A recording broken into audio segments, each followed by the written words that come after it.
What's wrong? Noticing that the young lady's eyes were slightly reddened, as if she had just cried a moment ago, Xianxia frowned. While Luo Qiqi's confession had made the relationship between the two of them slightly awkward, he would not hesitate to strike down anyone who dared bully his student. It's nothing much. Luo Qiqi's eyes seemed to dim for a moment before she raised her head once more and replied with a smile. I just want to spend some time with you, teacher. Ah, all right then. Seeing that Luo Qiqi had something weighing on her mind, Xianxia hesitated for a moment before eventually nodding.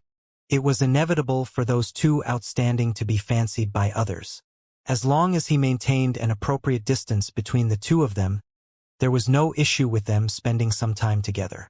As long as he conducted himself correctly and made his intentions clear, it would only be a matter of time before the other party dispelled her thoughts. On the other hand, if he continued avoiding her, it would only cause her mind to wander, and that could prove to be dangerous. Hearing Xianxia's consent, Luo Qiqi's face lit up in delight. Then, shall we find a quiet place? It's a little noisy over here. Be it the Combat Master Hall or the Xianxia faction, they were filled with familiar faces. It was indeed a little inconvenient. Thus, Xianxia nodded in agreement. The duo took flight, and before long, they landed at the top of a mountain right outside Qingyuan City. Sitting on a boulder near the cliff, Luo Qiqi gazed intently at the bustling Qingyuan City, seemingly pondering over something. A mountainous breeze tousled her hair, pulling some strands over her impeccable face. Yet, this slight imperfection seemed to be perfect in its own way as well. Admittedly, the young lady was indeed very beautiful, and her beauty was not just limited to her exterior. She had a calming disposition that placed those around her at ease as well, making it very comfortable to be around her. Facing young lady's queer silence, Xianxia asked with a frown, "Is there something on your mind? As long as it's within my means, I'll try my best to help you." There was no doubt that the young lady had some worries on her mind, but there was nothing he could do about it if the latter refused to speak. "It's nothing much. It's just that I suddenly remembered some things from my childhood." Luo Qiqi smiled as she quietly gazed down at Qingyuan City. "When I was younger, I liked to spend my time idly sitting on the rooftop and watching the sunrise and sunset, as well as the birds that fluttered their wings freely in the sky. Somehow, that brought me great joy as a child.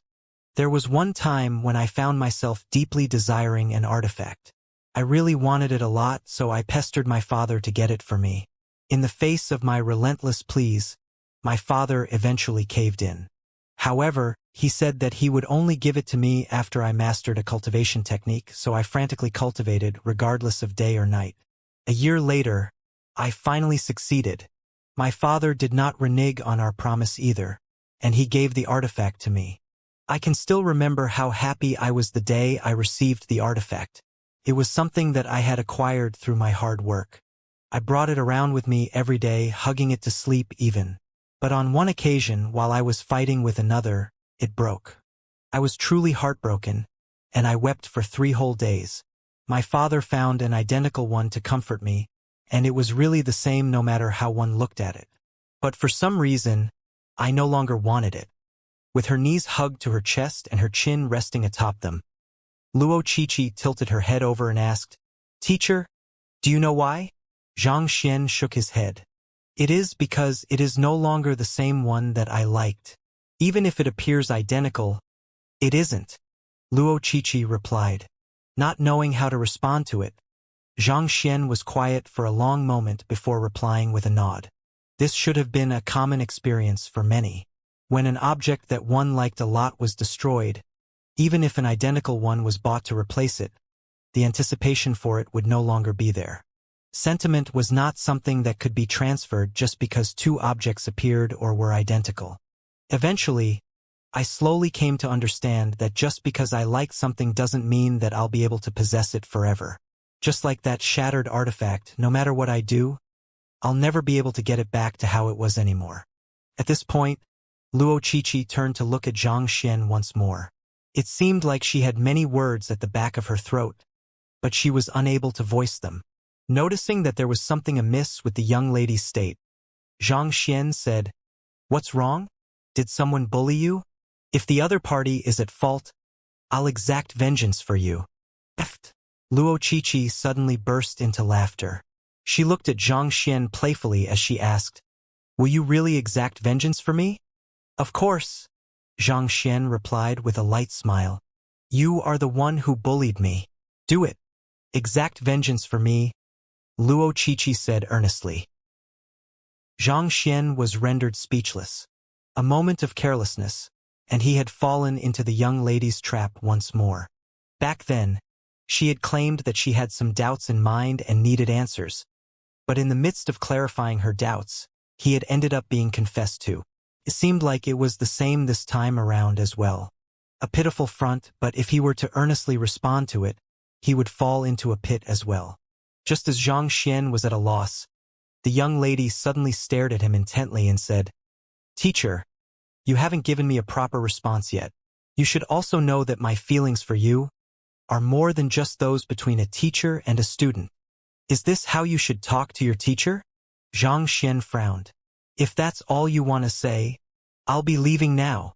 After saying those words, Xianxia stood up. I'm joking. Don't get mad."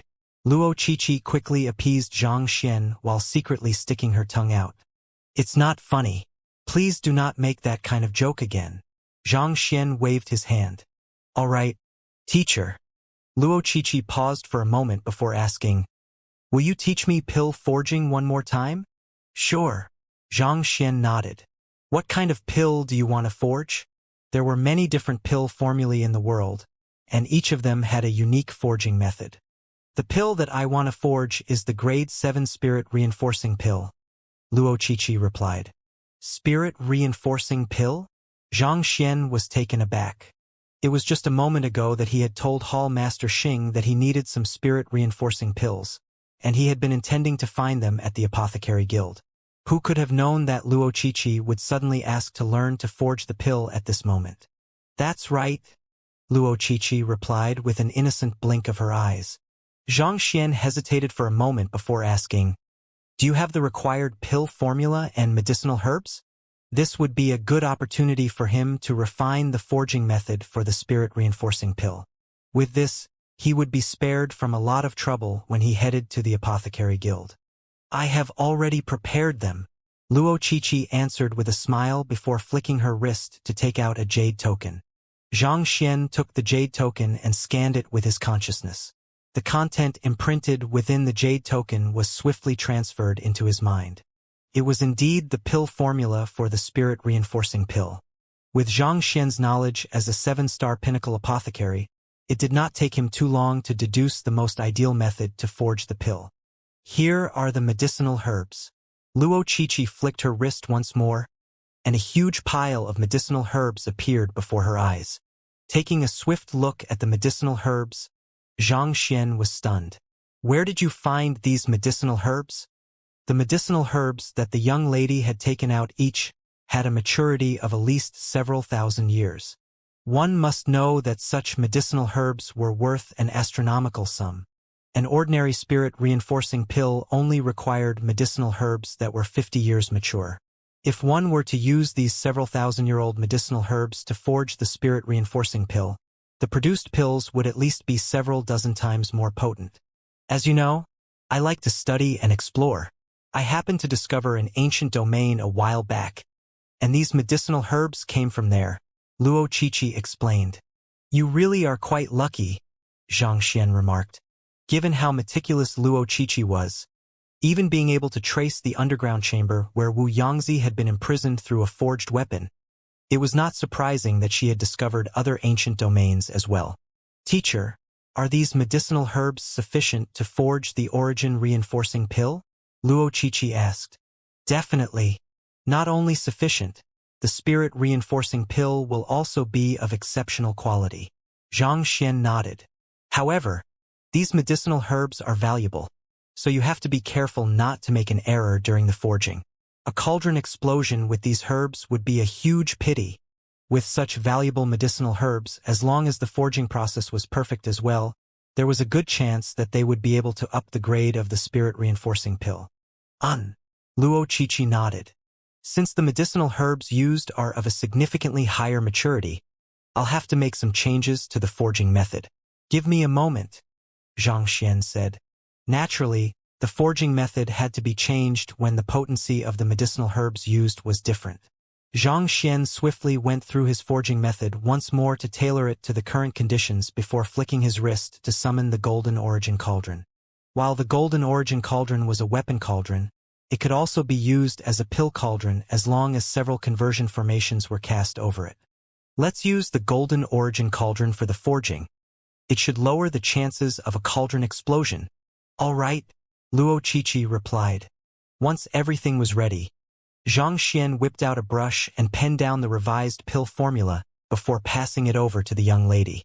It did not take long for the young lady to memorize the pill formula, and soon the pill forging began. With Xianxia guiding by the side, the pill forging proceeded smoothly. Soon, the lid of the cauldron was opened, and a burst of spiritual energy burst up to the heavens. So, 5 pills flew out of the cauldron, intending to escape. Quasi-grade 8 pills. Xianxia's eyes lit up. He waved his hand, and the Golden Origin Cauldron swiftly leaped up to capture the fleeing pills. After which, Xianxia carefully placed them into jade bottle that he had prepared beforehand. The spirit-reinforcing pill was intended to be a grade 7 pill, but due to the superior maturity of the medicinal herbs used in the forging, they had actually managed to forge 5 quasi-grade 8 pills. While they were not true grade 8 pills yet, their potency could not be compared to a spirit-reinforcing pill. Since you were able to forge such spirit-reinforcing pills, I believe that you should have mastered the forging technique for it as well. Xianxia passed the jade bottle to the young lady with a smile. On top of being quasi-grade 8, those pills were inscribed pills as well. Beautiful patterns flowed over the pills, granting them an exceptional beauty. The quality of a pill could be divided into 4 tiers: formation, satiation, perfection, and inscribed pill. The fact that Luo Qiqi was able to produce an inscribed pill showed that she already commanded a perfect understanding for the forging process of the specific pill. As long as she digested what she had learned from this experience, her comprehension of pill forging would shoot up significantly. It's due to your guidance that I was able to successfully forge the spirit-reinforcing pills. Thus, I would like to gift these pills to you. Luo Qiqi pushed the jade bottle back to Xianxia. I can't accept these spirit-reinforcing pills from you. Xianxia shook his head. The medicinal herbs had come from the young lady, and the pill had been forged by her as well.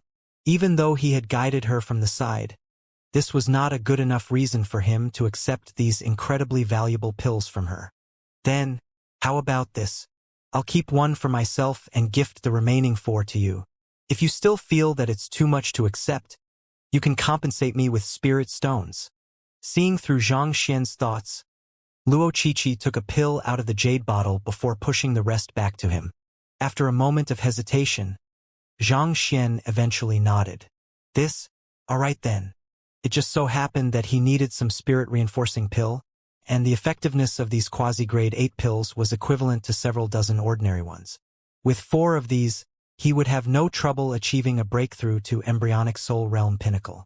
Taking out a storage ring, Xianxia placed the 10,000 high-tier spirit stones that he had obtained from the appraiser hall into it before passing it over. Luo Qiqi carefully took the storage ring from Xianxia before raising her head to look at Xianxia once more. Teacher, you said earlier that you would exact vengeance for me if anyone bullies me. Did you mean it? Not expecting Luo Qiqi to suddenly ask such a question, Xianxia was taken aback. A moment later he nodded. Yes, if anyone dares bully you, your teacher shall redress your grievances for you. No matter what, Luo Qiqi was still his student. If someone bullied her, he could not possibly sit idly. This was just like how he would stand up for Lu Chong and the others. Thank you. Seeing the unwavering look in the man's eyes, Luo Qiqi could not help but recall the sight of the latter standing up against the otherworldly demon puppets back in the underground chamber, and a faint smile crept onto her lips. It had been half a year since she had come to know this man, and she knew what kind of person he was. For his student, he would stand against an entire kingdom unhesitatingly. For his butler, He was a man who would oppose the first king and a vice-pavilion master of a conferred empire.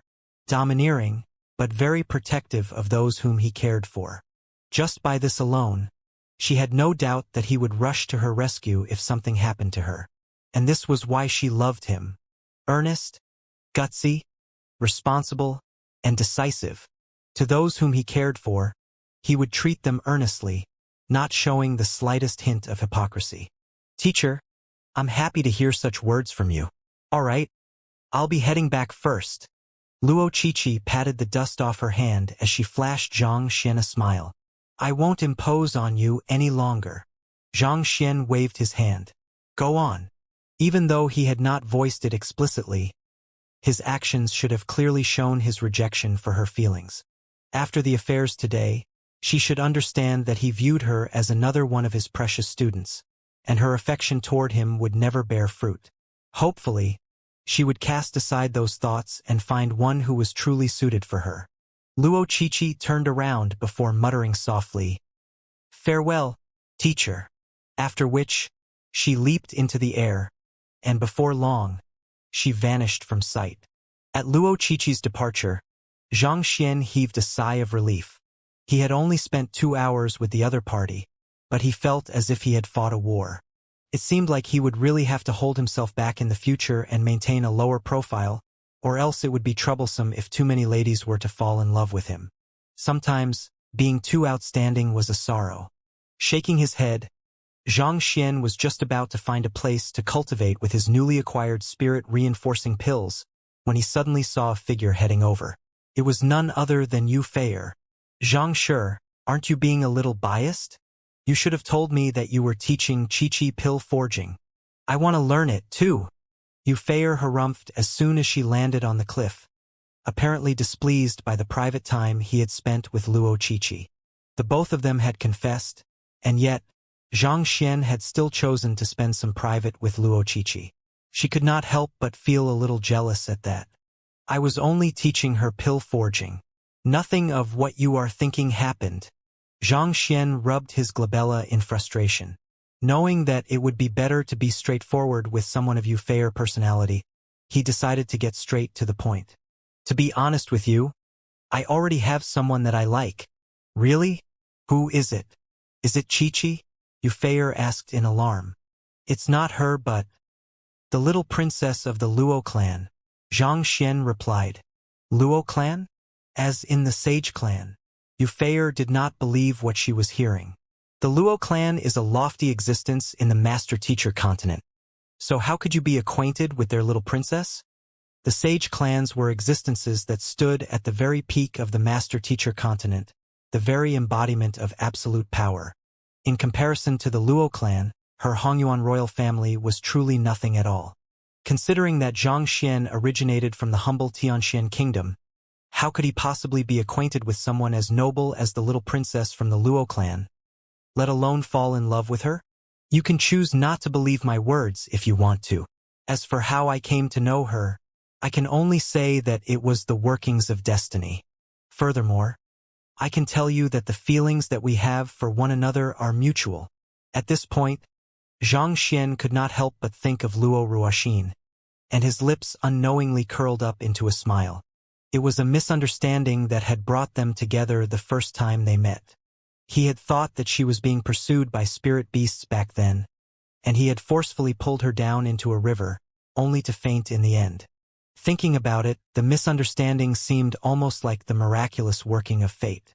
If that had not happened, would they still be together today?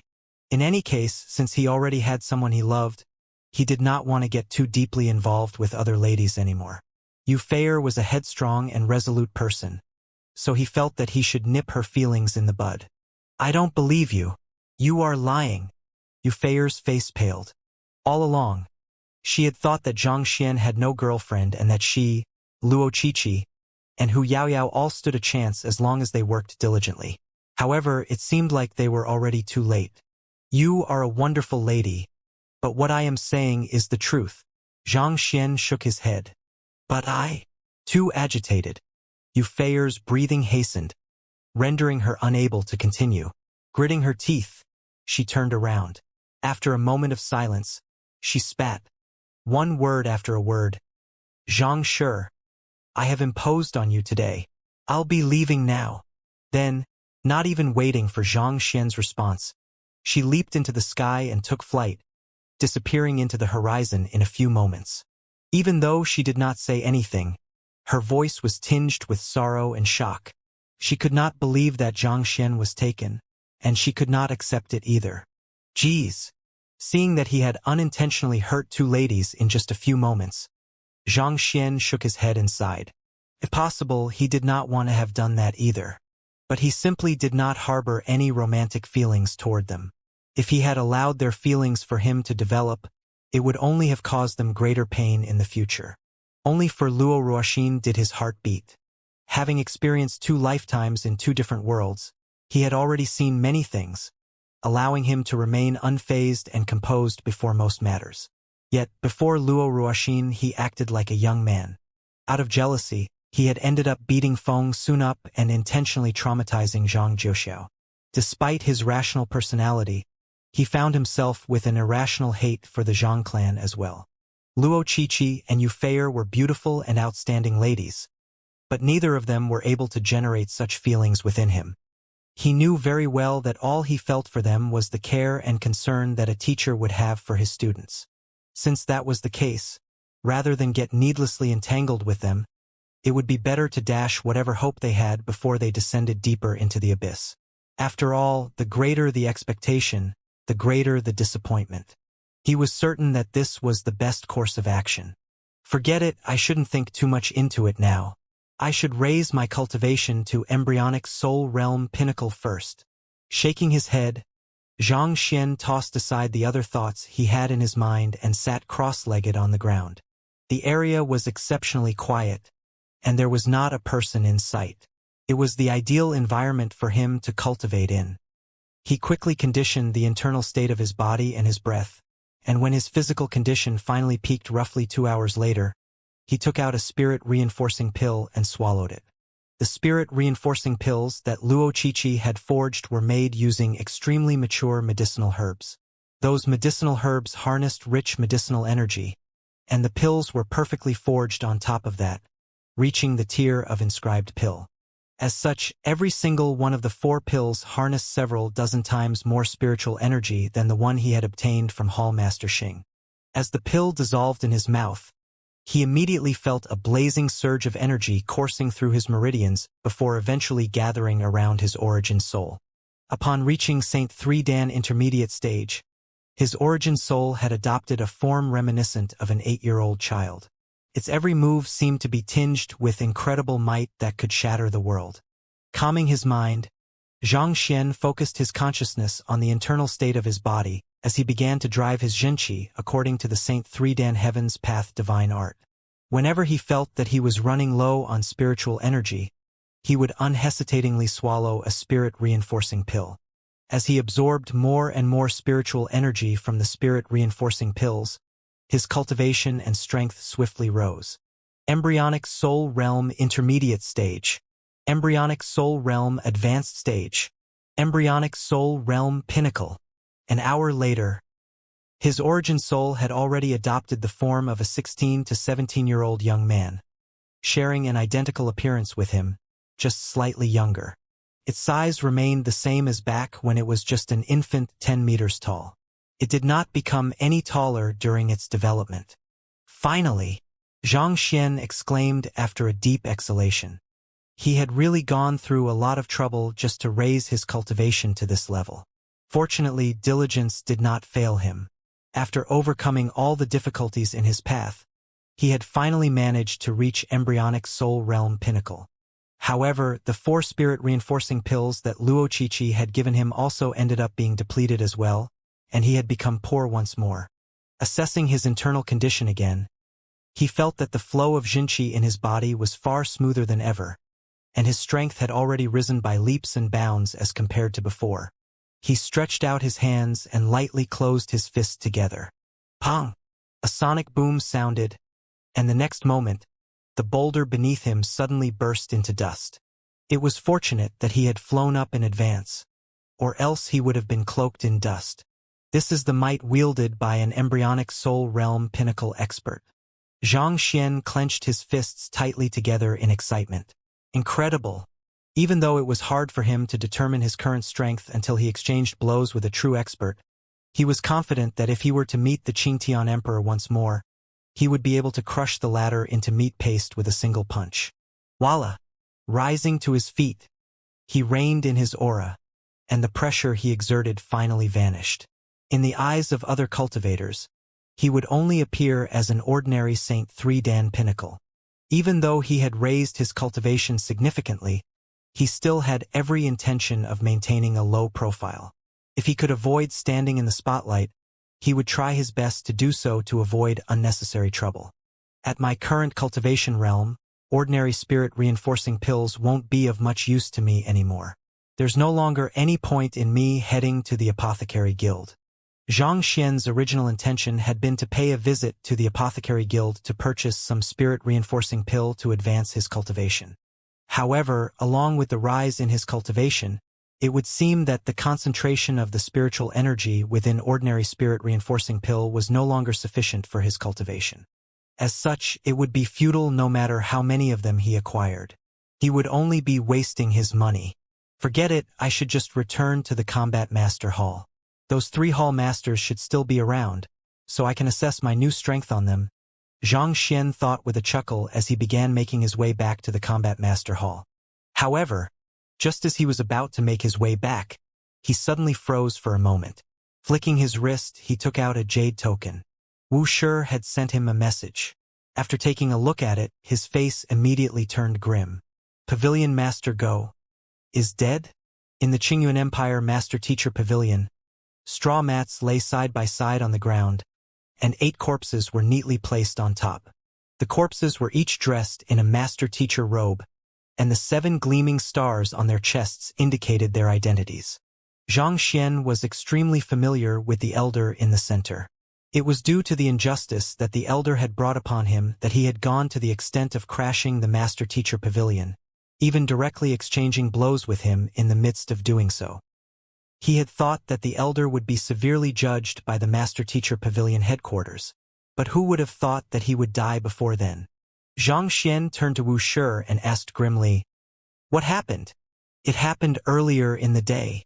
Based on the list of names you gave me, I quickly moved to apprehend those related Master Teachers and apprehend them. However, just as I was interrogating the 8th suspect, my subordinate suddenly reported to me that 8 Master Teachers of the Qingyuan Empire Master Teacher Pavilion had passed away." Wuxia replied lividly. He had interrogated the apprehended suspects discreetly so as to not alarm the enemy, but it seemed like the enemy had somehow learned of the matter and decided to kill 8 7-star Master Teachers to warn them against probing any further into the matter. And the victims included even the old Pavilion Master Go. Hearing those words, Xianxia's face darkened. It was a blatant threat targeted toward them. "Furthermore," Wuxia continued, "they all died in the same manner as Xianxia and the others. When we found them, their souls had already dissipated, leaving behind an empty body." Xianxia fell silent. He had also noticed the same as soon as he stepped into the room. Despite their bodies being perfectly intact, the 8 Master Teachers did not have a hint of life within them. Only the soul-nabbing secret art could result in such a deeply unnerving death. "It's vicious." Xianxia clenched his fists tightly together. Only Vicious had the strength to nab even Pavilion Master Go's soul. Just that, from what he knew, Vicious should have been in the marshlands of the northern meadows. Furthermore, from what he had learned in the Qingtian Emperor's memories, it appeared that Vicious had been sealed by something, preventing him from leaving the region. Considering the long distance between Qingyuan City and the marshlands of the northern meadows, how could he possibly carry out such a feat? Xianxia turned around and asked, "Where were they found?" "They were found in their accommodation. Their family members thought that they were resting, so they did not disturb them initially. However, when they attempted to call for them but received no response, they approached them, only to realize that they had stopped breathing." Wuxia replied before turning to look at Xianxia. "Does this matter have something to do with the Qingtian Emperor? But isn't the Qingtian Emperor already dead?" As a soul oracle, the Qingtian emperor was skilled in soul arts, and he had killed Xianxia and the others using one of his secret arts. Xianxia had already informed him of this matter, thus unraveling the cause of the mysterious deaths that had occurred in the Master-Teacher Pavilion a while back. But since it was affirmed that the Qingtian emperor was already dead, who else could possibly wield the ability to pull off the same feat? The deaths of these 8 7-star Master Teachers were simply so abrupt and mysterious that it had shocked everyone in the Master-Teacher Pavilion, sending them into a fluster. It was the norm for humans to fear those that they were unable to comprehend, and even Master Teachers were no exception to the rule. Pavilion Master Go had been viewed as the strongest individual in Qingyuan City, but if even he could be killed silently without putting up a fight, it did not seem like anyone would stand a chance against the murderer. The realization of this notion left the necks of the Master Teachers feeling cold. The Qingtian Emperor is dead, but the person behind him is still alive and kicking, Xianxia replied with a vexed look. The person behind him? Wuxia was perplexed by those words. As the matter concerning vicious existence was simply too huge, Xianxia had decided not to tell anyone about it. As such, not even Wuxia was aware of the matter. Yes, even if the Qingtian Emperor was the emperor of the otherworldly demonic tribe, it is worth contemplating how he managed to learn the heritage of the Soul oracles when they had already disappeared many years ago. As such, I believe that there's a mastermind behind this matter who imparted the heritage of the Soul oracles to the Qingtian Emperor. If my deduction is correct, he's probably the one who had caused this as well, Xianxia replied. A mastermind who imparted the heritage of the Soul oracles to the Qingtian Emperor? Wuxia narrowed his eyes in alarm as he said, How powerful do you think the mastermind is? If he's beyond the means of a conferred empire, I'll immediately report this matter to the Master-Teacher Pavilion headquarters and have them dispatch some men to assist us. The Master-Teacher Pavilion had its own system. Typically speaking, while subordinate Master-Teacher Pavilions would report major affairs to the Master-Teacher Pavilion above them, they were still expected to resolve matters in the region by themselves. Firstly, the headquarters also had their own region to care for, and they did not have the spare energy and time to be cleaning up after the subordinate Master-Teacher Pavilions. Secondly, it would also serve as a platform to temper the Master Teachers in the branch. If the headquarters had to attend to every single problem that the subordinate Master-Teacher Pavilions were facing, it probably would not have been long before the advanced Master Teachers worked themselves to death. However, if the problem exceeded the scope of the subordinate Master-Teacher Pavilion, that was a different matter. If such a problem was left uncared for, it could possibly lead to a great massacre. In such cases, the subordinate Master-Teacher Pavilion would be justified in calling for the aid of a higher-ranked Master Teacher from the headquarters. How long will it take for the Master-Teacher Pavilion headquarters to dispatch an envoy? Xianxia asked with a frown. Wuxia swiftly did a rough calculation before replying. If I recall correctly, the Master-Teacher Pavilion closest to us that has at least one half 8-star Master Teacher is the Chenchong Conferred Empire Master Teacher Pavilion. If the headquarters dispatched a half 8-star Master Teacher from them, judging from the distance, it would take at least 10 days. However, if we require an 8-star Master Teacher, we would have to call for an envoy directly from the Empire Alliance Master Teacher Pavilion, and if that's the case, it will take 20 days at the minimum. 10 days, 20 days? We don't have that much time to spare. Xianxia pinched his glabella grimly. By the time the envoy arrives, our Qingyuan Empire Master Teacher Pavilion could have very well been massacred. What do we do then? Wuxia asked anxiously. Indeed, they could not afford to wait 10 to 20 days. The enemy possessed an ability to kill their men silently, and in a single night, he had already managed to take out 8 7-star Master Teachers. If the enemy continued their massacre at the current rate, it would not be long before all of the 7-star Master Teachers of the Qingyuan Empire Master Teacher Pavilion were killed. I'm not too sure how powerful the mastermind behind the Qingtian Emperor is, but I believe that his strength shouldn't exceed the leaving aperture realm. Otherwise, the Master Teacher Pavilion headquarters would have definitely kept a lookout for their movements. Xianxia analyzed. While the Master Teacher Pavilion headquarters left the regional Master Teacher Pavilion to their own devices, they would still conduct a thorough scan throughout the world using a special technique from time to time. If they found any existences that exceeded the tier of the regional master-teacher pavilion, they would eliminate it immediately if they viewed it to be a threat, or else they would maintain a close watch over its movements. The highest fighting power in conferred empires was the leaving aperture realm. Considering how Vicious Eye was able to remain in the marshlands of the northern meadows without alerting the master-teacher pavilion headquarters, it was likely that he had not exceeded that level. But even if he has not exceeded leaving aperture realm, there is a huge difference in the prowess of a leaving aperture realm cultivator for each increment in the cultivation stage. As long as the mastermind wields strength exceeding leaving aperture realm primary stage, we will have no way of dealing with him. Wuxia frowned. In leaving aperture realm, a cultivator would be able to draw their primordial spirit out of their body and directly manipulate the energy in their surroundings to aid them in battle.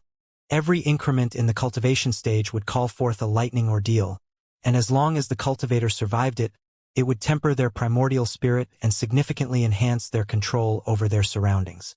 Due to that, there was a vast difference in the fighting prowess of leaving aperture realm cultivators of differing cultivation stages.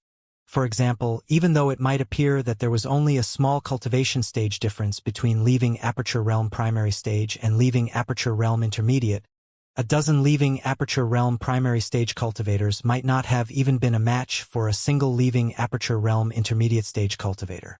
As such, even if the mastermind was still within the leaving aperture realm, if their cultivation had already reached leaving aperture realm pinnacle, there was no person or any power in Qingyuan Empire that would be able to stand against the mastermind. I understand that as well, but I don't have a clear gauge on the mastermind's exact power at the moment. Alright, let's put this matter aside for now. There are more important matters for us to attend to. Xianxia turned his gaze toward the corpses on the ground and said, "Aren't you curious about how the mastermind managed to kill these 8 7-star master teachers discreetly? How?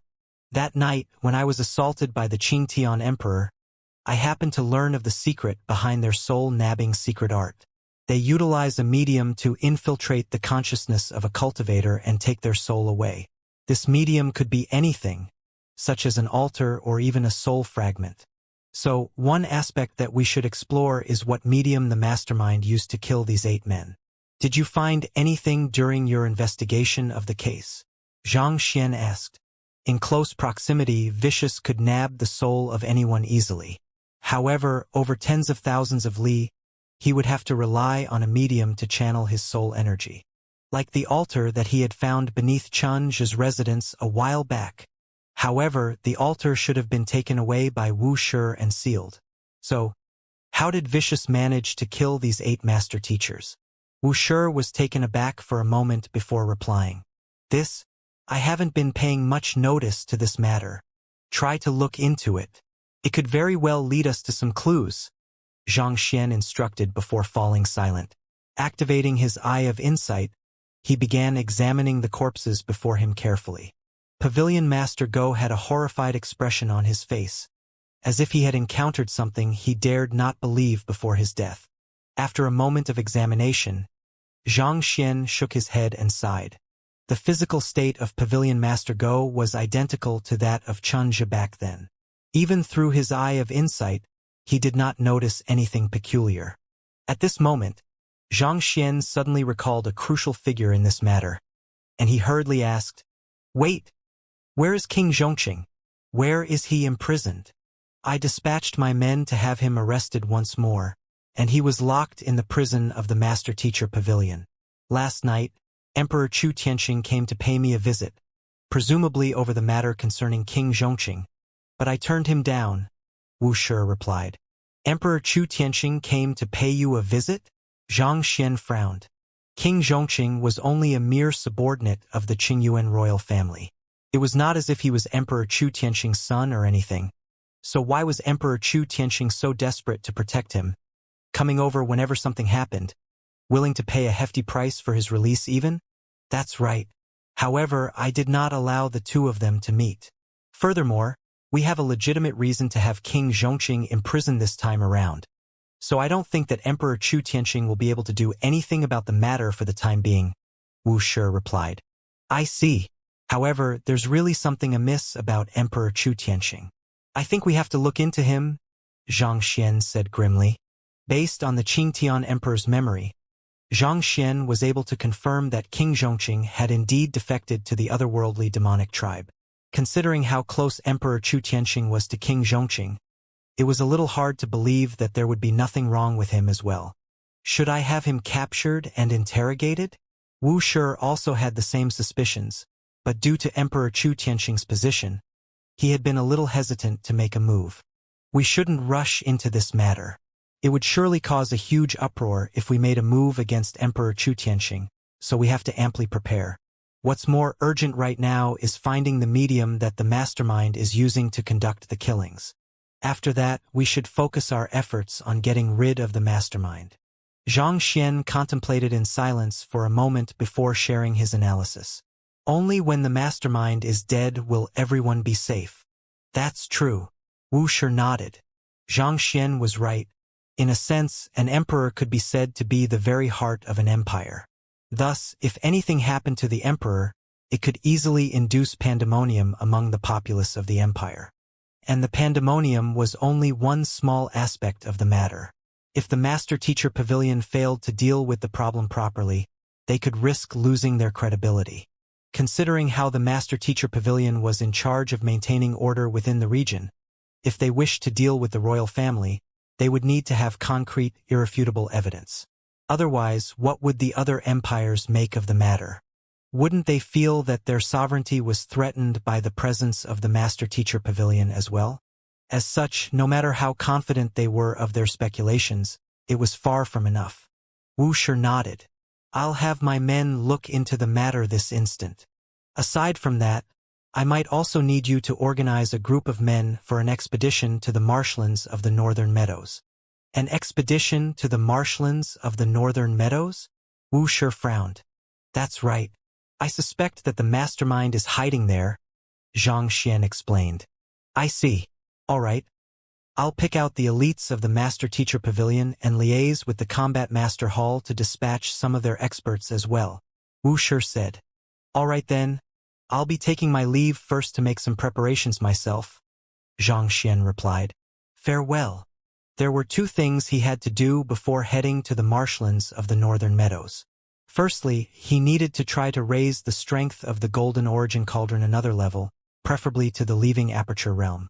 Secondly, he would have to urge Vicious to quickly devour the Qingtian Emperor's soul and clear his Leaving Aperture realm ordeal. Only with these would he have sufficient cards to deal with the other Vicious. Otherwise, considering his current cultivation, he would not stand a chance if he headed over there recklessly. If things went wrong, he might even end up as the other party's nourishment. Knowing that it would be a bitter fight against the Vicious in the marshlands of the Northern Meadows, Xianxia did not dare hesitate. After leaving the Master-Teacher Pavilion, he headed straight to the Blacksmith Guild. Logically speaking, Vicious had already lain low for many years, so he should not have taken such brazen actions at this juncture, especially given the fact that he would risk bringing the wrath of the Master-Teacher Pavilion headquarters on him. However, it seemed like the death of the Qingtian Emperor and the emergence of a celestial Master-Teacher had really heaped a great amount of pressure on him, forcing him to show his hand. Without a doubt, the first person that the other Vicious would go for once he was freed of his bindings would be him, Xianxia. Thus, he would be better off taking the initiative and making the first move instead of waiting for the enemy to arrive at his doorstep. Not only would it be safer for him, more importantly, it would also limit the casualties among the Master Teachers. The Golden Origin Cauldron is currently at half-leaving Aperture Realm. If I fuse the black gold crystal or into the Golden Origin Cauldron, I should be able to raise its tier significantly.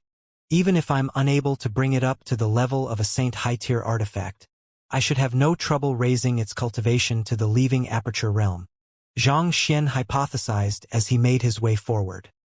He had obtained the black gold crystal or from the treasure Wu Yangzi had left behind in his old residence.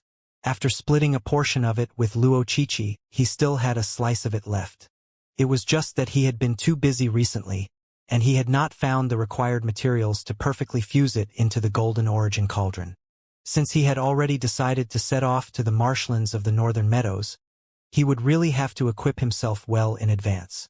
The Blacksmith Guild was roughly 10 li away from the Master-Teacher Pavilion, so it did not take too long for him to arrive at his destination. Xianxia had not challenged the 7-star blacksmith examination ever since clearing the 6-star examination back at the Hongyuan Master Teacher Academy. So he was still a 6-star blacksmith. He took out his 6-star blacksmith emblem and pinned it on his chest before walking in. The Qingyuan Empire Blacksmith Guild was extremely crowded, just like the other guilds in the city. Every day, countless cultivators would pay the guild a visit to browse through their array of weapons to select one that was handy for them. Only Saint low-tier weapons were on display in the public section. If a cultivator wanted a Saint intermediate-tier weapon, they would have to fork out a hefty sum and make a personal request to a 7-star blacksmith personally, provided that the 7-star blacksmith was able to successfully smith one. Xianxia? Is it really you? Just as Xianxia was about to ask at the receptionist where the head of the blacksmith guild was, he suddenly heard an exclamation amid the crowd. Turning around, he saw Xianxia, whom he had met at the Terpsichore Guild a while back, waving at his hands excitedly. "Chu Gongzi," Xianxia greeted with a smile. It was thanks to the other party that he had been able to enter the Spring Pavilion back then and successfully obtain his 7-star Terpsichore emblem. "Xianxia, it's really a delight to meet you here. I have been wanting to thank you for your help back then. It's due to your words that I have managed to recover fully from the wounds on my soul." Xianxia bowed deeply as he spoke. Back at the Terpsichore Guild, it was due to Xianxia's words that Fairy Ziyan did her best for him during the exclusive dance, thus allowing him to recover fully from his wounds. "It's not a big issue. There's no need to stand on ceremony." Xianxia quickly helped Xianxia up. He had just offered a word on behalf of Xianxia, so it was really nothing much. Just that. He could not help but feel his heart bleed whenever he thought about the concentrated high-tier spirit stone the other party had spent on the exclusive dance. If Xianxia had allowed him to dance for him instead, he would have surely recovered way faster. "I heard about Xianxia's crashing of the Master Teacher Pavilion, and I honestly have nothing left but reverence for you." Xianxia looked at Xianxia with eyes twinkling with admiration. "It's really nothing much. I only crashed it on a whim." Xianxia shook his head. He had simply caused too great of a commotion during his pavilion crashing. For one, his declaration had resounded throughout the whole of Qingyuan City, so it would only have taken a little bit of investigating for Xianxia to make the link between him and the pavilion crashing. "You only crashed it on a whim?" Xianxia rolled his eyes. The Qingyuan Empire Master Teacher Pavilion has stood proudly on the Master Teacher continent for many years without any issue, and yet, you ended up crashing it just days after your arrival, leaving Pavilion Master Go with no choice but to step down. If this was done on a whim, wouldn't the entire Master Teacher Pavilion be completely eradicated as long as you made plans beforehand? A thought suddenly came to Xianxia's mind, and he looked at Xianxia doubtfully. "It can't be that Xianxia has an issue with the Blacksmith Guild, so you have come here to crash it today as well?" Based on what he had found, it seemed like Xianxia had not allowed Qingyuan City to have a single day of peace ever since his arrival. First was the enchantment of the Spirit Awakener Guild's building, and after that, he crashed the Master Teacher Pavilion. For him to suddenly pay a visit to the Blacksmith Guild, it could not be that he was up to something, could it? Cough, cough. Not expecting Xianxia to have such a horrendous impression of someone as honorable and upright as him, Xianxia choked. With a slightly awkward tone, he asked, "How could someone as humble as me possibly do something of that sort? You are really thinking too much." "Humble?" Xianxia's lips twitched wildly. He had seen plenty of humble people in his lifetime, but this was the first time he was seeing someone that humble. "Since you aren't here to crash the Blacksmith Guild, you must be here to watch Master Lin Jie's smithing then?" "Master Lin Jie?" "Yes. Master Lin Jie is a half 8-star blacksmith from the Qianchong Empire. He happened to be passing by the area, so Guild Leader Qin specially invited him over to conduct a public lecture for the 7-star blacksmiths of Qingyuan City. I was honored to have received an invitation letter for this occasion as well," Xianxia explained. "You are a 7-star blacksmith?" Considering how the young man before him was a regular at the Spring Pavilion, Xianxia had automatically assumed that he was a profligate scion. Who would have thought that he was actually a 7-star blacksmith? "Of course. I might seem nothing much, but my talent in smithing is unquestionable. Chu Xiang boasted gleefully. Xianxia, if you face any problems in smithing, feel free to ask me. Given our relationship, I'll do my best to answer any queries that you have. Thank you. I will definitely find you if I have any questions in mind. Knowing that the other party was saying those words out of goodwill, Zhang Xian replied with a kind smile. Right? I happen to have something that I need your help on at the moment. Can you bring me to meet the head of the blacksmith guild? You want to meet guild leader Qin? No problem. Leave it to me. Chu Xiang replied confidently as he led the way forward. Follow me. Zhang Xian nodded. With someone to bring him around, he would be spared from much trouble. From Chu Xiang's introduction, Zhang Xian came to learn that the name of the head of the blacksmith guild was Qin Chong, and he was a 7-star pinnacle blacksmith. It did not take long for them to arrive at the guild leader office. After reporting their presence, the duo made their way in. Guild leader Chong, this young man over here is 7-star master teacher Zhang Xian, the individual who successfully crashed the master teacher pavilion a few days back. Chu Xiang introduced. I see. It's an honor to meet you, Xianxia. Guild leader Qin quickly got to his feet and bowed. A master teacher who could successfully crash a master teacher pavilion was indubitably an extremely talented individual who was bound for great things in the future. Even as the head of the Qingyuan Empire Blacksmith Guild, he knew that the other party was not someone whom he could underestimate. Zhang Xian clasped his fist and responded, Guild leader Qin, you are too polite. Swiftly getting into their seats, they traded a few pleasantries to get acquainted with one another before guild leader Qin asked with a worried expression on his face. Xianxia, may I know the reason behind your arrival? Our blacksmith guild has been abiding by the law all this while, and I have maintained a tight watch over every single one of the subordinates, so, knowing that guild leader Qin was thinking about, Chu Xiang slapped his hand on his forehead before clarifying, Guild leader Qin, Xianxia isn't here to crash the blacksmith guild. Ah, that's a relief. Guild leader Qin heaved a long sigh of relief, and the tension that had been on his face ever since Zhang Xian was introduced to him finally alleviated. On the other hand, hearing the conversation between the duo, Zhang Xian was rendered speechless. All he had done was crash the master teacher pavilion. Did they really think that he was a god of destruction, destroying everything in his path wherever he went? He was really a person. A really humble person. Why wouldn't anyone believe him? To be honest with you, I really do have a few things that I'll have to trouble guild leader Qin with. Knowing that it would be futile even if he explained himself, Zhang Xian shook his head helplessly and got straight to business. I have a Saint intermediate tier artifact that I would like to fuse some black gold crystal or into. May I know if you have any time to help me in the forging process? Hearing Zhang Xian's request, guild leader Qin was visibly taken aback for a moment before asking, May I ask what kind of weapon your Saint intermediate tier artifact is? Does it have any spirit? Also, what's its current cultivation realm?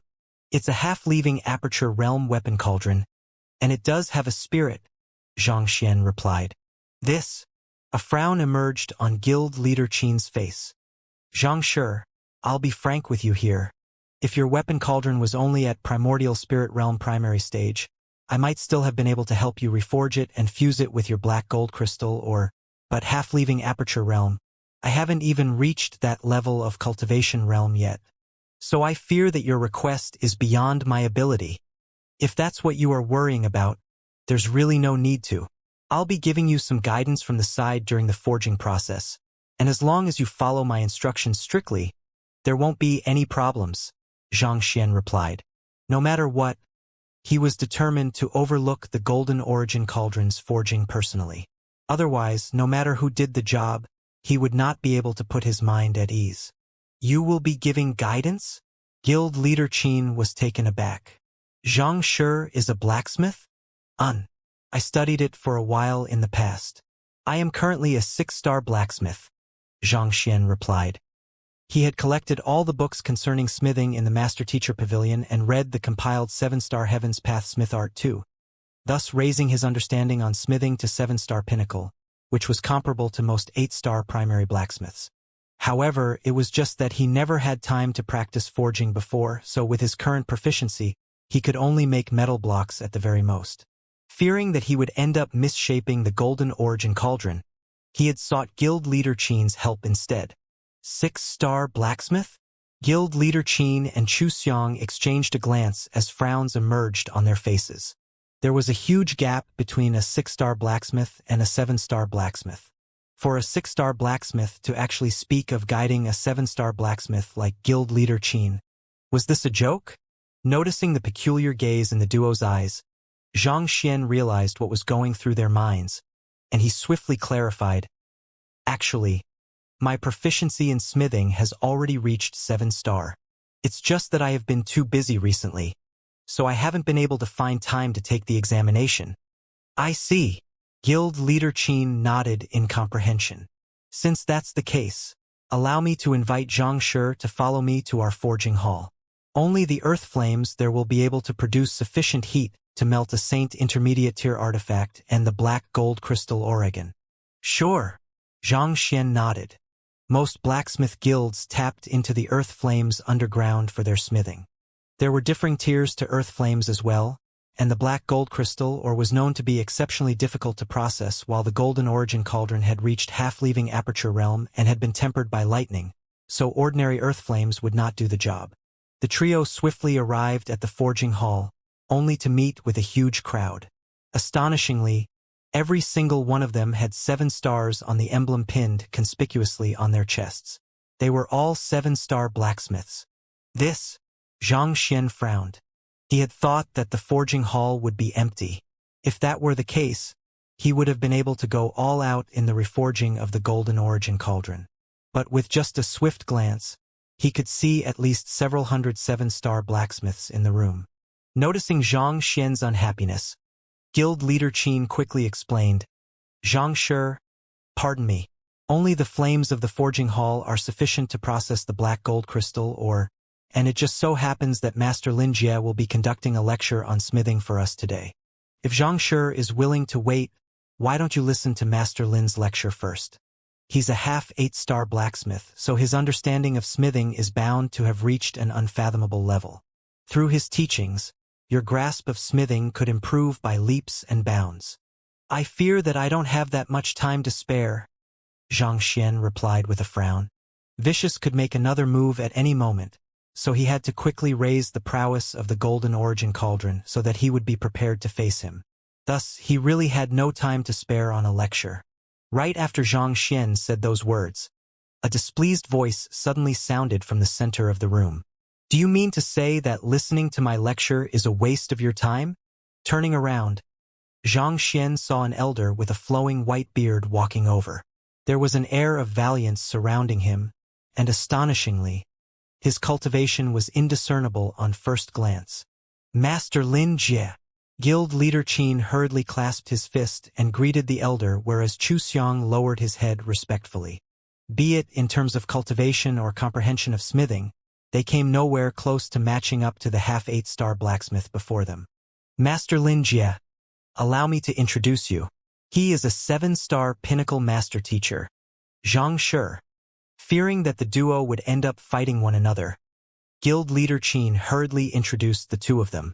Considering how Xianxia had successfully crashed the Qingyuan Empire Master Teacher Pavilion, even defeating Pavilion Master Go in the midst of doing so, there was definitely nothing wrong with addressing him as a 7-star Pinnacle Master Teacher.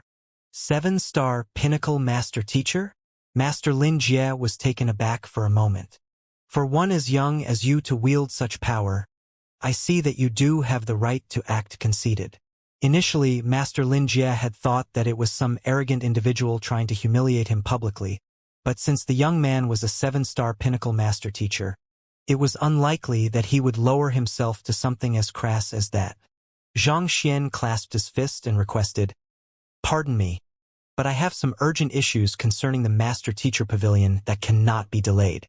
May I ask you to lend me the forging hall for a while so that I can upgrade my artifact?"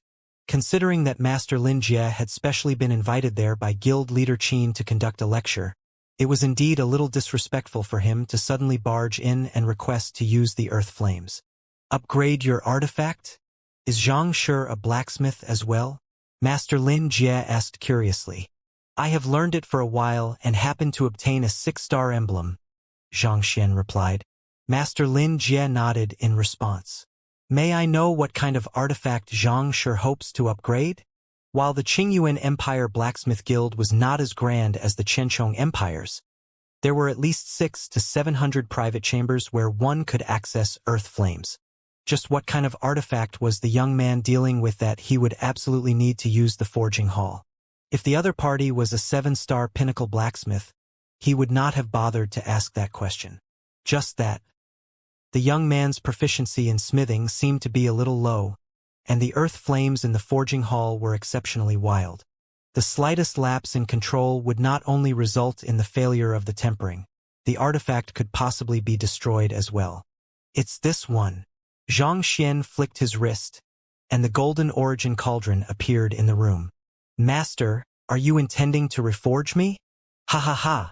Am I going to be upgraded once more? Scanning its surroundings, the golden origin cauldron found that there were many blacksmiths around him. He swiftly realized that he was standing in the middle of a blacksmith guild, and he could not help but tremble in excitement. A half-leaving Aperture Realm Saint Intermediate Tier artifact? Master Lin Jie had thought that it would only be a half-saint artifact or that sort, but to think that it would be a Saint Intermediate Tier artifact. Master Lin Jie's eyebrows shot up in disbelief as he asked hesitantly, Xianxia, are you certain that this is the artifact that you wish to upgrade? That's right. Xianxia nodded.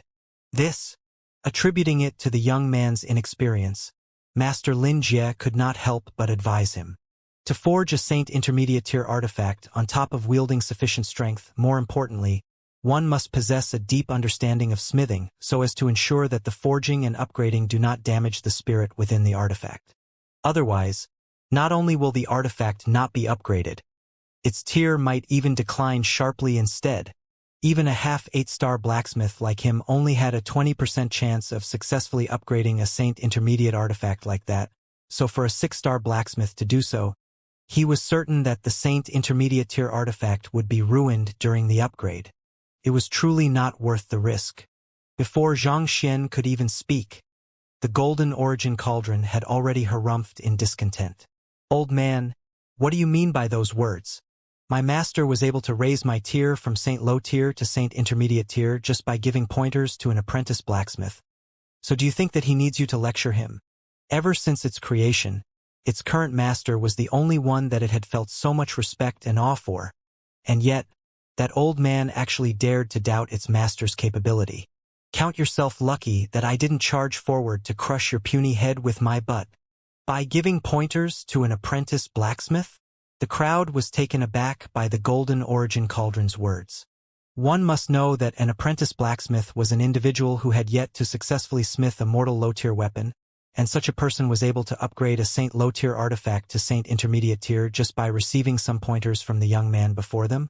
Xianxia slapped the golden origin cauldron's lid and berated. No one will think of you as a mute if you don't speak. The only reason Songzhen had been able to successfully raise the tier of the golden origin cauldron was because he was actually highly talented in smithing himself, and he had devoted many years of his life to diligently refining his forging techniques on top of that. This had granted him a deep understanding of most common types of forging techniques. Furthermore, he also wielded a cultivation of transcendent mortal 9 Dan, which was on par with a 6-star blacksmith. These were the factors that had led to the eventual success in the upgrade, and this success could not possibly be replicated with any other apprentice blacksmiths. It was just a work of coincidence. There was nothing in it to brag about. The golden origin cauldron shook its body indignantly. But what I am saying is the truth. You did manage to get an apprentice blacksmith to successfully raise my tier just by offering him some pointers. Seeing that the golden origin cauldron was still arguing with him, Xianxia's eyebrows shot up. Shut up and wait by the side. All right? Seeing that its master was really angry, the golden origin cauldron meekly retreated to the side. Xianxia turned to the crowd and said in embarrassment, "That fellow has been a lofty position for too long, so he rarely thinks before he speaks. As such, His words tend to be a little impolite and disrespectful. Allow me to apologize on his behalf. It was insolent for an artifact to suddenly interject in the midst of its master's conversation. It's fine. Don't worry about it, Master Lin Jie replied with a wave of his hand. With intrigue in his eyes, he asked, previously, your artifact has said that you gave pointers to an apprentice blacksmith, allowing him to successfully upgrade the Golden Origin Cauldron. May I know if that's true? It's actually nothing much. It's truly not worth speaking about. Xianxia waved his hand. He was only there to upgrade the Golden Origin Cauldron. It had never been his intention to create a ruckus, so there was no point speaking of past affairs. Pardon me. It seems like I was a little reckless. Master Lin Jie thought that Xianxia was reluctant to speak of the matter because there was some secret tied into it, so he chose not to probe any further. All right, if you don't mind, I'll start upgrading my artifact now. Seeing that he did not cause any sort of misunderstanding, Xianxia heaved a sigh of relief. He paused for a brief moment before turning to Chu Xiang. Chu Gongzi, I might need to trouble you later on. Xianxia, feel free to make any request of me. As long as it's within my means, I'll accomplish it to the best of my abilities. Chu Xiang replied with a smile. Putting aside that they were acquaintances, just the fact that the young man before him had successfully crashed the Master Teacher Pavilion, making him the bona fide #1 Master Teacher of the Qingyuan Empire, made him a person who was worth befriending. It's like this. I really dote on my Golden Origin Cauldron a lot, and I fear that I'll hesitate during a critical step of the upgrade. Thus, I would like to invite you to upgrade it on my behalf, Xianxia said. Dote? Hearing those words, the Golden Origin Cauldron racked his mind, but he could not think of a single instance where his master had doted on him. In fact, it seemed like his master had even just slapped him just a moment ago. Hearing that Xianxia wanted him to upgrade his artifact, a bitter smile surfaced on Chu Xiang's face as he hurriedly waved his hand. Xianxia, it's not that I don't want to help you, but my cultivation hasn't even reached primordial spirit realm yet. Even though I am a 7-star blacksmith, it's still far beyond my current abilities to upgrade a half-leaving aperture realm artifact. Even a 7-star pinnacle blacksmith like Guild Leader Qin was not confident in handling artifacts of such a tier, so how could a newly promoted 7-star blacksmith like him possibly stand a chance? The other party was really thinking too highly of him. There's no need to be nervous. I'll guide you from the side. As long as you follow my instructions strictly, you will be fine, Xianxia said. However, Chu Xiang was still conflicted. Xianxia, I really don't think that I'm up to the task. Your artifact is truly valuable, and it'll be a disaster if I make a mistake in the smithing process. Don't worry about it. I'll be using the impartation of Heaven's will on you later on, so you need not worry about making a mistake. If something really crops up, I won't blame you for that, Xianxia replied. Since the other party had already said this, it seemed like he did not have any reason to turn the offer down anymore. Thus, after a moment of hesitation, Chu Xiang eventually nodded in agreement. All right, let's begin then. Xianxia turned to the Golden Origin Cauldron and frowned. What are you waiting for? Hurry up and go over to the Earth Flames. The Golden Origin Cauldron pouted in indignation, but it still hurriedly flew over to the Earth Flames. This is called doting? Black lines streaked across Master Lin Jie and Guild Leader Qin's faces. It was just a moment ago that the other party had said that he feared that he would hesitate in the upgrading process because his heart might suddenly soften for his artifact, just like how the doctor would find it hard to be decisive when conducting a surgery on their kin. But those harsh words. Do you know what doting means? Walking up to the formation to draw up the earth flames, Xianxia gestured to Chu Xiang. The latter swiftly understood Xianxia's intention and walked forward. Xianxia, this is the token to draw out the earth flames. Guild Leader Qin flicked his wrist and proffered a token. Due to safety considerations, the formation to draw the earth flames could only be activated with a certain token.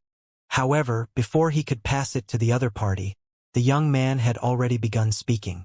Take 3 steps to the left, 2 steps forward. No, take 1 small step back and shuffle a little to the right. Good. Drive your Xianxia and channel it into your right leg before stomping down. The voice carried a unique melody to it that seemed to place one in a trance. Without any hesitation, Chu Xiang followed Zhang Xian's orders strictly and stomped hard on the ground. Whoosh! In an instant, the formation for drawing the earth flames suddenly whirred into action, and a powerful surge of flames burst up, shrouding the golden origin cauldron. This, Guild Leader Qin narrowed his eyes in disbelief. To activate the earth flames without using the token. How is that possible? The temperature of the earth flames was exceptionally high, such that even Saint Dan cultivators could easily be reduced to cinder in a moment of carelessness. As such, the formation was firmly sealed to prevent any flames from leaking out when it was not in use, and without the required token, it was impossible to remove the seal and trigger the formation. Yet, with Zhang Xian's guidance, Chu Xiang had actually managed to pull it off with ease. Despite witnessing it with his own eyes, he still found it hard to believe. Only one who possesses a deep understanding of formations is capable of pulling this off. Most likely, Xianxia has achieved exceptional proficiency in the field of formations as well, Master Lin Jie remarked in approval. To be able to see through the structure of the earth flame formation with a glance and successfully activate it, the young man's comprehension of formations could be said to be top-notch even among the formation masters in their Qianchong Empire. As expected of Xianxia, Guild Leader Qin nodded. Master Lin Jie shook his head. I'm more interested in his smithing ability. In the first place, upgrading a Saint Intermediate tier artifact is already an incredibly difficult task. To make matters worse, he is even using another person as a proxy to smith in his stead. Even if he uses the importation of Heaven's will, considering that he has never worked with his partner before, the difficulty is bound to be countless times greater. Honestly speaking, I am not too optimistic about the outcome. It was one thing if Zhang Xian and his partner had worked with one another on numerous occasions, allowing them to work synergistically with one another. There were indeed such cases in the real world as well, where a more knowledgeable blacksmith would offer pointers to a more skilled blacksmith in order to create a weapon more powerful than what they could create individually. But that would take years of cooperation in order for both parties to understand each other's strength, Xianxia purity, forging techniques, smithing tendencies, and so on. And that clearly was not the case between Zhang Xian and his partner. To work on a Saint Intermediate tier on their very first partnership, when they knew next to nothing about one another, as a half 8-star blacksmith, his experience told him that such a thing was impossible to pull off. If it was truly possible, he would have spent his years smithing in vain. As a 7-star pinnacle master teacher, Zhang Xian should have been aware of this matter as well. Yet, to go on with it despite understanding the risks, was he banking on the occurrence of a miracle? Or was the Saint Intermediate tier artifact disposable to him? At this point, Master Lin Jie could not help but shoot a look of sympathy at the golden origin cauldron. Doting? More like murder. Seeing how Chu Xiang had scared himself silly from activating the earth flames, Zhang Xian frowned. He quickly spoke to jolt the other party out of his daze. All right, prepare yourself. We will be starting soon. Yes, Chu Xiang replied. To be able to reach Saint Dan and achieve the proficiency of a 7-star blacksmith at such a young age, while Chu Xiang might have appeared like a profligate scion on the surface, he was definitely not as simple as he seemed. Taking a deep breath, it did not take him long to calm his mind. Seeing how jittery Chu Xiang was, the golden origin cauldron laughed heartily and consoled. Lad, rest assured.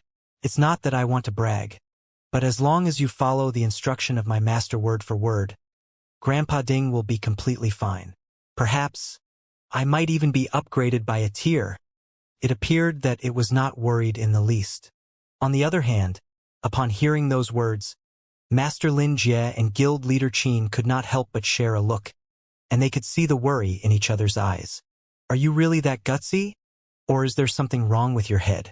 If something goes wrong in the upgrading process, dropping a tier will be the least of your worries. More importantly, your spirit might even be completely destroyed as a result. Are you sure that you don't need to worry about this at all? Yes, sir. Chu Xiang replied tensely before turning to Zhang Xian. Zhang, sure. May I have thee, or that I have to fuse into the golden origin cauldron? Here you go. Xianxia flicked his wrist, and An'er flew into Chu Xiang's grasp.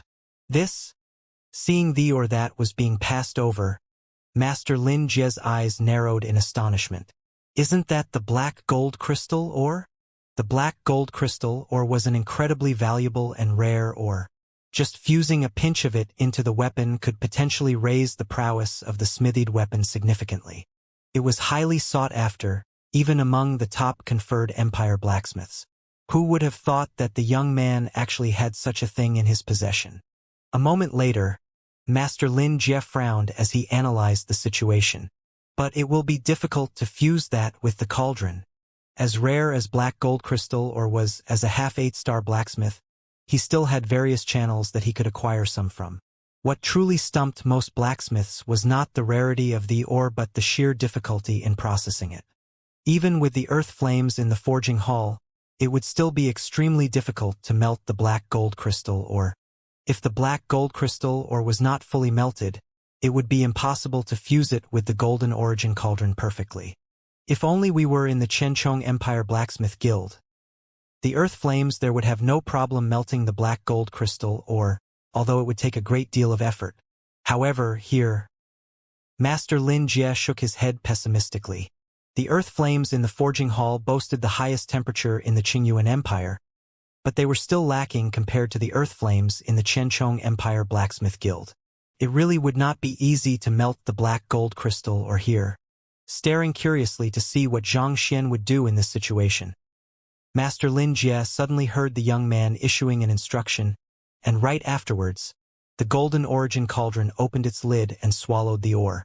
This, while the crowd blinked blankly at the sight, Master Lin Jie slapped his thigh with an excited gleam in his eyes. How did I not think of that? The cauldron that is to be upgraded is a weapon cauldron itself.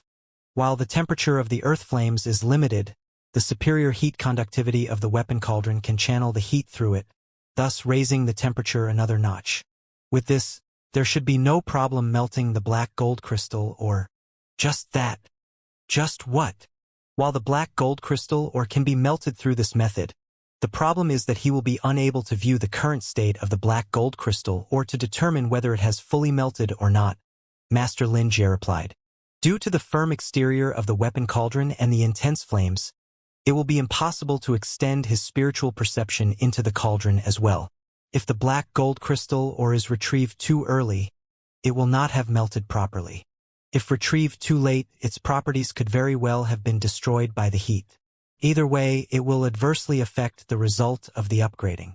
Considering how the intense flames harnessed within the cauldron were able to melt even the black gold crystal ore, if one were to extend one's spiritual perception into it, one's consciousness would surely be seared by the heat.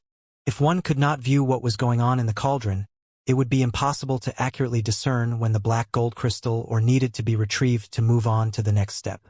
The black gold crystal ore was a particularly sensitive ore. Exposing it to high heat for a second or two too long could potentially lead to the failure of the smithing. Guild leader Qin also swiftly understood the implications of the decided course of action. Indeed, not only so, the cauldron will also have to be constantly placed in the intense heat of the earth flames. If the timing is not right, not only will the black gold crystal ore be ruined, there is also a good chance that the internal structure of the golden origin cauldron from the previous smithing will also become undone, resulting in a sharp decline in its tier. In the first place, the golden origin cauldron was made of an alloy consisting of different metals. It truly was not easy to establish a balance among all of the metals and stabilize it at Saint Intermediate tier. However, if it were exposed to intense heat for a prolonged period, the balance could very well be shattered. In other words, while melting the black gold crystal ore within the golden origin cauldron did resolve the problem of lacking heat, it produced several other problems, thus raising the difficulty of the forging process another level. While the duo was still worrying over the forging, the young man's voice suddenly sounded once more. Take 2 steps forward and fuse your Jinqi into the earth flames at a northeast trajectory. After which, use the 3 leaves forging technique to pry open the cauldron lid. The voice carried the unique melody of the impartation of heaven's will, compelling Chu Xiang to obey it without any hesitation. As such, he immediately followed the orders faithfully, taking 2 steps forward and flicking his finger. Voila! The cauldron lid was pried open, and a viscous, golden liquid flew out from the golden origin cauldron. The black gold crystal has melted? Furthermore, from the looks of it, it seems like it has just melted. The error in timing is definitely less than 1/10 of a breath. This guild leader Qin narrowed his eyes in disbelief. To be able to grasp the timing perfectly despite being unable to peer into the situation within the golden origin cauldron. How in the world did the young man manage to pull it off? Master Lin Jie pondered over the earlier situation and swiftly made a deduction. It's because of the commands he issued. He instructed his partner to take 2 steps forward and fuse his Xianxia at a northeast trajectory. That step served to swiftly intensify the heat within the cauldron, after which he instructed his partner to utilize the 3 leaves forging technique. As you know, the 3 leaves forging technique is an extremely forceful method that consists of incredibly swift and precise movements of one's fingers, allowing one to compress the flames together, thus focusing all the heat at a single point, resulting in a sharp rise in the temperature. It's through this method that he was able to melt the black gold crystal instantaneously and retrieve it timely from the cauldron. But pulling this off would require extremely precise calculations. Just how fast does his mind run? Fearsome. He could not help but clench his fists tightly in agitation. It appeared to just be a simple command, but there was actually a profound logic behind it that required deep understanding of the earth flame formation, the temperature of the earth flames, the melting point of the black gold crystal the attribute of Chuxiang's Xianxia, and many other factors. Only with such precise calculations would one be able to pull it off without accidentally destroying the black gold crystal even a half 8-star blacksmith like Master Lin Jie would be unable to accomplish something like that. The other party's mental calculation ability was truly fearsome. Side shift 3 CUN 1 to the left before lifting your hammer to strike the opening of the golden origin cauldron. Use the descending willow leaves forging technique and strike a total of 148 times at a rate of once every 3 breaths, no more, no less. After which, Xianxia continued issuing instructions. Soon, a rhythmic ding-ding-dang-dang began resounding in the forging hall. Marvelous! Truly marvelous! Master Lin Jie suddenly exclaimed in delirium. Master Lin Jie? Guild leader Qin could not understand the other party's abrupt, fevered outburst. As a 7-star pinnacle blacksmith, it's perfectly normal for you to be unable to see through the exquisiteness of their forging. Master Lin Jie explained with visible excitement in his tone. The descending willow leaves forging technique is a perfectly ordinary forging technique, essentially consisting of slow but steady strikes. What is truly exquisite is how aptly it is used in this situation. Having just been exposed to intense heat, the cauldron is already starting to melt. If a fast and forceful forging technique were to be used in this situation, it could cause the internal structure of the cauldron to break apart. While it would not affect the formation of the cauldron, the small cracks here and there would adversely affect the durability of the cauldron, causing its tier to decline. On the other hand, through using the descending willow leaves forging technique, not only will such a problem be avoided, it will even further temper the current structure of the cauldron, making it more compact and firmer than before, thus enhancing its quality. The instructions issued by the young man were truly exquisite. Every single word he spoke seemed to directly point to the very essence of smithing, turning even the most ordinary movements into a profound art. Despite utilizing only the most basic forging techniques, he was still able to facilitate the fusion of the cauldron with the black gold crystal perfectly. Ding ding dang dang. By the time Chuxiang performed his 148th strike on the golden origin cauldron, he happened to return to the starting point. After which, under Xianxia's instructions, he flicked the hammer into the air and began striking the bottom of the cauldron. Why is he striking the bottom of the cauldron instead of the cauldron body? Guild leader Qin asked in confusion. Under normal circumstances, it would be best to hammer an artifact in sequence to further its stability, which in this case would be from the top to the bottom. As such, it was perplexing why Xianxia would instruct Chuxiang to strike the bottom of the cauldron right after hammering the top. Logically speaking, he should have the body of the cauldron hammered first before moving to the bottom. This? Master Lin Jie frowned in bewilderment as well, unable to make sense of the situation either. Wang. In the midst of his confusion, the cauldron before him suddenly emitted a deep rumble, reminiscent of an ocean's waves. Could it be? Master Lin Jie's eyes suddenly widened in realization. I finally get it. Guild leader Qin hurriedly turned his gaze to Master Lin Jie. This is the tidal forging technique. It was created by an 8-star blacksmith after listening to the sound of the waves.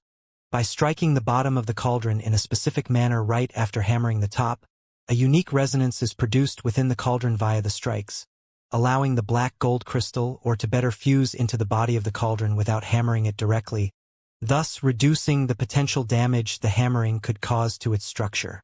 More importantly, the wave-like jolts from the hammering temper the spirit within the cauldron as well, enhancing it further.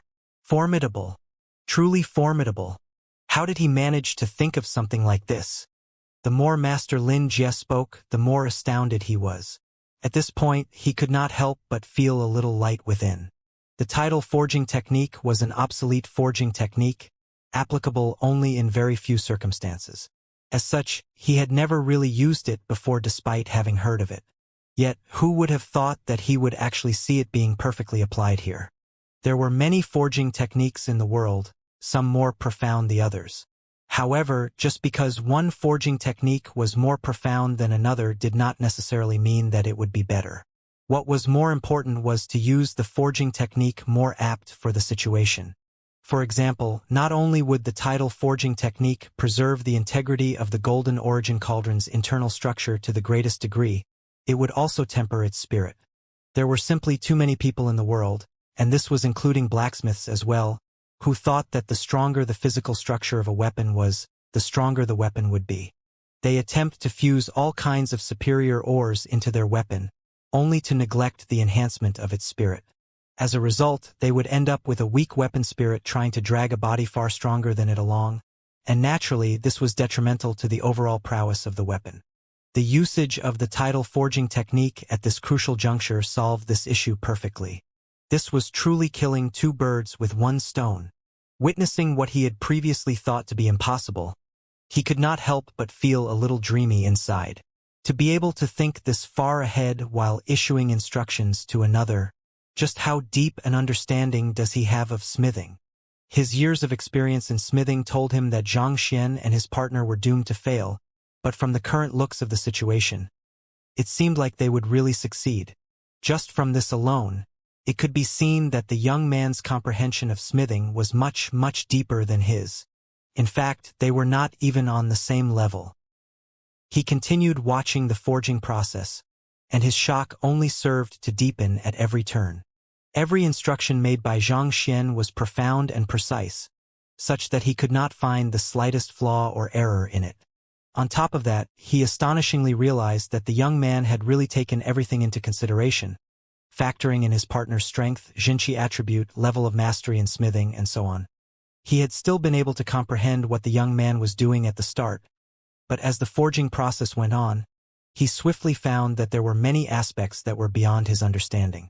Perhaps he might have been able to make sense out of it if he were to ponder deeply over the process, but the young man was issuing instructions one after another at a rapid pace, using a myriad of forging techniques within just a few moments, granting him no time to think at all.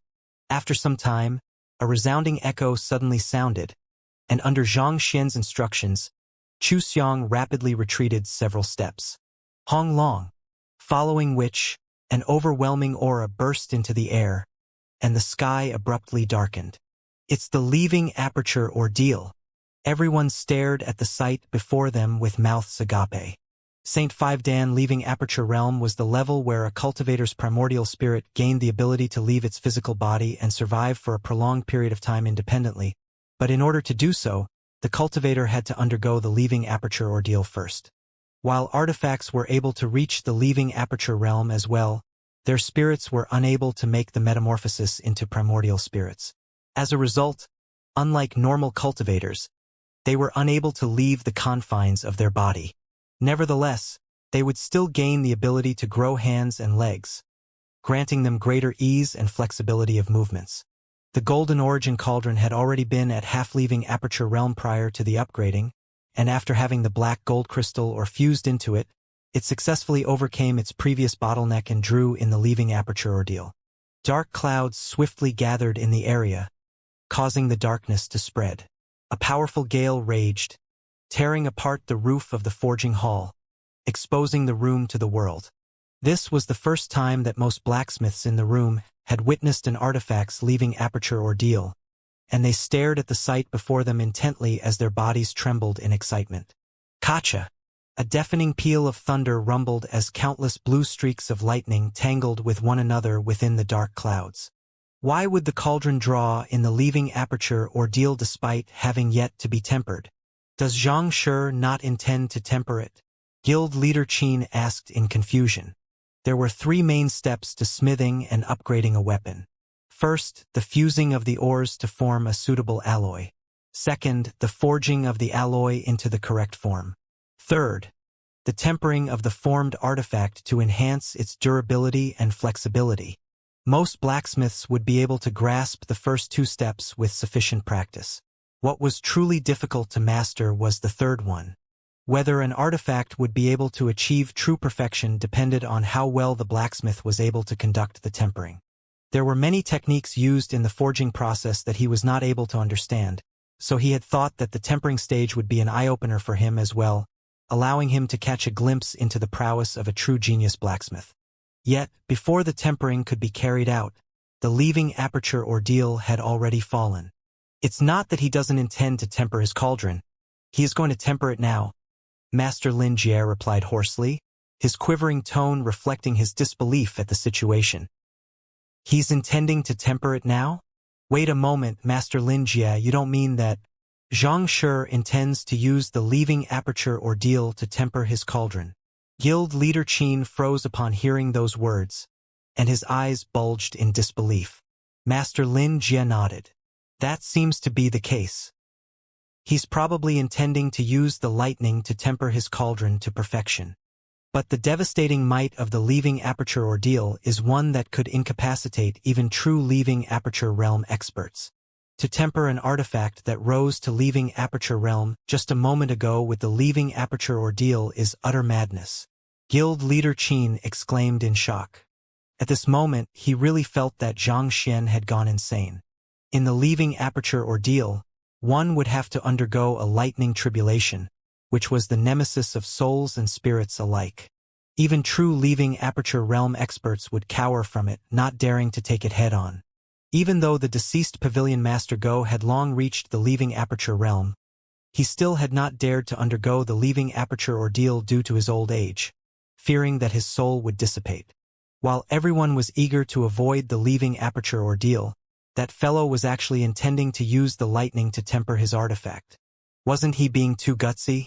That was truly playing with fire. The slightest mistake could very well render all the effort he had put into upgrading his artifact futile.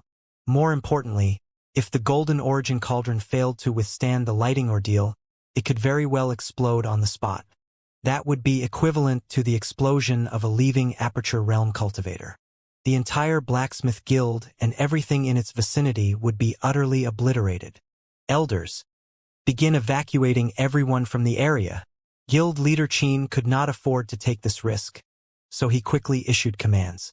Even if the blacksmith guild was destroyed, as long as their men remained, they would at least still be able to rebuild it.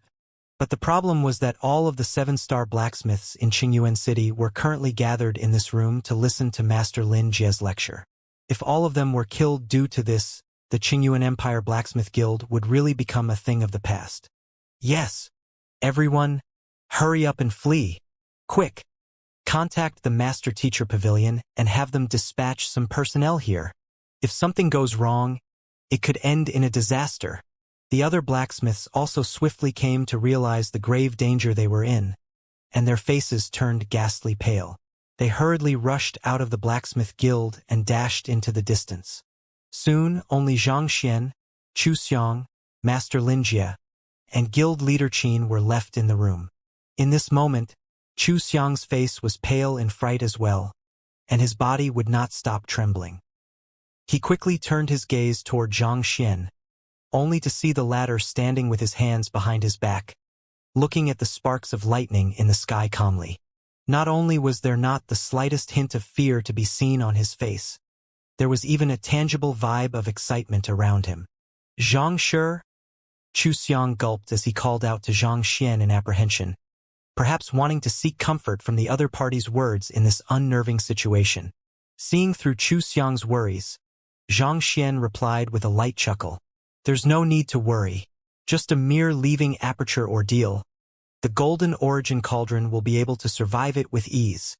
Normal tempering would be able to further the effects of the black gold crystal or on the golden origin cauldron as well, but the results would not be as pronounced as tempering through lightning. By tapping into the lightning energy in the leaving aperture ordeal, not only would it perfect the fusion between the black gold crystal and the golden origin cauldron, more importantly, it would grant the latter the power of lightning as well. The power of lightning would put the golden origin cauldron at a decisive advantage when facing other leaving aperture realm experts. Gotcha! While the others were still in a state of shock, the first streak of lightning descended from the heavens. It struck the golden origin cauldron squarely, but surprisingly, the latter managed to absorb it easily without any problems. Its exterior became even more lustrous, and its structure seemed to have become more compact and firmer. Master Lin Jie was astonished by how easily the golden origin cauldron managed to withstand the lightning strike. Given that the cauldron is a Saint intermediate tier artifact and the black gold crystal has been fused into it, it's understandable how its body is able to withstand the first lightning strike easily. But how could its spirit remain completely unharmed? Possessing the Yin attribute, spirits and souls were innately weak against lightning. Once the lightning was absorbed into the artifact, the spirit would naturally be devastated by the power of lightning as well, possibly even resulting in its dissipation. Yet, the spirit of the cauldron was completely unfazed by the lightning. In fact, it was even shaking its body gleefully in the air, as if provoking the lightning in the heavens to give it its best shot. Just what the heck was going on? Seeing how frenzied Master Lin Jie was from being unable to comprehend the situation before him, Zhang Xian shook his head and explained, the spirit of the golden origin cauldron has been tempered by lightning once in the past, thus granting it some degree of immunity to lightning. While the lightning tribulation in the leaving aperture ordeal isn't weak, it is no longer sufficient to cause significant damage to the golden origin cauldron. Back in their expedition in the Qiu Wu Palace, the golden origin cauldron had exposed itself to concentrated streaks of lightning in order to shield the rest of the expedition team from harm. Eventually, its spirit had ended up falling into a dormant state from the immense damage it had sustained. While it had nearly lost its life from the encounter, surviving the ordeal had made its spirit more resilient than ever. Even though there had not been anyone managing the Grade 8 lightning formation then, its might was still something that a leaving aperture ordeal could not compare to. It was due to that experience that Zhang Xian dared use lightning to temper the golden origin cauldron. It has been tempered by lightning in the past? Master Lin Jie nodded in realization. Everything made sense if that was the case. But soon, worry surfaced in his eyes. The leaving aperture ordeal is divided into primary stage, intermediate stage, advanced stage, and pinnacle. May I know what realm the golden origin cauldron is at currently? When leaving aperture realm cultivators achieved a breakthrough to primary stage, they would undergo their first lightning ordeal, which consisted of a single streak of lightning. Even though it was only a single streak, its might was not to be underestimated. Nevertheless, if a cultivator successfully withstood it, their primordial spirit would become significantly more resilient once it had recovered from the injuries it had sustained. Fortunately, it would take an ordinary cultivator several decades or even a century in order to cultivate from leaving aperture realm primary stage to intermediate stage, giving them sufficient time to recover from the damage caused by the lightning ordeal. With that, it would become much easier for it to survive the lightning ordeal during their breakthrough to intermediate stage. However, this was different for artifacts. Artifacts could be upgraded several cultivation stages at once. If the golden origin cauldron was upgraded to leaving aperture realm pinnacle in a single go, it would have to undergo the primary stage, intermediate stage, advanced stage, and pinnacle lightning ordeals consecutively without any time to recover in between the ordeals. In the face of 4 consecutive lightning ordeals, no matter how powerful the spirit was, its defenses would gradually be worn thin before eventually dissipating. Xianxia pondered for a moment before replying.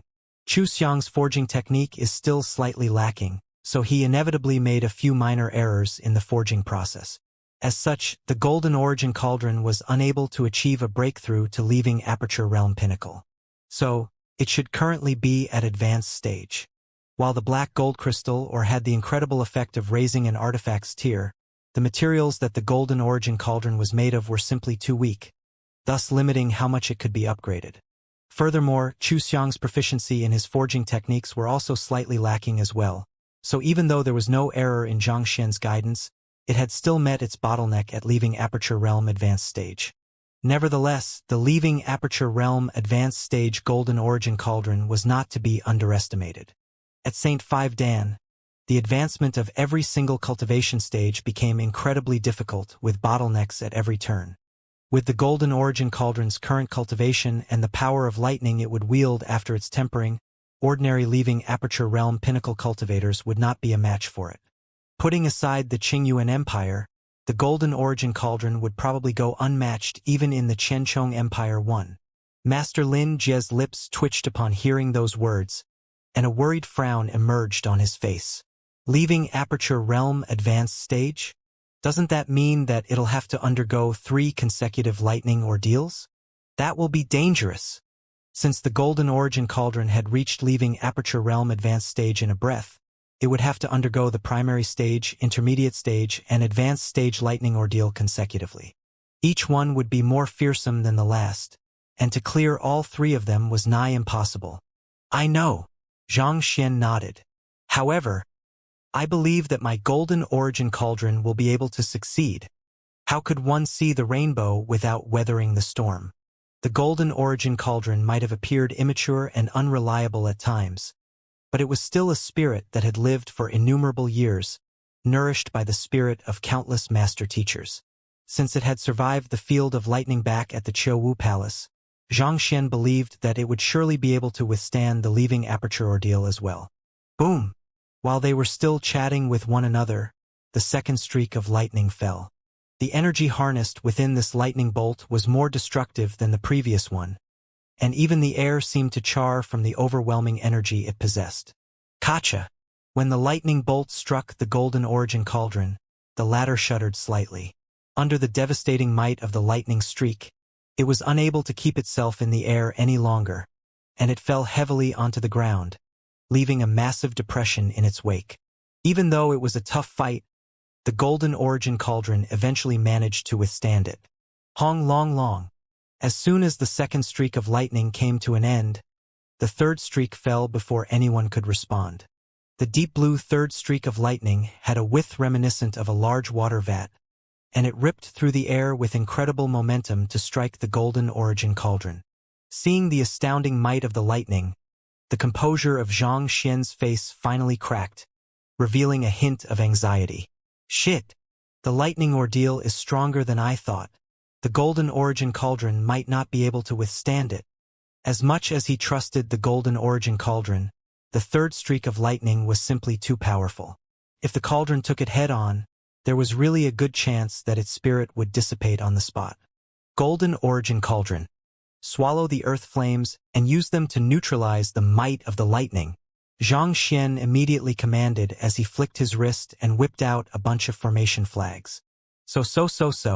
The formation flags fell into the surroundings of the Golden Origin Cauldron, forming an even more powerful formation to tap into the earth flames underground. Since the lightning was too powerful for the Golden Origin Cauldron to withstand by itself, they would just have to find another power to offset its might. And the strongest power that they could tap at this moment were the earth flames. Xiong. Due to the powerful pull of the formation, raging earth flames were forcefully dragged from beneath the earth, generating a violet inferno in the area. The Golden Origin Cauldron also knew that it was a do-or-die situation. Struggling out of the depression it was in, it opened its lid and swiftly absorbed the purple inferno into it. Voila! The flames circulated within the Golden Origin Cauldron's body before bursting forth in the form of a fiery dragon. The fiery dragon soared into the sky, clashing straight on with the third streak of lightning. Boom! A powerful shockwave rippled into the surroundings, shaking the heavens and earth alike. In the blink of an eye, the entire blacksmith guild was torn down as if it was a mere sheet of paper. My guild! Guild leader Qin widened his eyes in horror. Didn't you say that you weren't here to crash my blacksmith guild? I gave you permission to upgrade your weapon, and yet you still ended up destroying my building. How do you expect me to face my predecessors now? Who? When the third streak of lightning finally dissipated, the ominous clouds in the sky finally scattered, as if they had finally accomplished their mission. The golden origin cauldron also heaved a sigh of relief before slumping weakly to the ground, as if a lump of mud. Having reached the leaving aperture realm, it was finally able to make basic movements like a human, such as walking and holding up items. Xianxia walked up to the golden origin cauldron and placed his hand on it. A moment later, he heaved a sigh of relief. While the latter was completely drained after withstanding 3 consecutive streaks of lightning, fortunately, its spirit remained mostly unharmed. As long as it rested well, it would be able to recover within 3 months. Of course, if Xianxia were to treat it personally, its recovery period could be significantly reduced. You should return to the myriad anthive nest for now and recuperate under the Saint Bodhi tree, Xianxia instructed. The Saint Bodhi tree that he had planted in the myriad anthive nest was exceptionally effective in nourishing souls and spirits. Since most of the damage that the golden origin cauldron had sustained was to its spirit, it would do it some good to cultivate there. Yes, master. Knowing its own condition, the golden origin cauldron decisively entered the myriad anthive nest without any hesitation. After the golden origin cauldron left, Xianxia turned around to face Chu Xiang. Chu Gongzi, thank you for helping me upgrade my artifact. As a token of my gratitude, I'll give you these ores. Back then, Xianxia had obtained quite a handful of ores from Emperor Chu Tianxing. While he had used some of them to upgrade the golden origin cauldron, there was still a substantial portion of them remaining. Since Chu Xiang had helped him, the least he could do was give those to him to thank him. Xianxia, there's no need for that. Instead, I should be the one thanking you. This experience has truly given me a deeper insight into smithing. Chu Xiang quickly waved his hand to turn Xianxia down. The very experience of upgrading the golden origin cauldron was worth more than any ores or reward. As long as he digested everything that he had done today, his proficiency in smithing would surely improve by leaps and bounds. All right then. Seeing that Chu Xiang was reluctant to accept the ores, Xianxia did not insist on it either. Considering how the other party was able to fork out a concentrated high-tier spirit stone for an exclusive dance back at the Spring Pavilion, there was no doubt that he came from a privileged family. Thus, it was very likely that those ores did not mean much to him. After settling the matter with Chu Xiang, Xianxia turned his attention to Guild Leader Qin. Guild Leader Qin, regarding this, I'm really apologetic that I reduced the blacksmith guild to this state. He had not expected for such a mishap to happen during the upgrade of the golden origin cauldron either. It was out of goodwill that the other party had allowed him to upgrade his weapon at the forging hall, but he had ended up reducing the other party's guild to rubble. No matter what, he had to take responsibility for the damage he had caused. It was truly fortunate that no one had been injured in the incident, otherwise there was no way he would have been able to compensate for that. To make up for your losses, I'll have the Master Teacher Pavilion restore the Blacksmith Guild to its original state, Xianxia said awkwardly. I'll be counting on Xianxia then. Guild Leader Qin heaved a sigh of relief. If the Master Teacher Pavilion was willing to help, it probably would not even take a day for the Blacksmith Guild to be restored to its former glory, or even better than that. This outcome was at least still acceptable to him. Xianxia nodded. He swiftly sent a message to Wuxia to inform him of the matter and have him dispatch some men over to help him clean up the mess. Last but not least, he turned his gaze onto Master Lin Jie and said, I am truly apologetic for having interrupted your lecture. I'll be taking my leave now, so feel free to continue. Master Lin Jie's eyelids twitched. All the blacksmiths have already been evacuated from the place, so who am I to lecture? Furthermore, how am I supposed to lecture them after they have witnessed your exquisite use of smithing? Even if they did not say anything out of politeness, I would still be too embarrassed to lecture them with my half-assed knowledge. If only I knew this would happen, I never would have agreed to come to the Qingyuan Empire Blacksmith Guild to conduct a lecture. Since there is such a formidable expert at the Master Teacher Pavilion, why in the world did they still bother to invite me? Just the thought of it left Master Lin Jie deeply stifled within. After bidding farewell to the crowd at the Blacksmith Guild, Xianxia did not return to the Master Teacher Pavilion. Instead, he flew out of Qingyuan City and headed to the wooden hut where the Qing Tian Emperor had dragged his soul to previously. The area was extremely quiet and isolated, making it appropriate to deal with the problem concerning Vicious there. Who? Flicking his wrist, the Book of Heaven's Path appeared before Zhang Xian's eyes. Taking in a deep breath, Zhang Xian stretched his hand forward and grabbed it. Voila! The heart and finger sealed within a page in the book slowly materialized. Due to Zhang Xian's lack of strength, he had kept Vicious sealed within the Book of Heaven's Path all along, not daring to let him out. However, he had no choice but to let Vicious out this time around in order to allow the latter to undergo the Leaving Aperture ordeal and successfully advance to the Leaving Aperture realm. In any case, Vicious had already submitted part of his soul to him, so he did not have to worry about a betrayal. Tzzzzzzzzzz. As soon as Vicious escaped from the confines of the Book of Heaven's Path, the heart and he finger immediately released extremely concentrated jinqi of slaughter. In an instant, it felt as if someone had filled the entire wooden hut with water, making the surroundings incredibly suffocating. Seeing how Vicious was still in the mood to show off, Zhang Xian harumphed coldly. All right, hurry up and devour the Qing Tian Emperor's soul and raise your strength. Otherwise, if the other Vicious in the marshlands of the northern meadows notices your presence, he'll surely come after you like a mad dog. All right, Vicious answered meekly before swiftly absorbing the Qing Tian Emperor's soul. Suppressed within the Book of Heaven's Path, the rate at which he could absorb the Qing Tian Emperor's soul was severely limited as well. However, with his release, he was finally able to utilize his strength to its maximum, and it did not take long for him to fully devour the soul. Boom! Gradually, dark, ominous clouds began gathering in the sky. Vicious had successfully invoked his Leaving Aperture ordeal as well. Unlike the Golden Origin Cauldron, even though Vicious had lost his memory, he was still an old monster who had lived for countless years. As fearsome as the Leaving Aperture ordeal was, he was able to clear it as if it was a mere walk in the park. Just like the Golden Origin Cauldron though, he also underwent 3 consecutive lightning strikes, and his cultivation rose all the way to Leaving Aperture Realm Advanced Stage before gradually sliding to a halt. The Qing Tian Emperor was ultimately only a Leaving Aperture Realm Primary Stage Soul Oracle.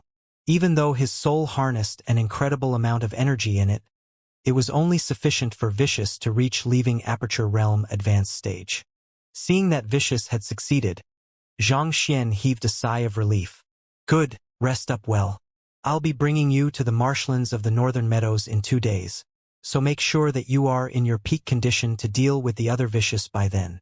Now that he had 2 Leaving Aperture Realm Advanced Stage experts protecting him, he was in a much safer position than before.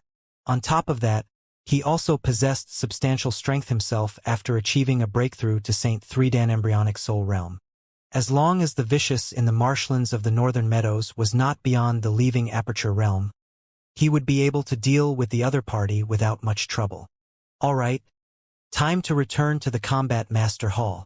Sending Vicious back into the Book of Heaven's Path, Zhang Xian flew to the Combat Master Hall. All in all, his trip out had only taken around 8 hours in total, but his fighting prowess and trump cards had increased significantly. Currently, the combat masters from the other 3 Combat Master Halls were in an intensive exchange with the Xianxia faction, and they were currently negotiating for a long-term alliance. Zhang Xian decided not to interfere in the matter, allowing the others to sort it out among themselves. Just as he was about to find Hall Master Xing to discuss the matter about heading to the marshlands of the northern meadows, he suddenly saw Yu Feier flying over. Zhang Shi. Qiqi has left Qingyuan City. She has left. Zhang Xian was taken aback. Where did she go? It was just earlier in the afternoon that she had asked him to accompany her for an entire day, and he had even spent 2 hours guiding her on pill forging. Why would she suddenly leave? I'm not too sure either. Yufei shook her head. Did she say anything? Xianxia asked. Even if he had rejected Luo Qiqi, the latter was not the sort to leave without saying farewell. Could something have happened to her? She said that she had some matters at home to attend to, so she needed to leave for the time being, Yufei replied. Some matters at home to attend to? I saw the introduction letter she submitted when applying to the Master Teacher Academy. She was introduced by the Baiyuan royal family, so I figure that she's the princess of the Baiyuan Empire. I heard a few days earlier that there has been some unrest in the Baiyuan Empire, and several members of the royal family have been injured. Perhaps she has left to resolve the issue, Yufei said. Baiyuan Empire. Zhang Xian pondered for a moment before nodding. He seemed to have recalled someone saying that Luo Qiqi was the princess of some empire back when he first met her. Baiyuan Empire was a Tier 1 empire, too. While it was significantly stronger than the Hongyuan Empire, it still paled greatly in comparison to the Qingyuan Empire. Noticing Zhang Xian's worry, Yufei said, the Baiyuan Empire is just a Tier 1 empire, so their strongest power should be at Saint 1 Dan pinnacle. Considering that Qiqi is a Saint 2 Dan cultivator, she shouldn't have any problem suppressing the unrest there. Zhang Xian nodded. With Luo Qiqi's recent rise in cultivation, it would be easy for her to deal with the unrest in her homeland. Just that, the recent consecutive departures of his students did leave him feeling slightly down within. Yufei hesitated for a moment before speaking. Xianxia, to be honest with you, I intend to return to the Hongyuan Empire soon. 2. You are leaving too? Zhang Xian asked. Yes, I have thought about many things over the past few hours, and I have come to a realization. You are a dragon who will eventually ascend to great heights. Not even the Qingyuan Empire nor even the Empire Alliance will be big enough for you to fully spread your wings. Only a person like the little princess from the Luo clan will be worthy of being by your side. Yufei said with downcast eyes. I am only an insignificant princess from a Tier 1 empire, so it's indeed about time for me to stop my delusions. Rather than pursuing an impossible goal, I might as well focus my attention on my cultivation. Perhaps one day, I can reach a height where I could make you spare a glance at me too. She had always been a decisive person, and since she had made her decision, she would not hesitate in carrying it out. Over the half a year she had been with Zhang Xian, deep inside her heart, she had already realized that it was just a matter of time before he became someone completely out of her reach. Watching as the distance between them grew bigger and bigger, she felt more and more anxious and apprehensive. It was not too long ago that he had been weaker than her, but before she could truly grasp it, he had already become a person far nobler and stronger than her. Rather than chasing behind him anxiously and allowing panic to gradually consume her, perhaps it would be much better if she took her leave and calmed down first. Not expecting Yufei to come to a decision so quickly, Zhang Xian pondered for a moment before nodding. I understand. Take care of yourself. Even with his state of mind, he was still unable to fully comprehend and resolve the dilemma of love. From his feelings for Luo Ruoxin, he could tell how difficult it was for a person to give up one that they liked. In fact, it was due to his reluctance to lose Luo Ruoxin that he was so motivated to push himself to his limits. Yet, within just a few hours, Yufei had been able to sort out her feelings and sever whatever sentiments she had for him. From this perspective, she was indeed a courageous individual. Most likely, she would become a very capable monarch, possibly achieving accomplishments far exceeding those of her father, Yu Shenqing. Xianxia, farewell. With a light smile, Yufei turned around and left. Just like her arrival, she left without any hesitation as well. It seemed like she could see through Zhang Xian's determination as well. She knew that Zhang Xian's heart was only big enough to house the little princess of the Luo clan, and her persistence would only become a nuisance to him. Since that was the case, perhaps leaving was the best decision. At the very least, she would be able to leave behind a good impression in his mind. Leaving the Combat Master Hall, Euphraia turned around to gaze at the majestic building behind her as she clenched her fists tightly in agitation. Chi-Chi probably has the same thoughts in mind as me. Dealing with the affairs back home is one matter, but she probably doesn't know how she can face Xianxia after her rejection either. Nevertheless, I should still hasten my footsteps so as to not lag behind her. She and Luo Chi-Chi were both extremely prideful people. It had not been easy for them to find someone whom they loved, but the both of them had ended up being rejected together. It was inevitable that they would find this hard to swallow. If we just followed behind you and accepted your guidance and generosity, even if we eventually caught up with you, we would not be able to harbor any intentions toward you anymore. Indeed, we might be unworthy of you now, but we'll continue working hard. Eventually, with our own strength, we will climb to a height where we will be qualified to stand beside you. This shall be my resolve, as well as my pride. Xianxia could see through Luo Chi-Chi and Euphaia's thoughts, but as he already had someone that he loved, he did not want to get involved with anyone else. While it was inevitable that they would be depressed for a period of time, this was at least better than prolonging their pain. Often, hesitation and indecisiveness were what hurt others the most in a relationship. After watching Euphraia depart, Xianxia stood quietly for a moment to calm down his vexed mind before heading to look for Hall Master Xing. What was more important at the moment was to resolve the issue with Vicious. Otherwise, if they let that fellow be, it was only a matter of time before a calamity befell the Qingyuan Empire. Many master teachers would lose their lives, and even Xianxia would be placed in a deeply precarious position. After all, as a celestial master teacher, his significance was simply too great to the otherworldly demonic tribe. Even if Vicious was trapped at the moment and could not make a move himself, as long as he leaked the news, Xianxia's good days would be over, and he would be forced into an endless game of hide-and-seek.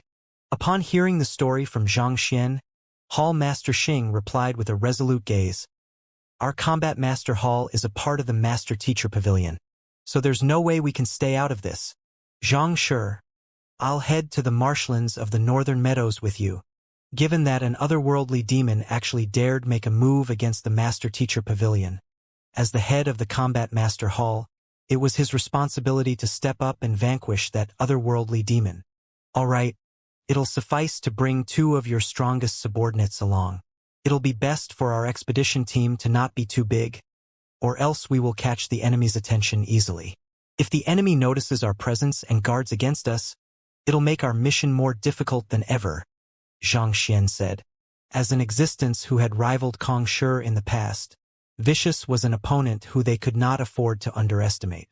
They might still stand a chance against him if they caught him off guard, but it would be a different story if he anticipated their arrival and made preparations to deal with them. Even if Vicious had fallen from his former glory, the knowledge and experience he had accumulated over countless years were still far beyond theirs. The slightest carelessness against such an opponent could very well cost them their lives. I understand. Knowing how grave the matter was, Hall Master Xing nodded before taking his leave to make preparations. Not too long later, Hall Master Xing appeared once more with Division Head Liao of the Heart Division and Division Head Wei of the Inner Breath Division behind him.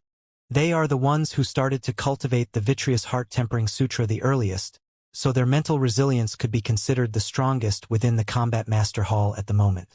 If the other party is truly a soul oracle who specializes in soul arts, they will be the best candidates to bring with us for the expedition, Hall Master Xing said. Xianxia nodded in agreement. Soul oracles were skilled in confounding the soul, producing illusions and the sort to incapacitate one. Those with stronger mental resilience would be in a significantly safer position. As the head of the Heart Division, there was no doubt about Division Head Liao's mental resilience. On the other hand, Division Head Wei was one of the first few to have learned the revised Vitreous Heart Tempering Sutra that Xianxia had given to the Combat Master Hall, and his mental resilience had been reinforced significantly. Furthermore, the fighting prowess of the duo was second only to Hall Master Xing, so they were indeed the ideal candidates to fight against Vicious. Xianxia looked at them grimly. This expedition to the marshlands of the Northern Meadows will be very dangerous. Our opponent possesses means far beyond our imagination, and there's a good chance that you might not return alive. Even so, Are you still willing to follow us there? Division Head Wei and Division Head Liao replied without any hesitation. Principal Zhang, we know that. The purpose behind the creation of the Combat Master Hall is to deal with potential threats that humanity may face on the front lines. As long as we are able to protect our brethren, death is nothing to fear. Seeing the resolve that the both of them had, Zhang Xian nodded in approval. Well said. All right, let's head to the Master-Teacher Pavilion to liaise with Wuxia. Thus, the four of them began making their way over to the Master-Teacher Pavilion. Upon arriving at the Master-Teacher Pavilion, Zhang Xian saw that Wuxia had also prepared 4 personnel to follow them to the marshlands of the Northern Meadows. 3 of them were 7-star pinnacle Master Teachers, old elders who had been in the Qingyuan Empire Master-Teacher Pavilion since a very long time ago, so their loyalty was indubitable. The last one was surprisingly a familiar face, Zhang Jiuxiao. Jiuxiao has been to the marshlands of the Northern Meadows before, and he entered the Ghost Cavern as well. I believe that the hiding place of the mastermind behind the Qingtian Emperor is likely related to that mysterious place, so I think that it would be good to have him lead the way for us, Wuxia said. This? Zhang Xian pondered for a moment before nodding. There was not much about Vicious in the Qingtian Emperor's memory, and it had not been too detailed either. It was not due to the lacking ability of his soul search, but because Vicious was a highly capable soul oracle as well, and he had erased the Qingtian Emperor's memory about him in advance in case a mishap happened. As such, the information that Zhang Xian had of Vicious was not complete. Since Zhang Jiuxiao had been to the Ghost Cavern before, it would be for the best if he could lead them there. Zhang Jiuxiao turned to look at Zhang Xian and said with determination, Zhang Shi, I know that we had some conflicts in the past, but this matter concerns the future of mankind. As fellow master teachers, I hope that we can put our differences aside and work together on this matter. Bewildered by Zhang Jiuxiao's words, Zhang Xian replied in a daze, My thoughts exactly. Do the affairs concerning Luo Ruoxin? He had inevitably become a little prejudiced against the Zhang clan, thinking that it was a snobbish and domineering clan that paid no heed to the feelings of others. However, seeing how Zhang Jiuxiao was willing to put aside their personal grudges during a crucial moment like this, his opinion of the Zhang clan could not help but change slightly for the better. Just as Zhang Xian was still harboring such thoughts in his mind, the eyebrows of the young man before him shot up as he continued.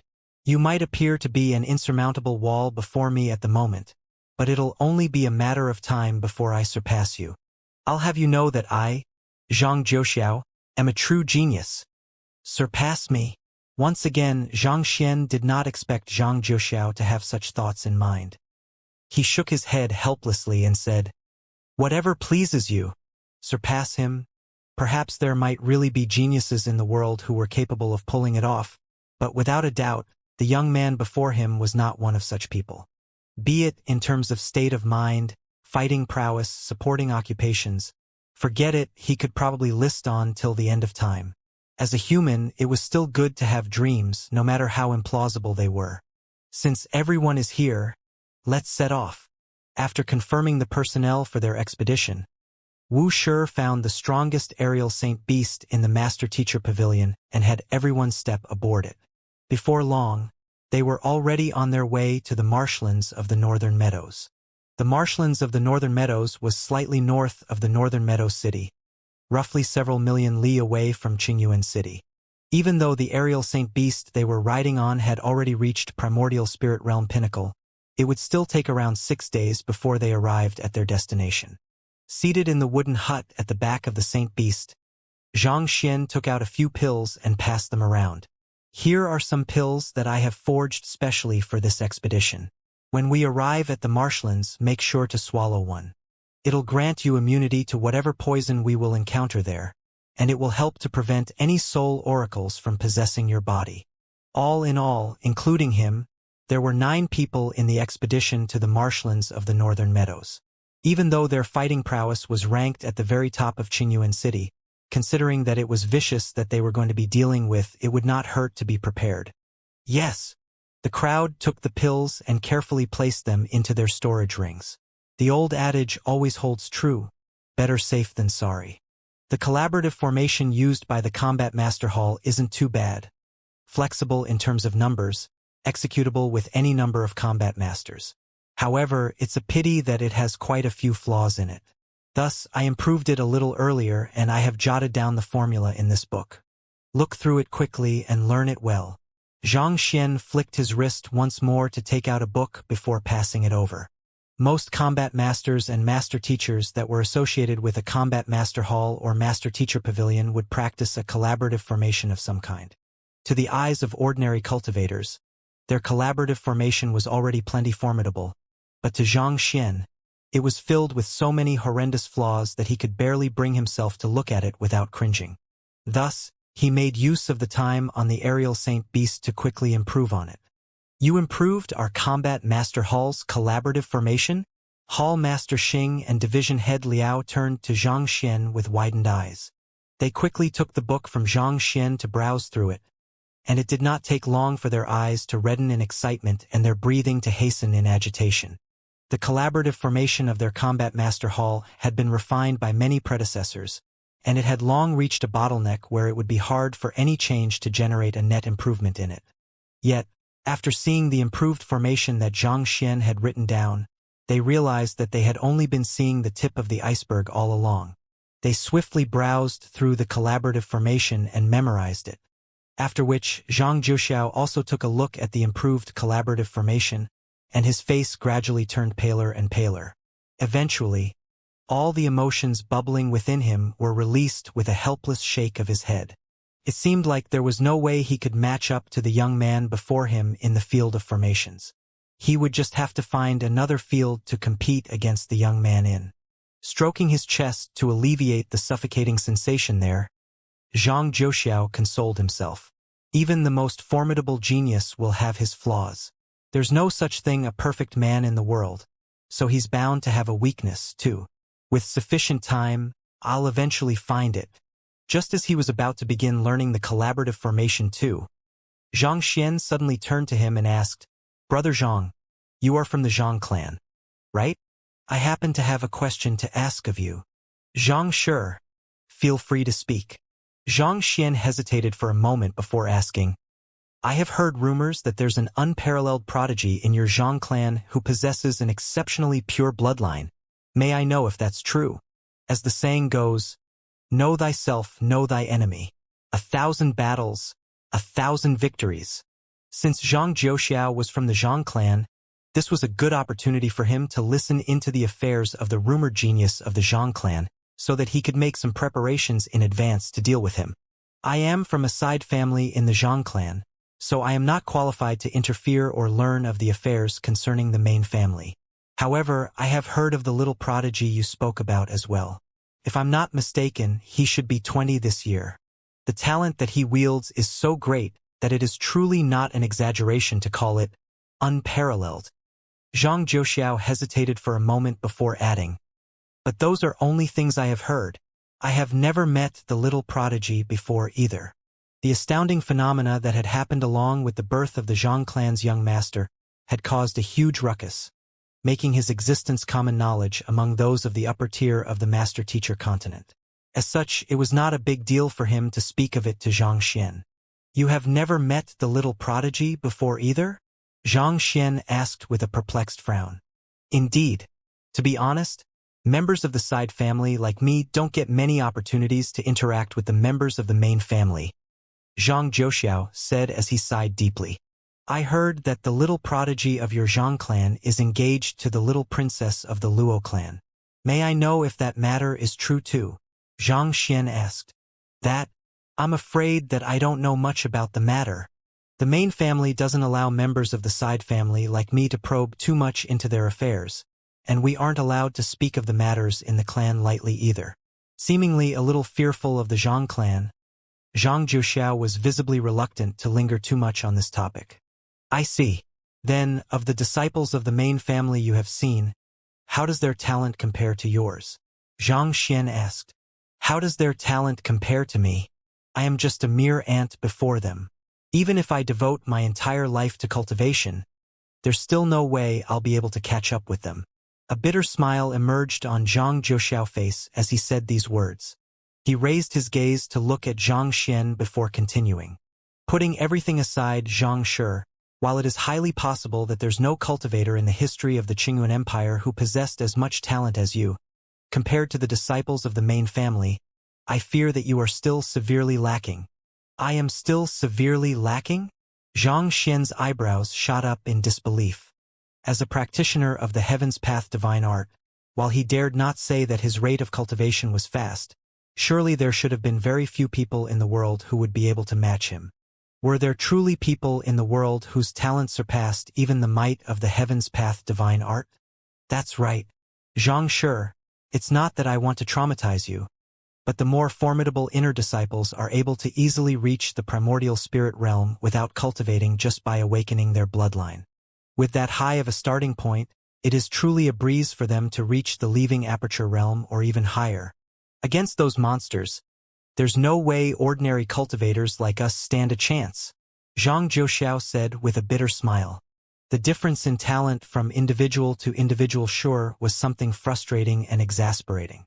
Taking the otherworldly demonic tribe for example, every single one of them wielded the strength of a transcendent mortal from birth, and it was for this reason that mankind was at an inherently disadvantageous position against them.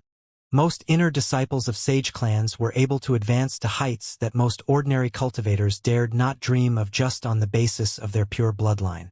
Against such monsters, ordinary cultivators like them had no choice but to admit defeat. Awakening their bloodline?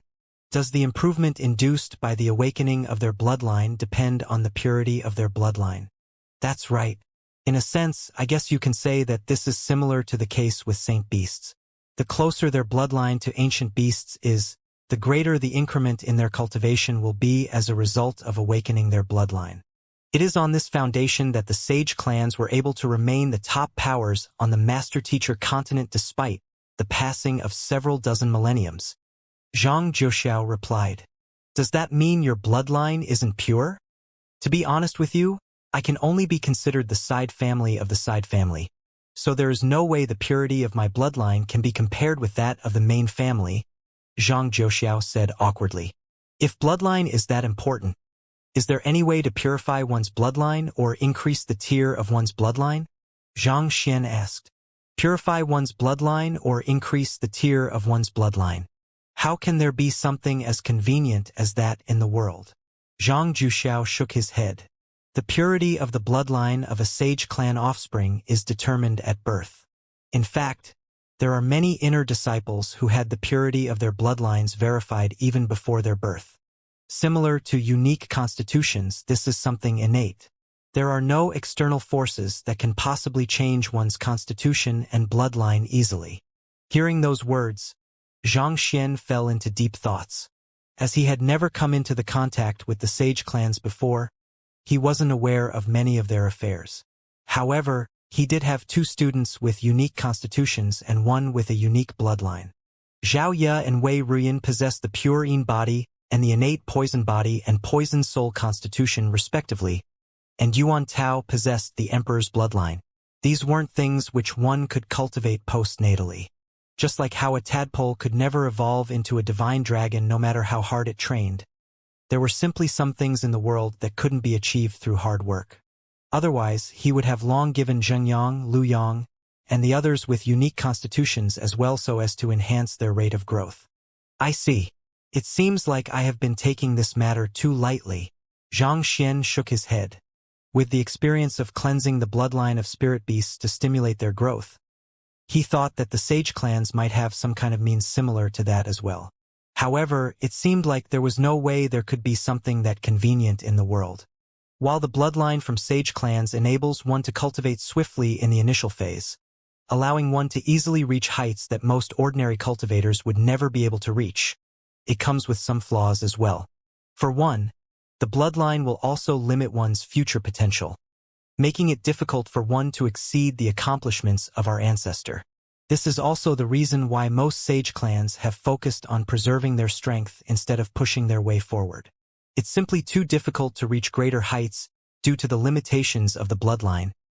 Zhang Jiuxiao continued. There were always two sides to everything.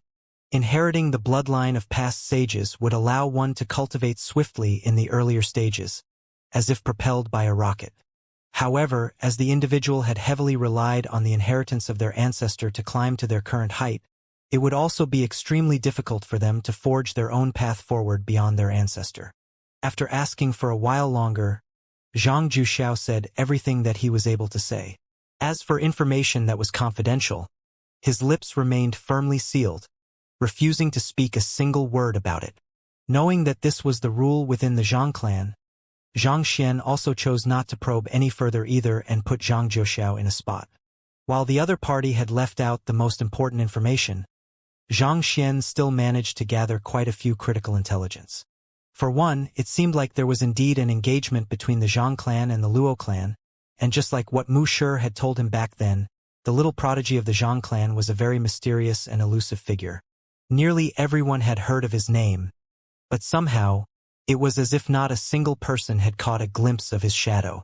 Nevertheless, based on Zhang Juxiao's deductions, while that little prodigy was only 20 this year, it was highly likely that his cultivation had already reached Saint 7 Dan.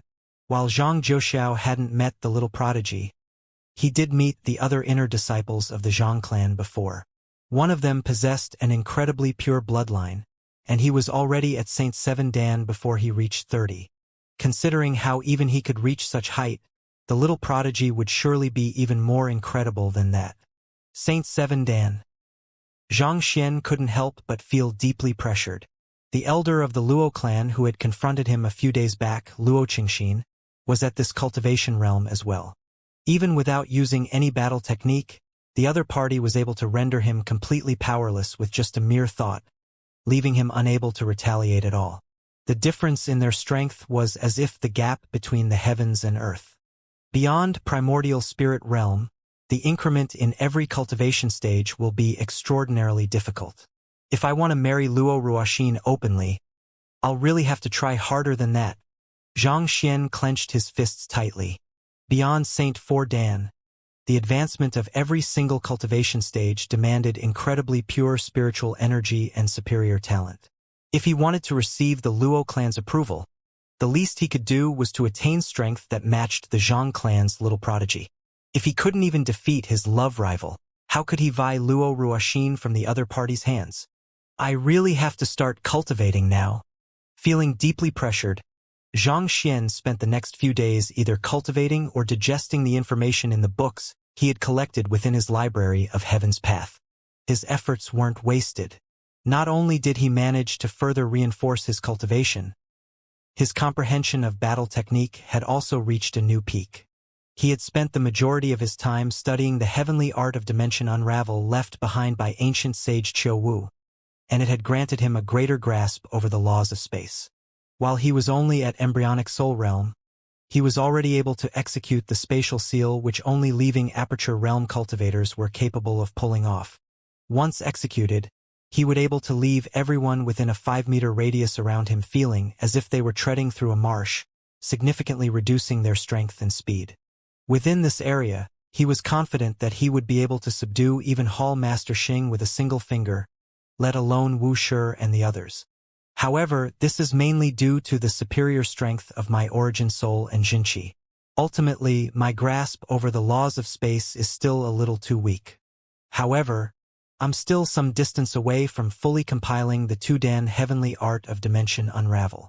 Knowing that he still had much room for improvement, Zhang Xian didn't get conceited at his newfound strength. The heavenly art of dimension unravel could be divided into 5 Dan. Even though he had managed to reach 1 Dan pinnacle, he was still a distance away from reaching 2 Dan. Time passed in a flash for cultivators. 6 days later, the aerial Saint Beast finally came to a halt above a massive city. Xianxia, this is the Northern Meadow City, also known as the G-City. It is one of the more prosperous and powerful cities within Qingyuan Empire. Wu Shi introduced. Gazing downward, Zhang Xian saw a massive city vaguely visible beyond the clouds. It was extremely large, making it impossible to overlook the entire city in a single sight.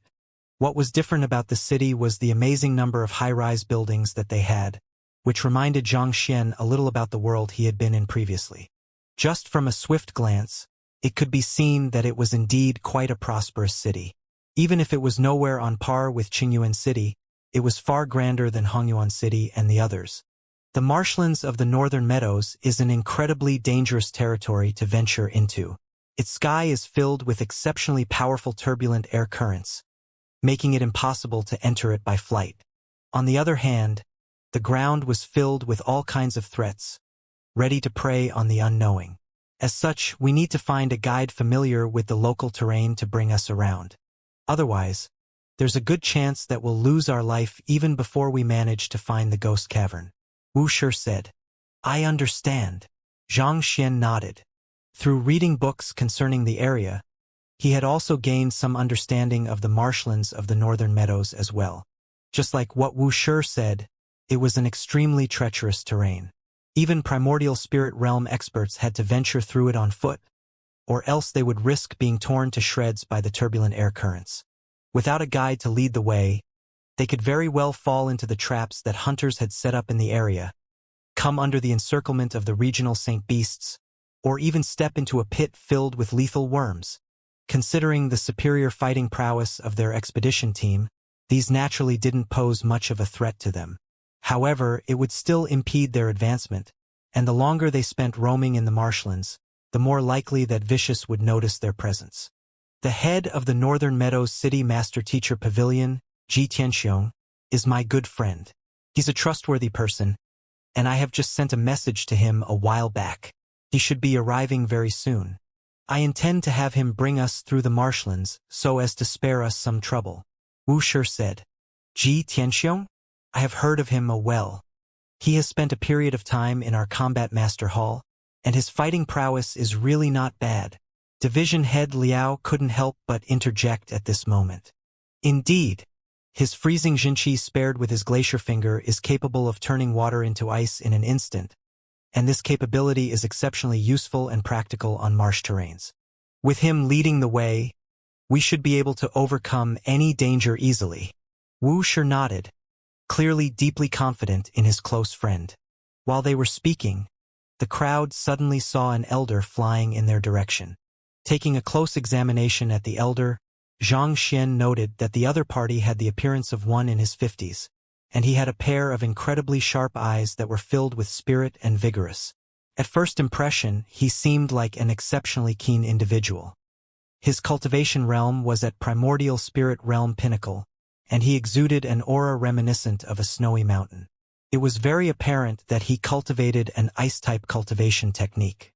Wuxia quickly welcomed the elder before ushering him into the wooden hut.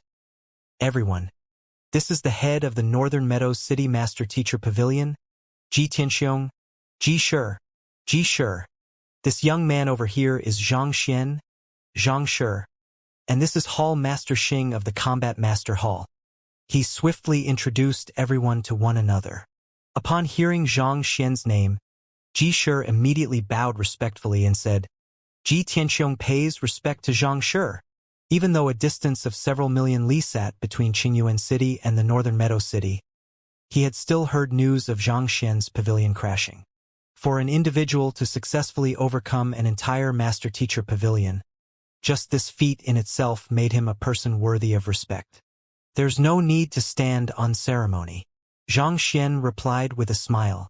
I believe Wuxia should have told you the reason behind our visit here. Yes. Wuxia has already told me everything. Ji Shi nodded. That's good.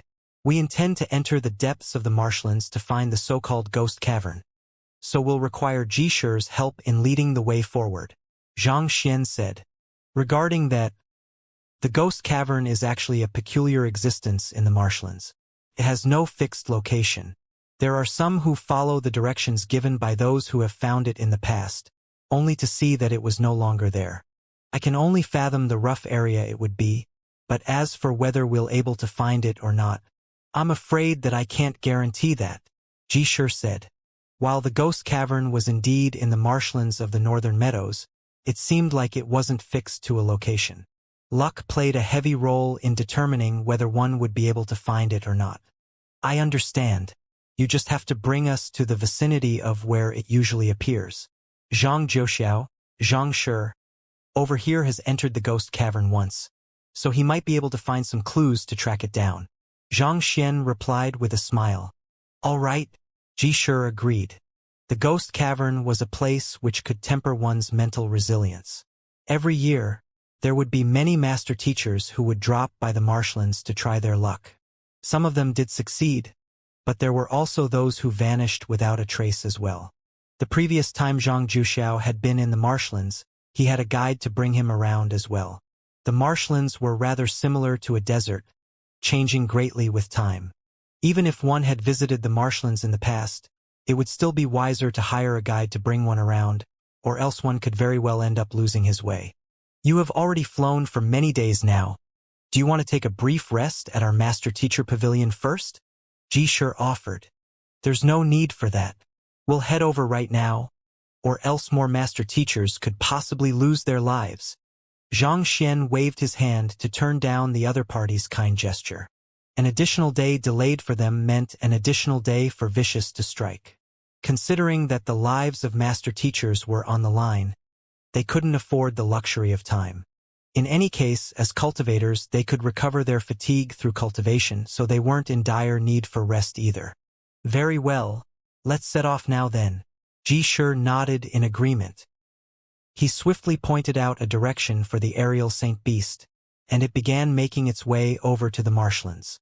The marshlands were located further up north of the northern Meadows city. After roughly 2 hours of flight, the group was welcomed with the sight of a pitch-black marshlands that seemed to stretch endlessly into the horizon, creating an illusion that it was connected with the sky. Let's alight here. The air currents ahead will be turbulent, and there are many dangerous fields in the sky as well. It would be a disaster if we were to accidentally drop into one of them, so there's no choice but to proceed ahead on foot. Shi explained as he instructed the aerial Saint Beast to land on the ground. The danger of the marshlands of the northern meadows lay not only on the ground but in the air as well. There were many peculiar fields in the air that one could potentially collide with when traveling above ground. The slightest carelessness could cause one to be devoured by it, placing one in great peril. After alighting from the back of the aerial Saint Beasts, the group swiftly assessed the pitch-black marshlands right before them. To be exact, the marshlands wasn't completely pitch-black. It was actually filled with scarlet flowers that rose above the marsh, reminiscent of lotus. The locals call those flowers man-eating lotuses. Don't underestimate them just because of their beautiful exterior. They are actually extremely dangerous plants. Most transcendent mortal cultivators would be unable to escape from their clutches once caught. Shi explained as he threw a stone toward a nearby lotus. Voila! As soon as the rock came into contact with the lotus, the latter immediately wrapped itself around the rock, reducing it to dust in an instant, as if some kind of unique power had devoured it. Xianxia's eyelids shot up in astonishment. If he hadn't seen it with his own eyes, he would never believe that there would be such a plant in the world.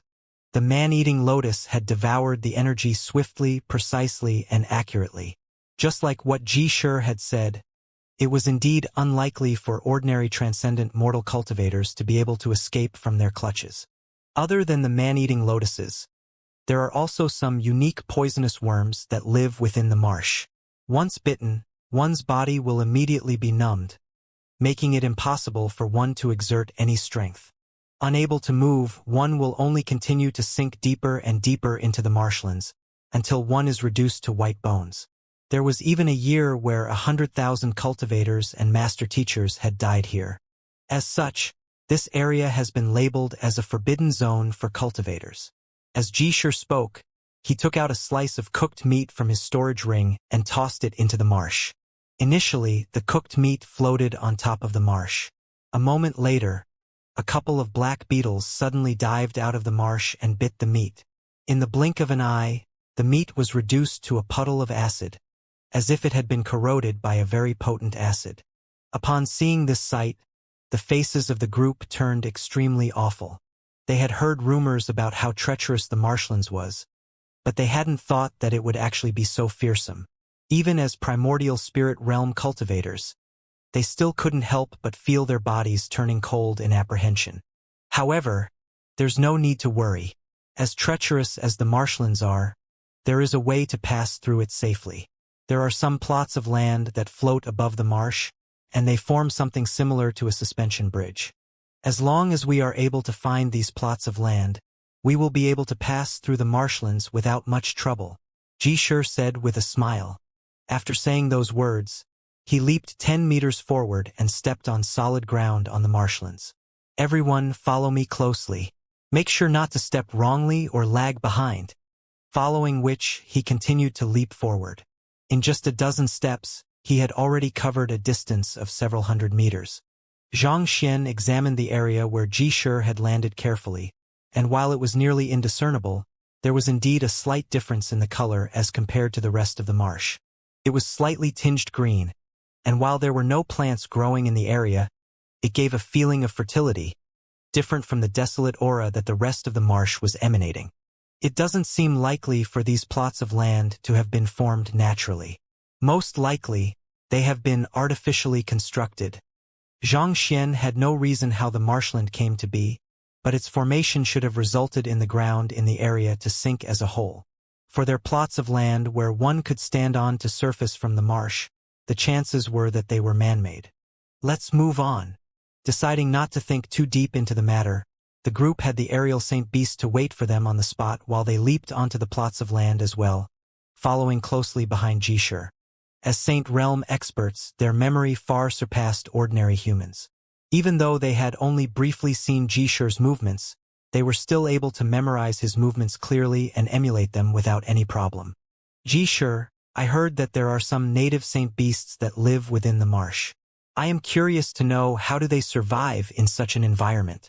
Considering how poor the environment was, it was truly difficult to comprehend how any Saint Beasts could possibly grow in the marsh.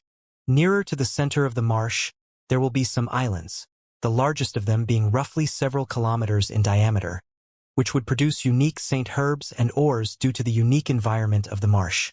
As such, there are quite a few Saint Beasts who would claim those territories for their own in order to dominate those resources.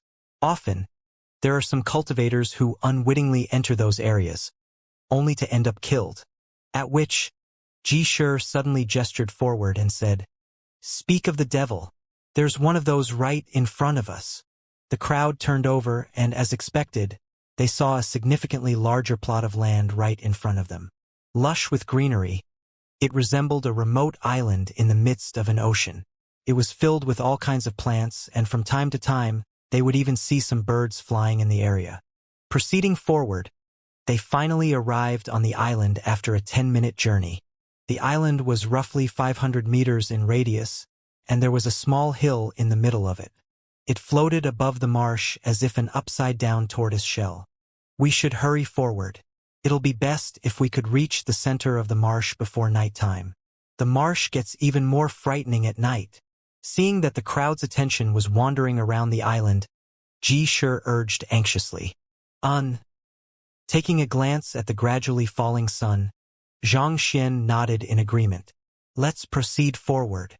While there was still some time before sunset, the marshlands were simply too huge, and they couldn't fly in the area either. Even if they were to rush at full speed ahead, it would probably take them 2 to 4 hours before reaching the middle of the marsh, so they couldn't afford to waste any time. With Jishur's deep understanding of the marsh, the group managed to avoid most of the pitfalls along the way. They managed to successfully circumvent the territories of the Saint Beasts, as well as some of the more treacherous terrain in the marsh, thus saving much time. For hours later, they were finally nearing the center of the marshlands. On the way forward, they encountered quite a few cultivators, but the latter chose to take a detour around them. While the group didn't don on their master-teacher robe in order to conceal their identities, the incredible fighting prowess of the group was more than sufficient to strike fear in the hearts of others. Unlike in the city, where the presence of the master-teacher pavilion would make others think twice before carrying out any malicious acts, those in the marshlands had no qualms with killing other cultivators to steal their items. In fact, such actions were commonplace here. Furthermore, if the corpses were to be disposed into the marshlands, it would be difficult for the regional master-teacher pavilion to investigate the matter and make an accurate judgment.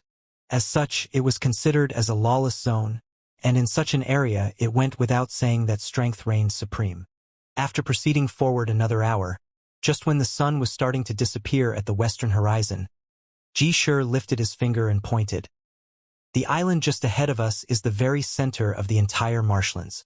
Based on most of the rumors, the ghost cavern tend to appear there the most often, so it'll be good to start out search there before gradually spreading out. Other than that, I don't really have a better idea in mind. Following his finger, the crowd saw a massive island of roughly 8 kilometers in diameter. The land was extremely lush, filled with greenery of all sorts, and there was a towering mountain in the middle of the island. Looking at it from afar, it seemed like a small city. Let's head over. Before long, the crowd stepped onto the island. The first thing that they noticed about the island was the astonishingly high concentration of spiritual energy in the area. It felt refreshing and energizing to be in an environment so rich in spiritual energy. No wonder why Saint Beasts would want to live here. Indeed, if one were to cultivate here, one could probably achieve twice as much with the same amount of effort. Xianxia noted. It seemed like the island was a natural blessed land for cultivation. Those who cultivate for the long term here would be able to easily surpass those who lived outside. As the saying goes, opportunities go hand in hand with risk. Despite knowing the dangers lurking within the marsh, the Saint Beasts still determinedly chose to reside in the area in hopes that they would be able to attain greater strength. All right, we'll be resting here tonight. It'll be best for us to only start our search for the ghost cavern tomorrow morning, as venomous worms and the sort will emerge from the marsh at night. Being too hasty in the moment will only slow us down. As Jishir spoke, he flicked his wrist and took out a gourd of high-tier Saint Beast urine before pouring them in the surroundings. This served as a deter venomous worms and the sort from coming around them. Having seen many things on their journey here, the remaining members of the group had also seen how terrifying the marsh was with their own eyes. Not saying anything much, they took out the rations they had prepared beforehand and began eating. Fine wine accompanied with roasted meat, it could be said to be a considerably bountiful dinner. After eating, Xianxia didn't go to rest. Instead, he crossed his legs and continued to cultivate. He drove his heaven's path Jinchi through his body to temper his embryonic soul again and again, trying to push for a metamorphosis as soon as possible. While Xianxia was at the Combat Master Hall, he had collected all of the books in the Guardian Division to form another Heaven's Path Golden Body, and its effects weren't too bad. Even if his physical body wasn't on par with the Golden Origin Cauldron yet, it definitely didn't pale too much from the latter. After cultivating for some time, Xianxia suddenly felt a surge of energy pulsating not too far away. Turning his head over, he saw Hall Master Xing's face abruptly reddening, as if he was unable to suppress the energy rampaging within his body. What's wrong? Alarmed, Xianxia quickly walked over and asked. The others were also jolted awake from their cultivation, and they quickly walked over to check on Hall Master Xing out of worry. Principal Zhang, I think that my leaving aperture ordeal might be coming very soon. Hall Master Xing replied with a pale face. Hearing those words, Xianxia frowned. After he had repaired the large rift in Hall Master Xing's primordial spirit, the latter swiftly made a breakthrough from half-leaving aperture realm to quasi-leaving aperture realm. Under normal circumstances, he should be able to determine when he wanted to summon the leaving aperture ordeal whenever he wanted, so why would it suddenly trigger at this moment? What happened? Knowing that there was something doubtful about the situation, Xianxia asked. I'm not too sure either. I was cultivating for a while earlier when I suddenly felt energy overflowing from my primordial spirit, attempting to overcome my bottleneck. I tried suppressing it, but I couldn't hold it in. At this moment, Hall Master Xing's Jinchi suddenly burst out from his pores, and soon after, ominous clouds began gathering above everyone's head. The lightning ordeal was about to fall. Don't worry, it's just the leaving aperture ordeal. With your strength, you'll surely be able to overcome it easily. Gesturing for everyone else to evacuate from the area where the lightning ordeal would fall, Xianxia encouraged with a smile. As the head of the Combat Master Hall, Hall Master Xing's physical resilience far exceeded that of ordinary cultivators.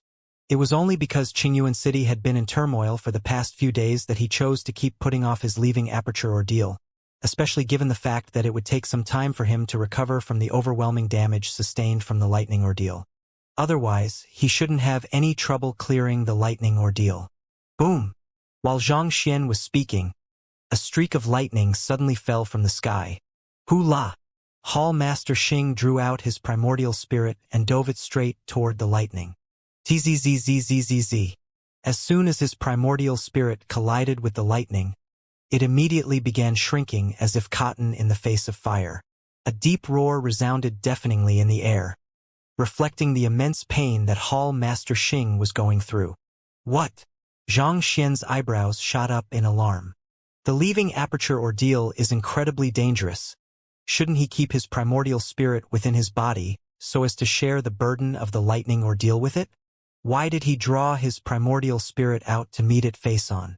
That's too reckless, too dangerous, Wuxia exclaimed in horror. The lightning of the leaving aperture ordeal could temper one's primordial spirit, but the devastating might of it was not one which any primordial spirit could withstand by itself.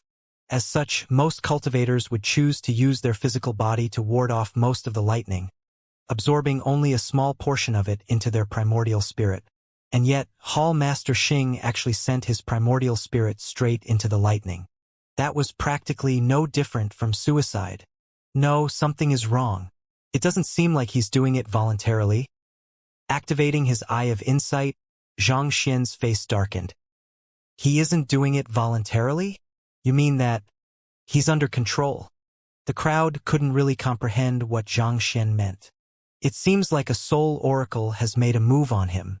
Knowing that he's on a verge of a breakthrough, the soul oracle forcefully manipulated his primordial spirit while he was cultivating to draw down the lightning ordeal before dragging his primordial spirit out, wanting to use the power of lightning to eradicate first. Or perhaps, he intends to make use of this incident to wear us down while attempting to save him. Zhang Xian's eyes narrowed in fury. Soul oracle? Does that mean that we have been noticed? Wuxia's face darkened. They had swapped out of their master-teacher robe and rushed here without any worry in order to get to the mastermind behind the Qingtian Emperor before the other party could get to them. Yet, who could have known that the other party would still be the one to make the preemptive blow? That seems to be the case. Zhang Xian nodded. Turning his gaze back to the sky, he saw Hall Master Xing's primordial spirit gradually growing smaller and smaller under the devastating might of the lightning, seemingly about to dissipate at any time soon. As powerful as Hall Master Xing was, given that primordial spirits were innately weak against the power of lightning, and he wasn't fully prepared to face the leaving aperture ordeal when it descended, the odds were extremely against his favor. At this rate, Hall Master Xing really might just die. Division Head Wei and Division Head Liao watched the situation in anxiety, not knowing what they could do. Hall Master Xing was not only their leader but an old friend whom they had known for several centuries now. They couldn't bear to watch their old friend being burned to crisp with their own eyes. Principal Zhang, do you have a way to save him? The duo hurriedly turned to Zhang Xian desperately, hoping that he would have a way to resolve the situation. If there was anyone here who could possibly save Hall Master Xing, it could only be the young man before them. Rest assured, I'll surely save him. Even if the duo didn't say anything, Zhang Xian would still save Hall Master Xing. With a sharp glint in his eyes, he examined the lightning ordeal before him closely with his eye of insight. Through his eye of insight, he could see the power of lightning swiftly grinding down Hall Master Xing's primordial spirit, swiftly pushing it toward dissipation. At this rate, Hall Master Xing didn't have much time left. There are many cultivators who have reached quasi-leaving aperture realm, but out of fear for the power of lightning, they dare not to summon their leaving aperture ordeal down. Pavilion Master Go is one such person. Going by this logic, it should be impossible for the leaving aperture ordeal to fall on its own accord. It's likely that someone has interfered with Hall Master Xing's primordial spirit, thus giving rise to the current situation. Zhang Xian analyzed with a tight knit between his brows. There's no way to forcefully stop a lightning ordeal once it has started. Any attempt to interfere with the leaving aperture ordeal will only make it grow stronger, thus putting the cultivator facing it in greater peril. Ji Shi remarked as he shook his head helplessly. As a primordial spirit realm pinnacle expert, he had read many books regarding the leaving aperture ordeal, so he knew quite a bit about it as well. This was the trial that the world put those who attempted to vie power from it through, and those who dared to cheat in the trial would have to face a greater lashback from the heavens. Indeed, this is really a dilemma. Xianxia nodded grimly. What was truly fearsome about the lightning ordeal was that no one would be able to interfere with it started, or else it would only grow stronger and stronger before eventually reaching an uncontrollable level. Take his Saint Ascension ordeal for example. Despite seeing how much danger he was in, Luo Ruoxin still held herself back from interfering, knowing that any attempt to do so would only put him in greater danger. Otherwise, Xianxia would at least have dozens of methods to eradicate the lightning ordeal. If we don't do anything soon, Hall Master Xing really will lose his life, Division Head Liao urged anxiously. I know, Xianxia replied impatiently as he muttered flaws in his mind, and a book materialized in the Library of Heaven's Path. He swiftly flipped it open to take a look. A moment later, he turned to Wu Shi and said, "You are the only one who can save Hall Master Xing now." Me? Wu Shi was taken aback. Is there anyone who has any spirit-reinforcing pill here? Paying no heed to Wu Shi's bewilderment, Xianxia turned to the crowd and asked, I have one here. Division Head Liao rushed up and passed a jade bottle into Xianxia's hand. Xianxia immediately took out the pill from the bottle before placing it into Wu Shi's hands. Swallow it. Wu Shi looked at the pill in his hand hesitantly. The spirit-reinforcing pill was a grade 7 pill that harnessed an immense amount of spiritual energy.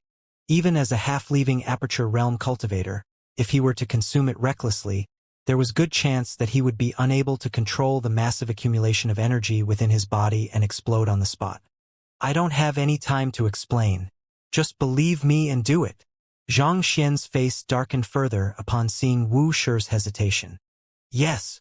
Knowing that the young man before him wielded capabilities exceeding that of ordinary humans, Wu Shi dared not to utter any nonsense.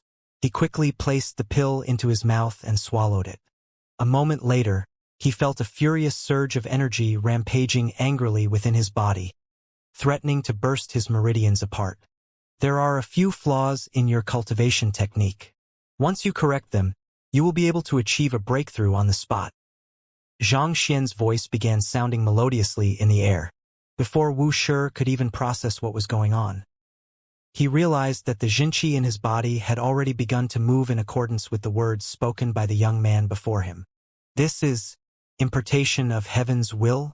Is Xianxia intending to resolve my flaws and have me achieve a breakthrough to leaving Aperture Realm on the spot? Xianxia narrowed his eyes in astonishment. Instructing him to swallow the spirit-reinforcing pill and resolving the flaws concerning his primordial spirit. No matter how slow he would have to be a fool to still not understand what was going on. Within moments, the Jinqi in his body had already fused together with the spiritual energy in the spirit-reinforcing pill, swiftly accumulating more and more.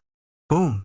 In less than 3 minutes, he broke through the bottleneck of his body, and primordial spirit which shared the same appearance as him emerged from his glabella.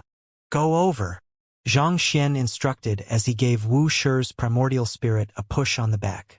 Before Wu Shi could even process what had just happened, his primordial spirit was already fast on its way toward the Hall Master Xing's lightning ordeal.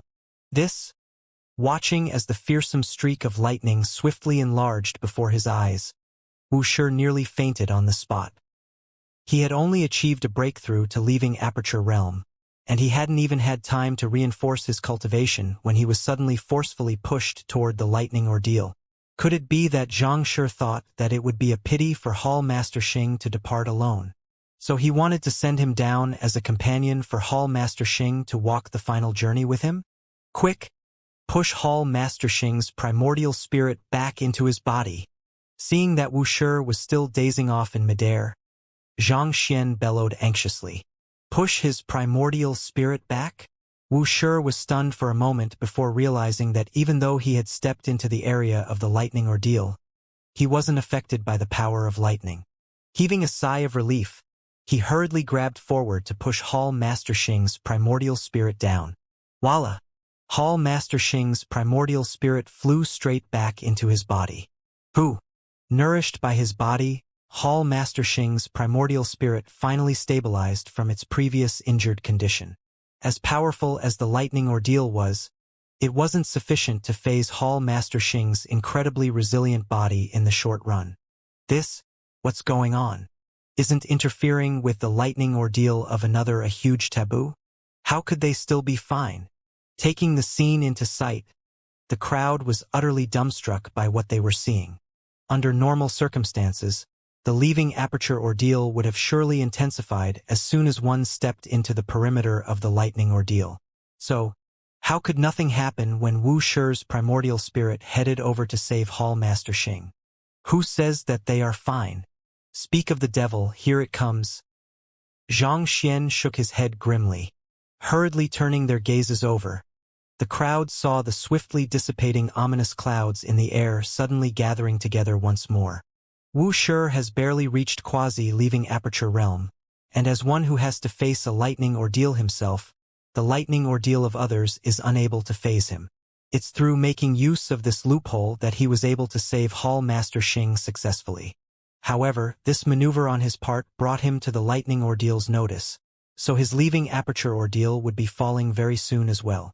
Xianxia explained. He has to face a leaving aperture ordeal too? The crowd nearly fainted on the spot. What is the point of this then? To put another in danger in the midst of saving one? Aren't we returning back to the square one in the end? Wu Shi, what are you waiting for? Hurry up and return to your body. Oblivious to the shock of those around him, Xianxia bellowed. Yes. Realizing that he had been noticed by the lightning ordeal as well, Wu Shi's body trembled in fear. He quickly turned around and retreated back into his body. Xianxia, what should I do next? Wu Shi asked Xianxia with his face pale in fright. These lightning clouds have gathered together in a rush after abruptly sensing your aura, so it wouldn't be too strong. Furthermore, most of the power of lightning has already been absorbed by Hall Master Xing, so as long as you don't face the lightning ordeal with your primordial spirit straight, you should be able to withstand it. Xianxia said. Even though Wu Shi had only just made a breakthrough, considering how his body had just been nourished by the spirit-reinforcing pill, and the flaws in his primordial spirit had just been resolved, he should still be able to withstand the weakened lightning ordeal. Most of the power of lightning has been absorbed by Hall Master Xing? That's good. Hearing that, Wu Shi heaved a sigh of relief. Unfortunately, his relief didn't last for too long. A moment later, a flash of lightning descended on Wu Shi. Voila! Every single strand of hair on Wu Shi's head immediately leaped up from the static lightning, as if alarmed by the might of the lightning.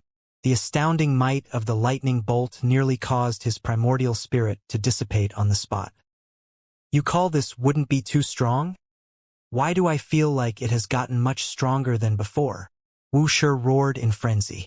You told me that most of the power of lightning has already been absorbed by Hall Master Xing. How could the lightning bolt still be so powerful then? In the midst of his frenzy, Wu Shi heard the voice of a certain young man sounding sheepish not too far away. Oh, my mistake. Calculation error. It seems like your involvement in Hall Master Xing's leaving aperture ordeal has caused your own leaving aperture ordeal to intensify instead. However, there's still no need for you to panic. No need to panic at all. I have complete trust in your strength. You can do it. Fighting. Wu Shi. To think that the young man before him would be such an unreliable person. Damn it. How can you make me take such risk before confirming the matter? This is too much. While Wu Shi was filled with grudges against Xianxia, the power of lightning swiftly accumulated in his body, leaving him with no spare attention to think about anything else anymore. He quickly concentrated his mind into dealing with the power of lightning coursing through his body. Voila! But despite his efforts, the might of the lightning coursing through his body was simply too destructive. In just a moment, his primordial spirit had already been ravaged to the point of near dissipation. At the same time, countless charred marks appeared throughout his body, and blood wouldn't stop flowing down the edges of his lips. It felt as if he would cave in at any moment and die. It's over. Wu Shi's face turned livid with despair. He had just achieved a breakthrough, and he hadn't even reinforced his cultivation yet. There was no way he could face a powered-up leaving aperture ordeal in his current state. Tzzzzzzzzzzzz. Just when he thought that it was the end, he suddenly felt a surge of Jinqi hidden in the depths of his body suddenly surging forth, repairing his injuries at a visible rate. This surge of Jinqi seemed to carry the authority of the heavens, and it was incredibly pure as well. It could even repair the damages on his primordial spirit with ease. Did Xianxia leave this surge of Jinqi within my body?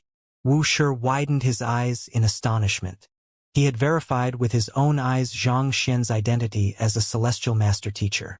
Considering the mystical effects of the Jinqi, there was little doubt that it was the latter who left it in his body. This would explain why the young man would instruct him to save Hall Master Xing without any hesitation. It seemed like he had prepared a hand in case something awry were to occur. In the blink of an eye, his primordial spirit and physical body had already recovered back to its peak. However, the power of lightning coursing through his body was far from dying down yet. Injury, recovery, injury, recovery. It was just a short 10 minutes, but Wuxia felt as if he had been to and fro the gates of hell several times within this short span of time. Nevertheless, he had finally successfully cleared the leaving aperture ordeal. Opening his eyes once more, he saw that Hall Master Xing's lightning ordeal had also passed, and the ominous clouds had scattered, revealing a clear night sky once more. Even though Hall Master Xing had started the leaving aperture realm on a shaky note, he was ultimately still the head of the Combat Master Hall, possessing capabilities far surpassing ordinary cultivators. While he had nearly died on several occasions, he managed to successfully withstand it with gritted teeth. Principal Zhang, thank you. Wuxia quickly walked up to Zhang Xian and clasped his fist. If not for the Jinqi the young man had left in his body, he would have indubitably succumbed to the lightning ordeal and lost his life. While the process was extraordinarily excruciating, he still managed to leap 2 cultivation stages within a very short period of time, jumping from half-leaving aperture realm to leaving aperture realm primary stage. In such a sense, the pain that he had been put through was worthwhile. At this moment, however, he suddenly heard Zhang Shi's telepathic voice sounding by his ears. Don't speak any more and feign a state of severe injury. Wuxia had no idea why Zhang Xian would abruptly make such an instruction, but he knew that the latter would have his own reason for doing so. Thus, his body suddenly wobbled weakly before collapsing powerlessly to the ground, as if he had been sapped of all of his strength. Wuxia, alarmed, Zhang Juxiao rushed over. With Zhang Juxiao's support, Wuxia was barely able to get back onto his feet. Just as Wuxia was about to ask what Zhang Xian was up to, the latter suddenly shouted loudly into the surroundings.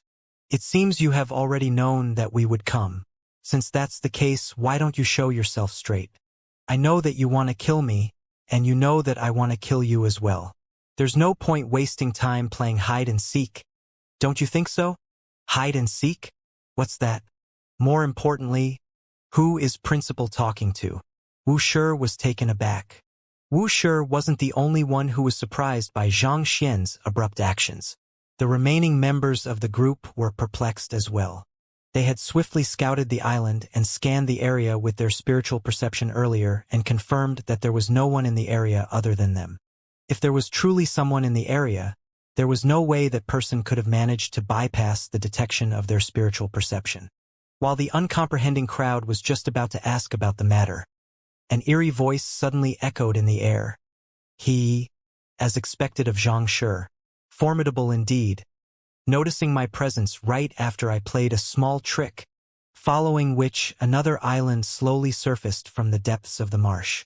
That is the ghost cavern, Zhang Juxiao exclaimed with clenched fists. This is... Wuxia quickly turned to the island.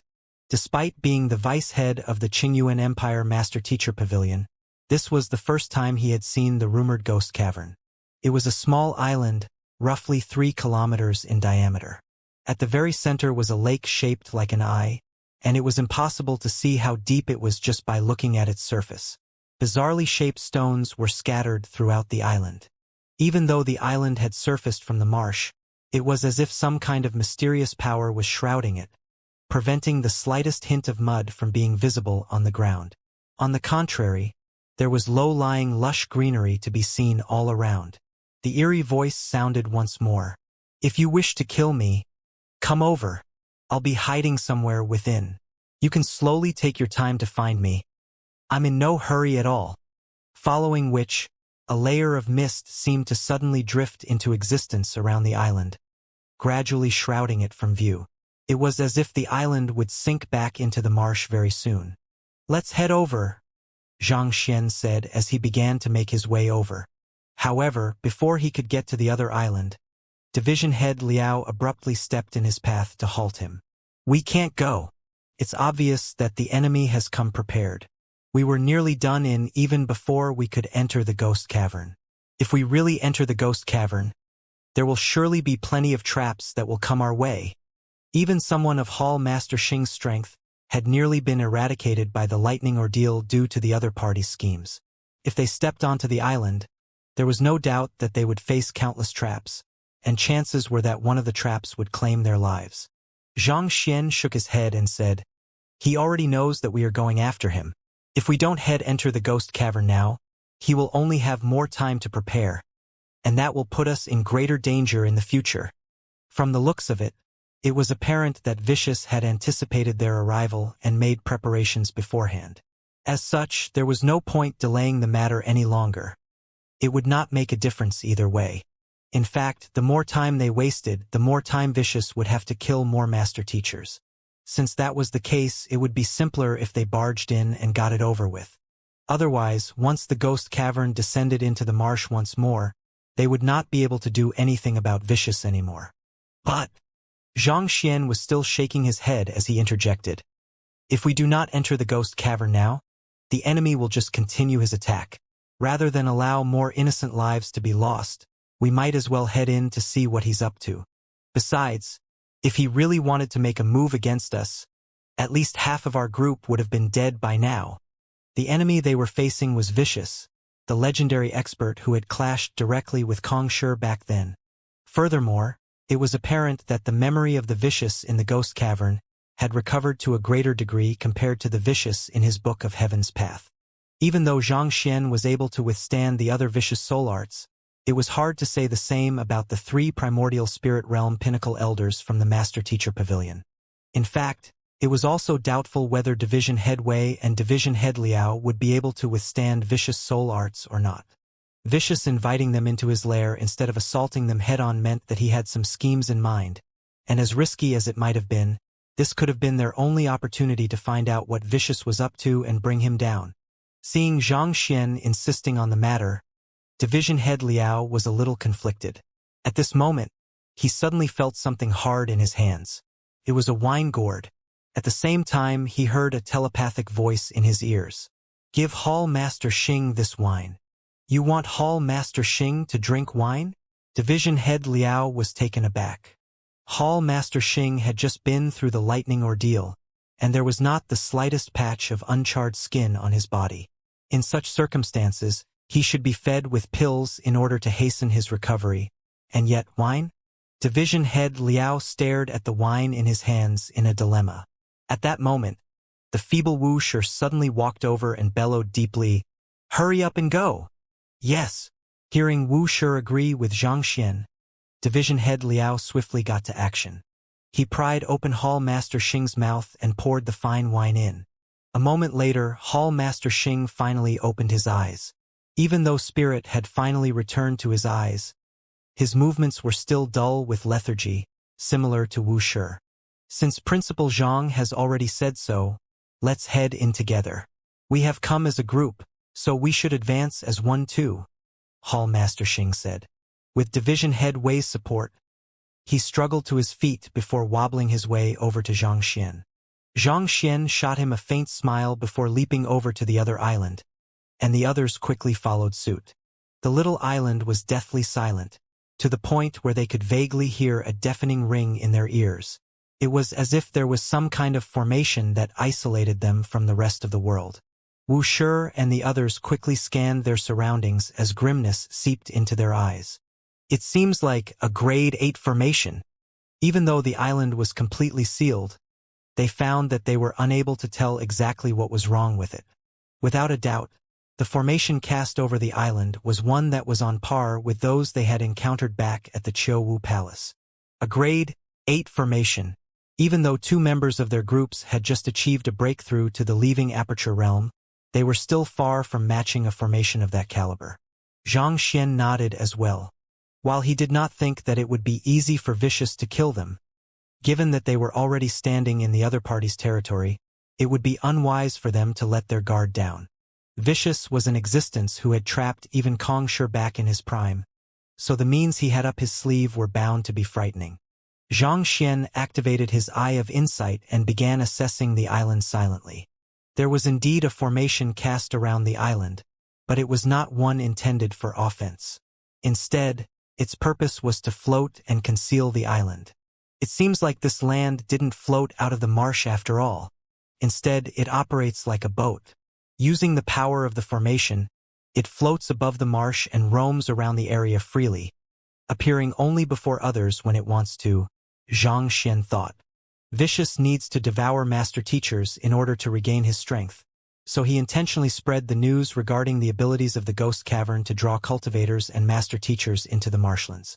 Considering the treacherous terrain of the marshlands, the high death toll in the region has not drawn the suspicion of others, and all he had to do was let off a few cultivators from time to time in order to further the legend. Slowly, a complete picture formed in Zhang Xian's mind. Previously, he had heard that the Ghost Cavern could temper one's mental resilience, and countless master teachers and cultivators came to the marshlands in the hope of a chance encounter with it. However, from the looks of it, it seemed like most of those who managed to find the Ghost Cavern end up becoming vicious nourishment. On the other hand, the few successful cases who had their mental resilience significantly boosted would become living advertisements for the Ghost Cavern, drawing in a steady supply of cultivators and master teachers for him. Birds die for food, humans die for wealth. Greed was an innate nature for all living beings, and master teachers were no exception to the rule. As expected of an old monster who has lived for countless years, his means are far more formidable than that finger. The finger vicious that Zhang Xian had subdued in the Cloud Mist Ridge had subordinated the spirit beasts and saint beasts in the area to provide him with the nourishment required for his recovery. While he had managed to devour a substantial number of master teachers over the years, the numbers could not begin to compare with this one. Let me see what is within the lake that has driven so many master teachers into a frenzy to find it. Zhang Xian shook his head as he began making his way over to the lake. Zhang Shi, be careful. Seeing Zhang Xian walk toward the lake, Zhang Juxiao hurried over to advise him. The lake reflects a person's inner desires and magnifies them. It'll be difficult to escape from it once you are caught. He had cultivated here for a month, so he was extremely familiar with the nature of the lake. It reflected one's inner desires, and the longer one stared into, the more unbearable the desire became. Considering that their enemy they were dealing with was a soul oracle, if the other party used the opportunity to fuel those inner desires and warp them into inner demons, they could very well be done for. Or perhaps, the other party might even have lured them onto this land with that very intention in mind. It's fine. I'm interested to see what my inner desires will show, Zhang Xian replied with a casual smile. He had also guessed as much. However, if they hesitated in the face of all possible danger, they would never be able to get anything done. Zhang Shi. Seeing that Zhang Xian would not heed his advice, Zhang Juxiao hurriedly turned his gaze to Wuxia, intending to get the latter to talk Zhang Xian out of his foolishness. But when he saw the latter crouching weakly with a pained expression on his face, the words he wanted to say suddenly caught in his mouth. It seemed like the injuries the latter had sustained from the leaving aperture ordeal earlier were simply too severe, such that even speaking was difficult for him. He then turned his attention to Hall Master Xing, only to see him in an equally bad state. His eyelids were drooping down, and it seemed like he would fall into a deep sleep if not for his sheer willpower pushing him on. All right, you should all wait there for me. It'll suffice for me to head there alone. If I face any danger, you can come and rescue me instantly, Zhang Xian instructed before walking over to the lake alone. The water in the lake was incredibly clear, and the starlight reflecting off its surface seemed to be reflecting the thoughts within one's mind. Looking deeper into it, Xianxia could see faint images within it, as if recollections of his own memory. Who? Soon after, his consciousness was drawn out of his body, and he suddenly found himself plunged into pure darkness. It was similar to what he encountered during the heart ordeal back at the Qiu Palace. A sealed room with no light and no sound, so stifling that it could drive one mad. Some time later, a pitch-black figure slowly emerged from the darkness, speaking in a mesmerizing, familiar voice. Xianxia, it's me.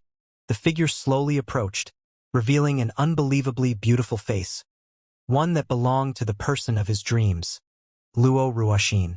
She looked over quietly with nothing but a faint smile on her face, a look that Xianxia had imagined countless times. Seeing Luo Ruoxin's face, Xianxia could not help but nod in satisfaction. Finally, something more creative than the others.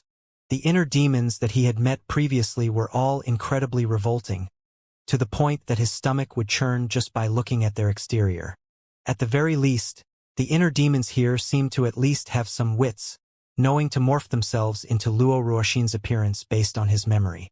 It seems like Vicious has also played a part in this, Xianxia thought with an unreadable smile on his lips. The lake could see through one's inner desires, allowing one to know that they craved for the most, and Xianxia's greatest inner desire was Luo Ruoxin. But before he could even get to see his own inner desire reflected in the lake, an inner demon with Luo Ruoxin's form had already appeared before him. It was apparent that Vicious had meddled somehow. If anyone else were to see the lover whom he had dreamed day and night for appearing before his eyes, he might very well have lost all self-control and immersed himself in the other party's comforting embrace. However, Xianxia was different. Putting aside that he possessed both the Library of Heaven's Path and the Eye of Insight, which allowed them to peer through the nature of things, just the 4 Celestial Master-Teacher acknowledgments and the Saint Ascension ordeal that he had undergone were more than enough to allow him to remain perfectly rational before such a situation. Xianxia, Luo Ruoxin called as she slowly walked over to Xianxia. The affection reflected in her black eyes felt so tender that one could just melt in it. "You're here." Upon seeing Luo Ruoxin, Xianxia muttered with a dazed look in his eyes. He quickly rushed forward to hold the other party's soft hands in his grasp. "I have missed you," Luo Ruoxin whispered as she gazed deeply into Xianxia's eyes. Xianxia nodded before replying telepathically, "I miss you, too. Right, I have a great art of inner demons with me here. Do you want to learn it?" "Great art of inner demons?" Luo Ruoxin frowned. "Indeed. This secret art allows inner demons to strengthen their existence, allowing them to exist as a separate entity from their host. It's really powerful, so do you want to learn it?" Xianxia continued saying telepathically. "Luo Ruoxin, don't worry. I have fused this cultivation technique together with the heritage of the soul oracles, spirit awakeners, and many other occupations. If you still don't believe me, why don't I recite a portion of the secret art to you so that you can make a judgment yourself?" Grabbing the other party's hands so tightly that she was unable to struggle free, Xianxia began reciting. An inner demon, in essence, is a unique type of spirit whose existence is chained to the thoughts of a sentient being, similar to a separate persona of the individual. In crucial moments, it can arise and inflict a critical blow to the individual. However, along with the death of the individual, the inner demon will vanish from existence as well. Why should inner demons be damned to remain subordinates of other beings? Why can't inner demons struggle free from this cruel fate that the heavens have condemned them to? If those words have struck a chord in your heart, my great art of inner demons will be the perfect book for you. This? Luo Ruoxin's eyes gradually glazed over as she listened to Xianxia's words, and unknowingly, her hands began to tremble in agitation. "How is it? Interested in learning it? If you want to learn it, acknowledge me as your teacher, and I'll impart it to you," Xianxia said. Luo Ruoxin kneeled to the floor and cried, "Teacher!" "Pooh!" Following Luo Ruoxin's kneeling, Xianxia seemed to vaguely hear the sound of someone spurting blood. "Good." Xianxia swiftly imparted the great art of inner demons to Luo Ruoxin before instructing, "All right, revert to your original form. Yes, teacher. Luo Ruoxin's silhouette blurred before reverting to the appearance of an inner demon. Its figure was permeated with a demonic air that seemed to send one's thoughts into disarray upon sight. What's your name?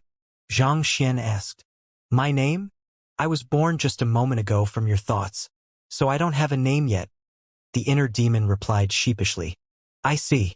Since that's the case, why don't I give you a name? Let me think.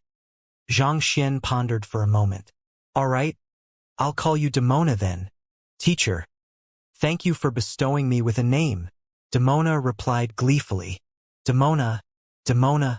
There was a nice ring to the name that his teacher had given him. All right, you can go out now. While Demona was still immersed in the delight from being given a name, he suddenly heard the voice of the young man, and he quickly nodded. The next moment, the pitch-black space abruptly vanished without a trace.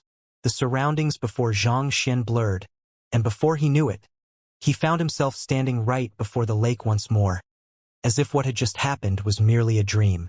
Seeing that Xianxia had regained consciousness, Zhang Jiuxiao quickly asked worriedly, Xianxia, are you all right?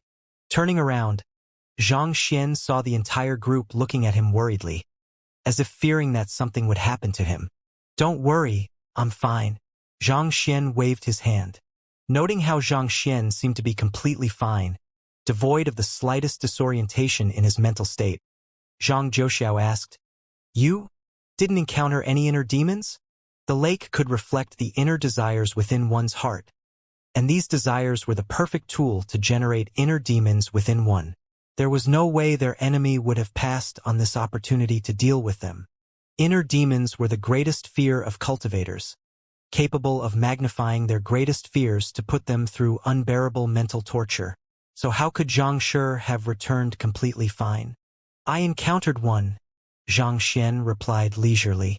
Come out and greet my companions. Yes. A black mist suddenly appeared before Xianxia, and it gradually morphed into the form of an inner demon. It respectfully bowed to the others and said, Demona pays respect to my teacher's companions. That is, an inner demon?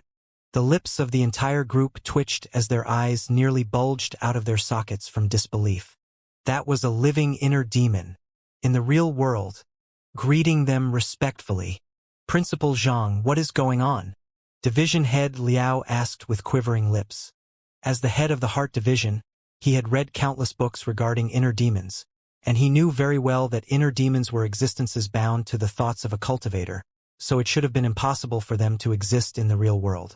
Furthermore, born from the darkness of an individual's heart, they were malicious beings who craved to destroy, so how could there possibly be one that was this obedient? Before Xianxia could respond, Demona readily replied with the utmost admiration in his tone. Teacher has enlightened me from the darkness I was in. If not for him, I might still have been living my days groggily within a living hell. It's truly a huge blessing that I was able to meet my teacher. Enlightened? Teacher. The faces of the group twitched so intensely that it felt as if they would fling their cheeks off their faces. Surely inner demons could not be considered an independent life form. Even inner demons could have teachers. There's no need to get so caught up with a matter as trivial as this. Speaking of which, do any of you want to give the lake a try? Xianxia gestured to the lake as he spoke. After a long moment of silence, Zhang Jiuxiao raised his hand and said, I'll give it a try. He had come here before, and he knew that the inner desires reflected in the lake could give rise to inner demons within one's heart. But for an inner demon to accept a cultivator as its teacher, this was really his first time seeing something as bewildering as that. At the same time, it also made him extremely excited.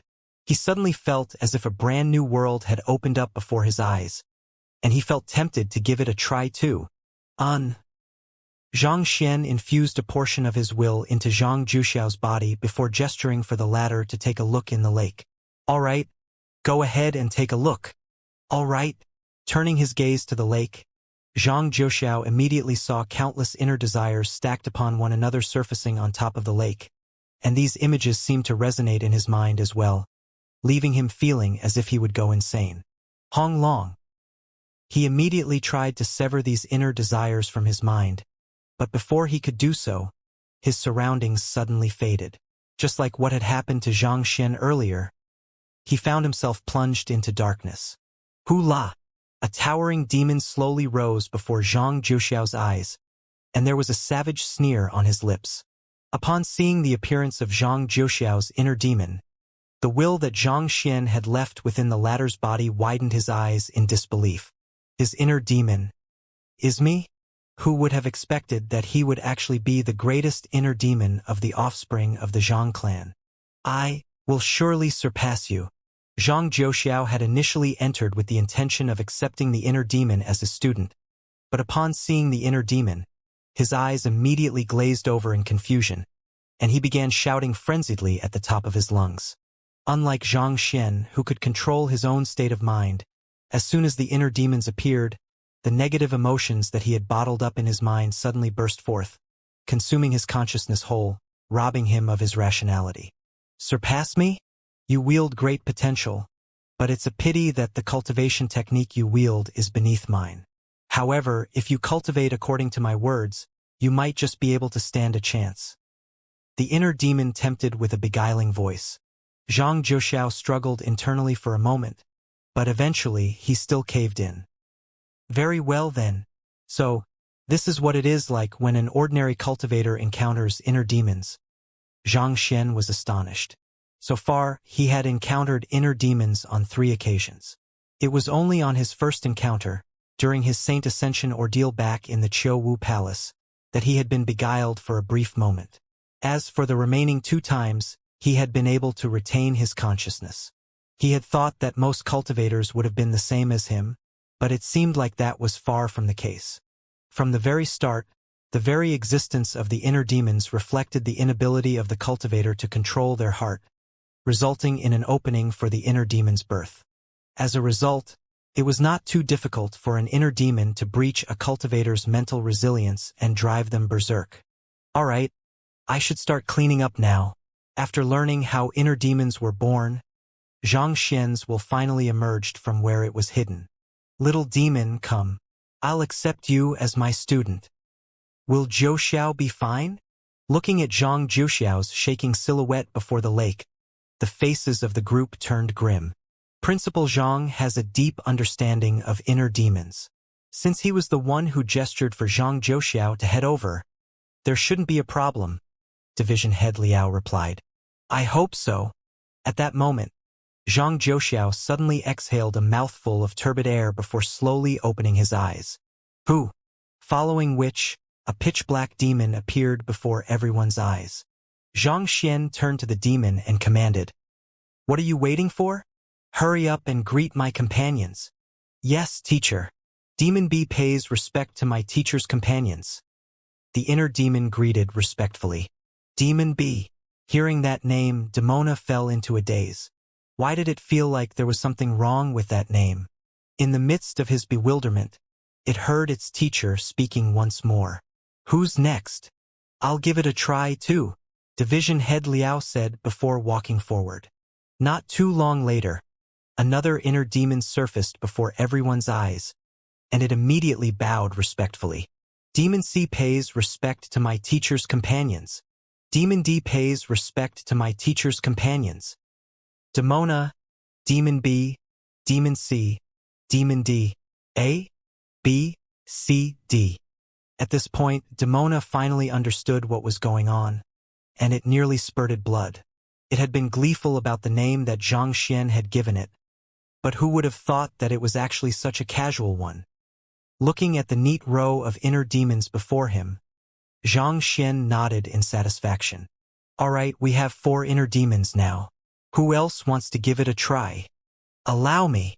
Division Head Wei stepped forward. Boom! But before he could get to the lake, the ground suddenly tremored intensely.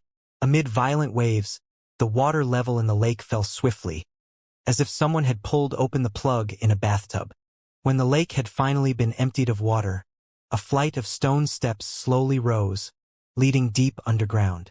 Not expecting the lake to suddenly dry out when he had only acquired 4 inner demons, Zhang Xian frowned in displeasure. What's going on? I haven't collected enough inner demons yet. Before Xianxia could finish his words, the eerie voice from before echoed once more, but this time, it seemed to be quivering with anger. If you wish to meet me, come down. It was no wonder Vicious was furious. He had thought that as long as he could get the group to look into the lake, he would be able to generate inner demons within their minds and successfully put them under his control, turning them into his subordinates. Yet, the other party had ended up collecting the inner demons as his students instead.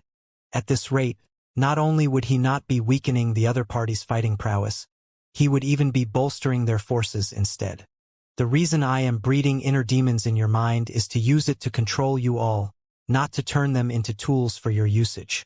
The more Vicious thought about it, the more furious he felt. If not for the fact that he had been sealed underground and was unable to make a move personally, he definitely would have charged right up to kill Xianxia with a single slap. He had met plenty of people who did not go by the book in his lifetime, but this was the first time he had seen one who ripped the book into shreds without a care in the world. Unforgivable. Hearing Vicious' voice, Xianxia sighed deeply before beckoning for the group to head down the stone stairs. Let's carry on then. Even though the lake had only receded a moment ago, there was not the slightest dampness or mud on the stone steps. It was unknown what the stone steps were made of, but the area was so dark that it was extremely difficult for the group to make out their surroundings. Zhang Zhouxiao flicked his wrist and took out a couple of night illumination pearls before tossing them forward. Their warm glow provided some light for the group's passage forward. Eventually, they arrived at a vast hall. Due to the limited light in the area, they were not able to fully make out the situation within the hall. Xianxia stood at the forefront of the group, leading the way forward. Upon stepping into the hall, Xianxia saw many corpses lying in the area. From the amount of dirt that had accumulated on the corpses, it could be seen that they had already been dead for many years. Yet, bizarrely, the corpses remained perfectly intact physically, just that they were without their souls. Soulless metal humanoids. This, Xianxia frowned. Through the tattered rags that remained on the corpses, he could tell that most of them were master teachers, and they had all been forged into metal humanoids. Xianxia narrowed his eyes in fury. At this moment, he suddenly heard Ji Shi's astonished voice. Vice Pavilion Master Lu. Turning his gaze over, he saw Ji Shi standing over one of the soulless metal humanoids with anxiety in his eyes. Vice Pavilion Master Lu? Yes. He's the vice head of our Northern Meadows City Master Teacher Pavilion. His full name is Lu Yu, and he went missing 3 years ago. I thought that he had gone into seclusion to push for a breakthrough. But who would have thought? Ji Shi's voice trembled in horror, and a lump at the back of his throat cut off the rest of his words. This? Xianxia was intending to console Ji Shi when Wuxia suddenly walked up to one of the soulless golden humanoids as well and exclaimed, Elder Xing! One of the elders from the Qingyuan Empire Master Teacher Pavilion explained. Elder Xing is an elder of our Master Teacher Pavilion, and he disappeared 8 years ago. How could he be here, too? As the group proceeded forward under the glow of the night illumination pearls, they swiftly found many familiar faces. Almost all of them were primordial spirit realm master teachers. Most of them had disappeared in the past 20 years, and most had thought that they had either gone into isolation or had died.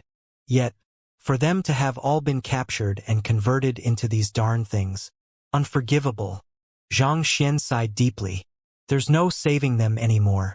They have all been converted into soulless metal humanoids, empty vessels for soul oracles to maneuver. Damn it! Wuxia's face reddened in rage. I'll have this matter reported to the Master Teacher Pavilion headquarters and have them exact vengeance for all of them. To kill so many master teachers and forge them into puppets. There's no way I'll let that bastard get away scot-free. Hee hee hee hee. Report to the Master Teacher Pavilion headquarters, you say? Vicious voice sounded once more. I'm afraid that it is already too late for you to do so. Voila! Right after those words were spoken, the hall suddenly shook intensely, and a loud crashing sound echoed behind them. Turning around, they saw that a massive boulder had already sealed the entrance that they had entered through. Recognizing the artifact, Xianxia's face darkened. Dragon Severing Lock. It was the dragon severing lock that was specially forged by celestial designers. Judging from how resilient it would be difficult for even a leaving Aperture Realm pinnacle expert to break it. Hula! While the group was still in shock, the soulless metal humanoid in the area suddenly opened their eyes simultaneously. There were at least several hundred of these soulless metal humanoids. Under the glow of the night illumination pearls, their black eyes seemed to reflect crimson instead, giving them an extremely sinister appearance. It felt as if countless corpses had suddenly risen around them in the middle of a graveyard. This is bad. Alarmed, the group quickly gathered together before scanning their surroundings warily. Since the entrance had been sealed by the dragon severing lock, there was no way they could escape from where they came from. Their only choice would be to proceed forward, but at the same time, it seemed like there were countless more soulless metal humanoids lying ahead of them, and there was no way they could fend off so many of them simultaneously. Voila! Before the group could recover from their shock, a soulless metal humanoid suddenly charged at them furiously before striking forward with its palm. Its palm struck with overflowing with strength, leaving the group feeling deeply pressured. These soulless metal humanoids were at primordial spirit realm pinnacle prior to their death, and through a unique technique, their bodies and Xianxia have remained completely intact, thus allowing them to retain most of their strength during the conversion. More importantly, they don't fear death, and they will rise again and again after being struck down. Xianxia narrowed his eyes sharply. He had not expected Vicious to actually capture more than 100 Saint Fordan master teachers to forge them all into soulless metal humanoids. Humph! Division Head Wei harumphed as he stepped forward to knock back the assaulting soulless metal humanoid with a powerful palm strike before charging forward to tear it apart. Suddenly, one of the elders from the Qingyuan Empire Master Teacher Pavilion blocked his path at the crucial moment and said, "This person is Elder Wang from our Master Teacher Pavilion. We were close buddies for many years. If possible, please don't injure his corpse. I would like to take him back with me and give him a proper burial." Elder Zhang. Division Head Wei bellowed angrily after hearing those words. Making use of this short opening, the soulless metal humanoid charged forward and crashed heavily into Division Head Wei, causing the latter to spurt a mouthful of blood. At the same time, the other soulless metal humanoids slowly rose from the ground, seemingly preparing to make their moves as well. Seeing how Elder Zhang was still firmly blocking his way, Division Head Wei bellowed in displeasure. "If we don't kill him, we will be the ones who are killed. If you want to die here, be my guest. Just don't drag the rest of us down." But the face of the Elder Zhang turned incredibly ugly. He knew many of the corpses lying in the area, and there were a couple of them who had been close friends with him over the past several centuries. He felt that the least he could do for them was take their bodies back intact and give them a proper burial, in hopes that they could at least rest in peace after death. But looking at the current situation, he also realized that such thoughts would only lead to the downfall of the group. Boom! While Elder Zhang was still conflicted over what he should do, one of the soulless metal humanoids suddenly charged his way and clawed at him. Elder Hu! Seeing the other party's face, Elder Zhang's eyes widened in astonishment as many emotions gushed into his mind. This resulted in his body moving slower by half a beat, and deep gorges were torn through his shoulder, causing him to bleed profusely. Seeing that Elder Zhang was still hesitating due to his ties with the deceased, Xianxia bellowed, "Elder Zhang, that person isn't Elder Hu anymore. His soul has already long dissipated, and he's nothing more than a puppet right now." The members of the Combat Master Hall had been through many life and death situations, so they knew how to toss aside their emotions and move decisively in moments of danger. On the other hand, the members of the Master Teacher Pavilion happened to be lacking in this aspect. They tended to allow sentiments to affect their judgment in such critical situations. Elder Zhang frowned in distress, but eventually, he bit his lips tightly and roared, "Yes!" Taking a deep breath, he raised his palm and collided head-on with the Elder Hu's soulless metal humanoid. Pong pong pong! At the same time, the soulless metal humanoids in the area also rushed forward and surrounded the crowd. Walala! With so many primordial spirit realm experts acting against them simultaneously, the group was swiftly placed in a deeply disadvantageous position, and it seemed as if they would cave in very soon. After knocking away 2 soulless metal humanoids, Division Head Liao asked anxiously, "Principal Zhang, what do we do?" These fellows knew neither pain nor death. Only when their heads were severed would they finally fall lifelessly back to the ground. Against a troop of more than 100 of such primordial spirit realm puppets, even though their group wielded considerable fighting prowess as well, the situation was terrible for them. The soulless metal humanoids can only move under another's control. As long as we can find the person manipulating them, we will be able to resolve the current danger, Xianxia said with a frown. Without a doubt, someone must have been controlling those lifeless puppets. As long as they could find and subdue the someone, they would be able to free themselves from the crisis they were in. Division Head Wei gritted his teeth and said, "Since that's the case, Principal Zhang, we'll hold the fort for the time being while you try to find the person behind the soulless metal humanoids. Everyone, get into formation. Protect Principal Zhang, Hall Master Xing, and Wu Shi." Voila! Right after saying those words, the group quickly formed a circle around Xianxia, Hall Master Xing, and Wu Shi in order to protect them. The improved collaborative formation that Xianxia had imparted to them had granted them a significant rise in their fighting prowess in team battles. As such, despite the simultaneous onslaught of over 100 soulless metal humanoid, they were surprisingly able to stand their ground, successfully warding the enemies off for the time being. Protected in the middle, the conflicted Wu Shi sent a telepathic message to Xianxia. "Principal Zhang, should we make a move?" His injuries had long been healed by Xianxia's Heaven's Path Xianxia, and the previous frailty he had displayed was nothing more than an act. "There's no need for that at the moment. The both of you are our trump cards, and we can't afford to let this be known to the enemy yet," Xianxia replied telepathically. "But I fear that the others won't be able to hold on for too long," Wu Shi anxiously replied. "Don't worry, these soulless metal humanoid might appear powerful, but it'll still be difficult for them to overcome the improved collaborative formation. For the time being, let me see who's controlling the puppets. If I'm lucky, I might be able to find a clue leading to the mastermind behind the Qingtian Emperor," Xianxia said. In truth, with his prowess, he could have easily broken the encirclement of the 100 soulless metal humanoid. The reason he had chosen not to make a move was to act weak in hopes that it would cause the fellow behind the soulless metal humanoids to lower his guard and, possibly, lure him out and capture him. If that person was vicious himself, that would be even better. Once he found the other party's location and weakness, he would be able to launch a surprise attack and subdue the other party in a single move. If so, the crisis surrounding the Master-Teacher Pavilion could be resolved once and for all. Activating his Eye of Insight while extending his spiritual perception forth simultaneously, Xianxia began assessing the soulless metal humanoids carefully. There seemed to be crimson sparks in each of their eyes, and if his deduction was correct, they seemed to be some kind of medium to relay an individual's will. Most likely, someone was relaying their commands to the soulless metal humanoid through the crimson sparks, thus driving them into action. "Let me see where the will traces to."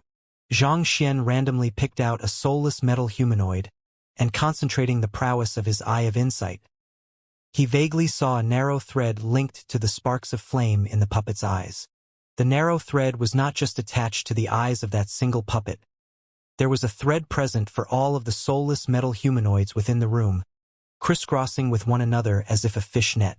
All the threads eventually converged together into the depths of the hall. What powerful soul energy! Xianxia's expression turned grim.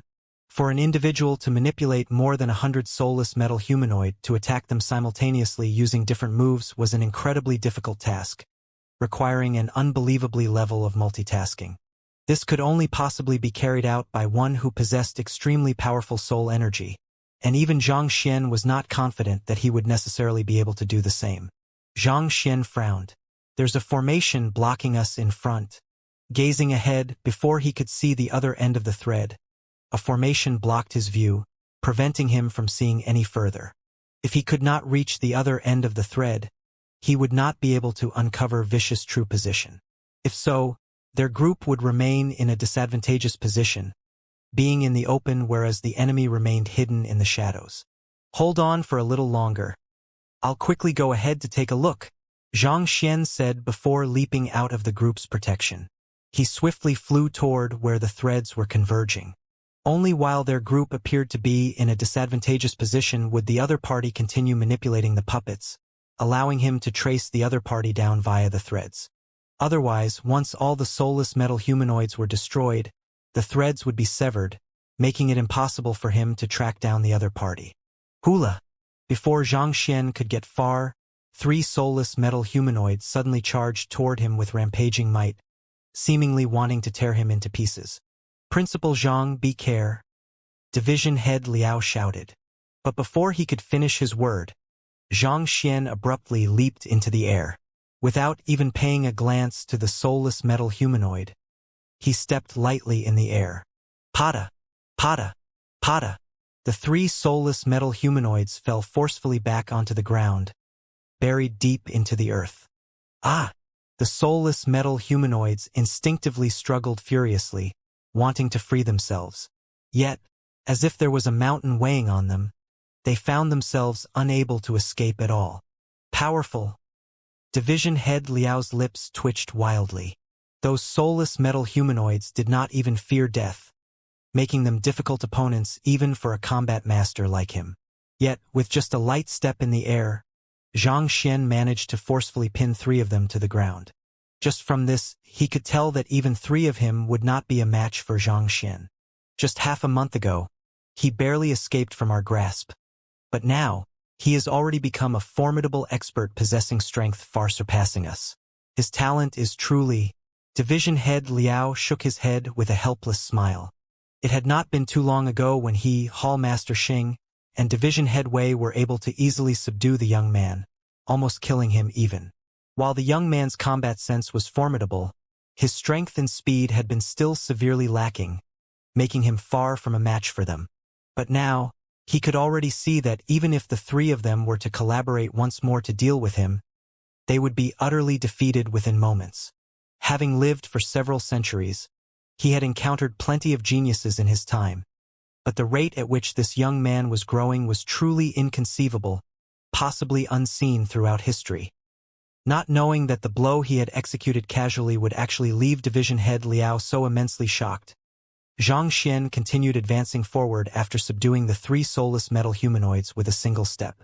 Pung pung pung pung. This time it was even more exaggerated. Without even making a move, all of the soulless metal humanoid that attempted to charge at him were suddenly pinned against the ground or the wall, unable to break free no matter how desperately they struggled. At embryonic soul realm pinnacle, Xianxia's fighting prowess was already comparable to a leaving aperture realm intermediate stage cultivator. His might was not something that those primordial spirit realm soulless metal humanoids could compare to. While knocking down more than 20 soulless metal humanoids that charged toward him, Xianxia finally arrived at the very end of the hall. The threads abruptly vanished into the depths of the wall at this point. Is this a mechanism from a celestial designer? Xianxia took a look at the wall before him and frowned. Through his eye of insight, he could tell that the wall before him was actually a mechanism, and the fellow controlling the soulless metal humanoid was hidden right behind it. This mechanism might have been able to stop other cultivators, but against me, shaking his head, Xianxia placed his palm lightly on it. Hula!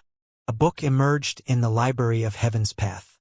Xianxia placed his finger on the book, and the knowledge contained within it was swiftly transferred into his mind. Reading the details, Xianxia shook his head. It's actually the work of a 7-star pinnacle celestial designer. It seems like there's a fairly skilled celestial designer among the soulless metal humanoids. While there was not a celestial designer guild in Qingyuan City, there were still branches in the other cities around the Qingyuan Empire. The handicraft of a 7-star pinnacle celestial designer would have been difficult for an ordinary cultivator to decipher, but Xianxia was different. Through the analysis of the Library of Heaven's Path, he had already managed to grasp the ins and outs of the mechanism fully. Using his finger as a sword, he swiftly tapped the mechanism 8 times. Kacha! Kacha. A few mechanical clicks echoed in the air, following which the wall before him parted down the middle, revealing a long tunnel. The abruptly halted threads continued into the depths of the tunnel. Without any hesitation, Xianxia proceeded into the tunnel. However, barely after taking 2 steps, a surge of sword chi suddenly flew forth for his glabella. What? Xianxia narrowed his eyes in astonishment as sweat poured down his body. The sword chi was extremely swift, moving as fast as a streak of lightning. Not only that, it also harnessed formidable might within it. Even with Xianxia's recent surge in cultivation, he instantaneously realized that it would be difficult for him to clash with that sword chi face on at a whim. Thus, with a slight step, he executed the unbounded Voyager. As if space had been compressed, that slight step allowed Xianxia to cover 3 meters in an instant, placing him right next to the wall. Voila! At the same time, the sword chi flew by him with a cold gale, vanishing into the distance. That was a close one. It was fortunate that he had recently gained a deeper comprehension of the laws of space and the unbounded Voyager, or else that single surge of sword chi might have just left him severely wounded. That should be around, leaving Aperture Realm primary stage. Xianxia clenched his fists tightly as he made a rough estimate. It was a very brief encounter, but it had allowed Xianxia to verify the strength of the enemy, leaving Aperture Realm primary stage as well as an expert in swordsmanship. He was already capable of facing such an opponent with his current strength, but there was still a need for him to be wary around them. In a clash between experts, the slightest moment of carelessness could cost one's life. For example, if he had not reacted swiftly to the sudden assault, he would have fallen there and then. Tzzzzzzzz. Barely after Xianxia heaved a sigh of relief, a powerful killing intent suddenly permeated the area as 2 more surges of sword chi flew over, one from the front and one from the back. In this narrow tunnel, these 2 surges of sword chi were more than enough to seal his path, leaving him nowhere to hide. Humph! Knowing that he could not dodge as he did previously, Xianxia flicked his wrist and whipped out his Glacier Rain sword. With a powerful slash, he collided with the 2 surges of sword chi. While the Glacier Rain sword was only a Saint low-tier artifact, it was still able to display astounding prowess when paired with Xianxia's mastery in swordsmanship. A deafening sonic boom echoed in the air, and the resulting powerful shockwave blasted the top layer off the walls of the tunnel. Wang! Xianxia's Glacier Rain sword creaked under the overwhelming pressure it was placed under against the 2 surges of sword chi, nearly shattering. Nevertheless, it still managed to fend off the 2 surges of sword chi. Knowing that he would remain at a critical disadvantage if he continued clashing with the enemy within the narrow tunnel, Xianxia swiftly made use of this opportunity to advance forward. Walala! His movements were quick, but the enemy's sword chi was even quicker. Barely after taking 2 steps, he felt sword chi tearing toward him once more. This time there were 4 surges. If he forced his way through, there was a good chance that he would be sliced into tiny pieces. Thus, Xianxia flicked his Glacier Rain sword to fend off the sword chi once more. However, it seemed as if the opponent was simply getting started and was building up more momentum as the battle continued. After 4 surges, the enemy flung 6 surges of sword chi at him, and astoundingly, the strength of each sword chi was even stronger than the previous wave. This seems to be a type of sword formation or some kind of unique sword art. Even though Xianxia had no idea who was behind the attacks, he could tell that the sword chi was the product of some kind of formidable sword formation or sword art. Not daring to get careless, he drove the Jinchi within his body and tapped the area ahead of him lightly. Wang! In an instant, it felt as if space itself had turned viscous. The 6 surges of sword chi significantly slowed down, posing no more threat to Xianxia. With a series of slashes with the Glacier Rain sword, Xianxia managed to overcome each of them. Just as he was about to advance once more, 8 surges of sword chi arrived in his vicinity. Following the previous pattern, the 8 surges of sword chi were each stronger than the previous 6. With their overwhelming might, they actually caused the viscous space that Xianxia had just set up earlier to shake intensely, and with a resounding voila, it dissipated altogether. Dang dang dang dang. Suffering a power backlash, Xianxia was forced to retreat 2 steps before coughing up a mouthful of blood. He swiftly stretched a hand forward and gathered his jinqi before his palm in the form of a sphere to defend himself from the powerful onslaught of sword qi. The powerful surges of sword qi had really taken him by surprise this time around. Upon reaching embryonic soul realm pinnacle, his fighting prowess was already comparable to a leaving aperture realm intermediate stage cultivator. Yet, despite his strength, he ended up being knocked back by just a couple of sword qi surges. A thought suddenly came to Xianxia's mind.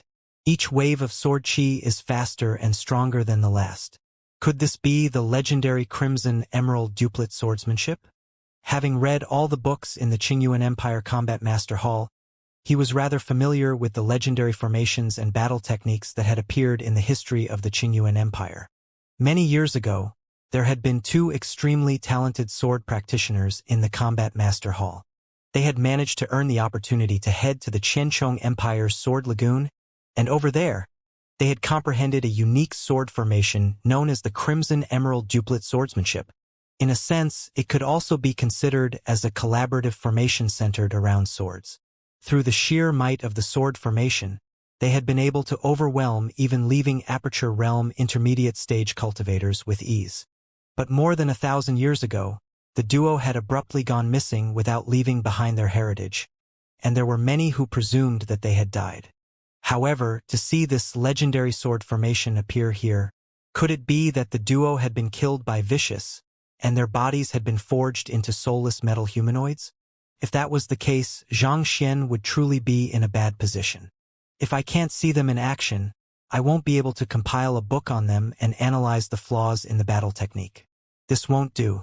If I continue wasting time here, once the battle on the other side ends, the threads will disappear along with the only clue we have leading to Vicious at the moment, Xianxia thought grimly. Knowing that he could not afford to waste any time, he decisively flicked his wrist to take the massive golden origin cauldron out. Pave a way forward. Roger that. Don't worry, Master. They are only a bunch of weaklings. Watch how I, ding ding, crush them into smithereens. Roaring furiously, the golden origin cauldron began on a ferocious charge through the tunnel. Ding ding dang dang. The sword qi produced a resounding metallic echo upon coming into contact with the golden origin cauldron, but it did little to slow its movements. After being infused with the black gold crystal, the defense of the golden origin cauldron had been enhanced by leaps and bounds. On top of that, the golden origin cauldron's cultivation had also reached leaving aperture realm advanced stage, 2 cultivation stages higher than the assailants. As powerful as the enemy's sword qi was, they were still unable to overcome the golden origin cauldron's defenses. Seeing how the golden origin cauldron was able to deal with the sword formation with ease, Xianxia heaved a sigh of relief as he followed closely behind it. The narrow tunnel was roughly 80 meters long, so it did not take him too long to arrive at the other end. What he was met with was another large hall. This hall had clearly been manually dug out, and it was roughly 100 meters in diameter. Upon entering the hall, Xianxia's spiritual perception was no longer limited by the previous formation. Thus, he extended it, and he soon noticed 2 figures swiftly retreating from him. While those 2 figures appeared no different from ordinary humans on the surface, be it in terms of skin, hair, or flesh, the lack of expression on their faces betrayed their identities as soulless metal humanoids. Do you think that I'll allow you to get away that easily after assaulting me? Xianxia sneered coldly as he raised his palm. Boom! An imposing force burst forth with astounding momentum toward the duo. Heavenly Demon Great Sorrow Palm. Sensing the powerful might of the palm art, the 2 soulless metal humanoids swiftly turned around to defend against the palm with the swords in their hands.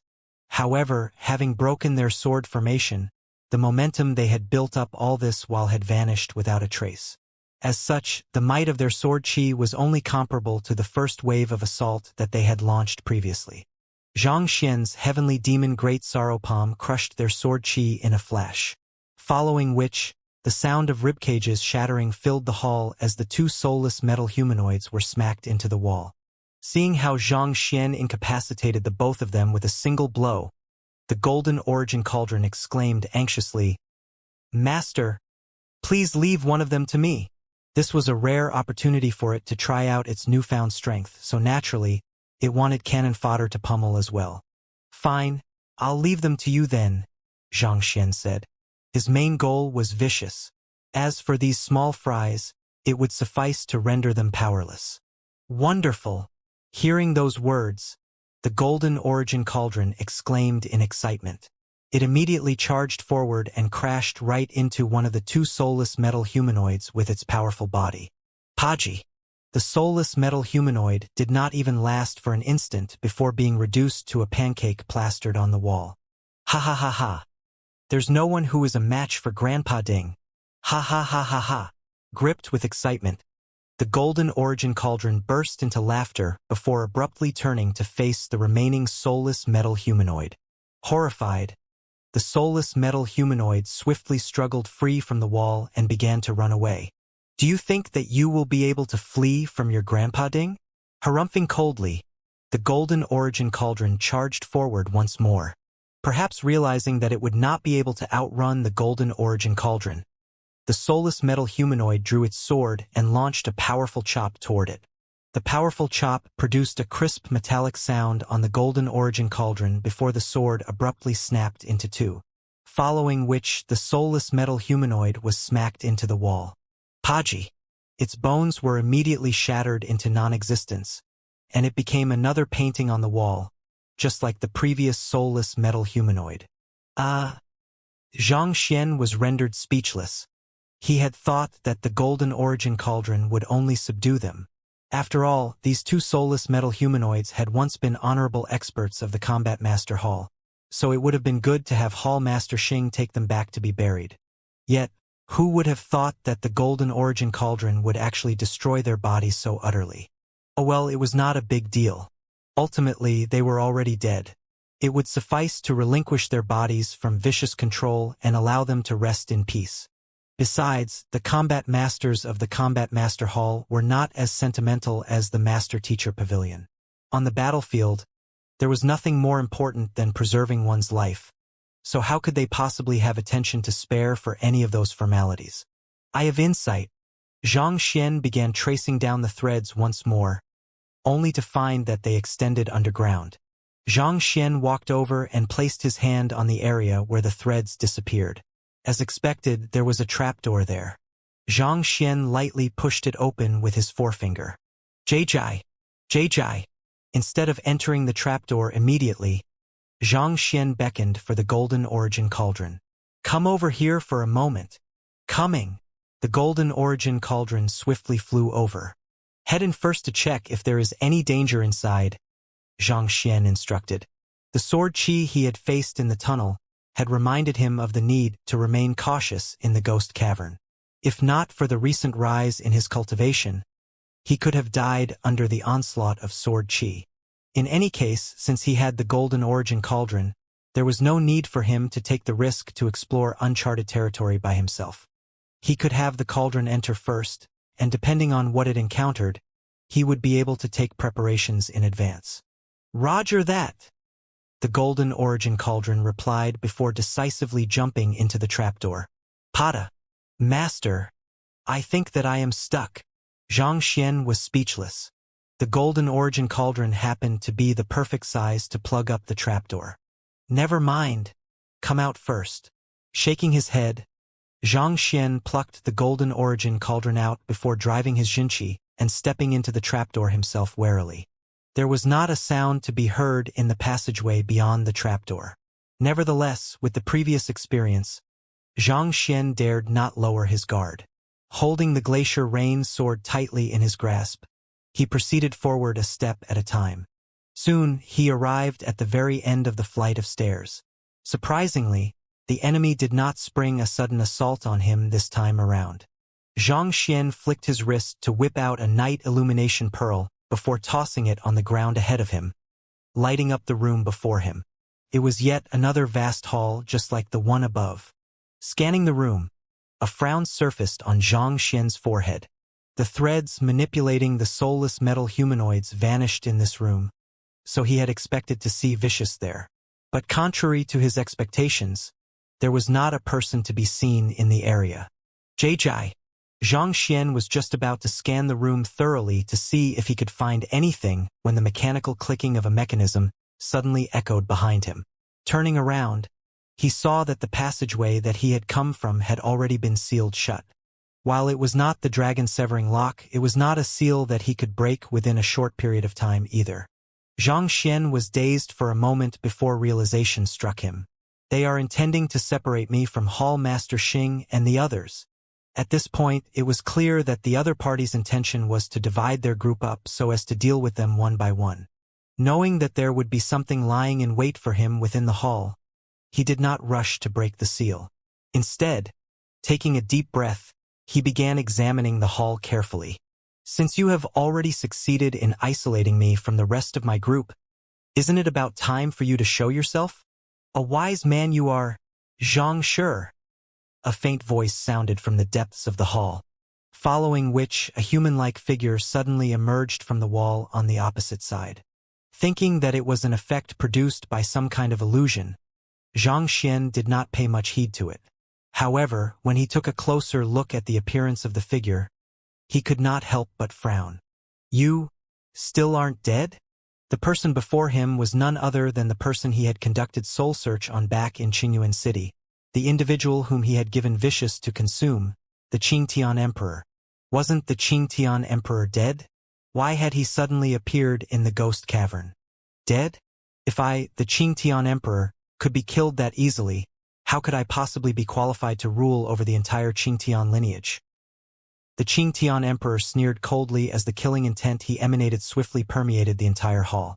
What you killed was nothing more than a clone. A clone. Xianxia frowned. Tianqing had been the incarnation of his will, so that could have been considered a clone. But to think that the copper-masked figure would actually only be a clone as well. The Qingtian Emperor sure had many cards up his sleeves. I spent 500 years maturing that clone from my severed soul. You sure had fun killing it, didn't you? It's about time to settle the grudges between us. Deep animosity was reflected in the eyes of the Qingtian Emperor. There was no such thing as a perfect disguise in the world.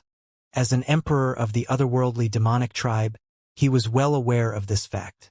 No matter how well he hid himself, walking amid the humans, it was only a matter of time before he exposed himself. Due to safety concerns, even the copper-masked figure was only a clone he had forged with great difficulty. On the other hand, he kept his main soul safely hidden within the ghost cavern. Even as a soul oracle who had inherited vicious knowledge, it had not been an easy feat for him to create a clone. He had paid an exceptionally heavy price and spent a whole 500 years nurturing his severed soul before he had managed to create the copper-masked figure. And yet, the young man before him had killed him. On top of that, there was also the matter with Tianqing and his 10 kings. It was no joke to say that the young man had almost sent their Qingtian lineage into extinction single-handedly.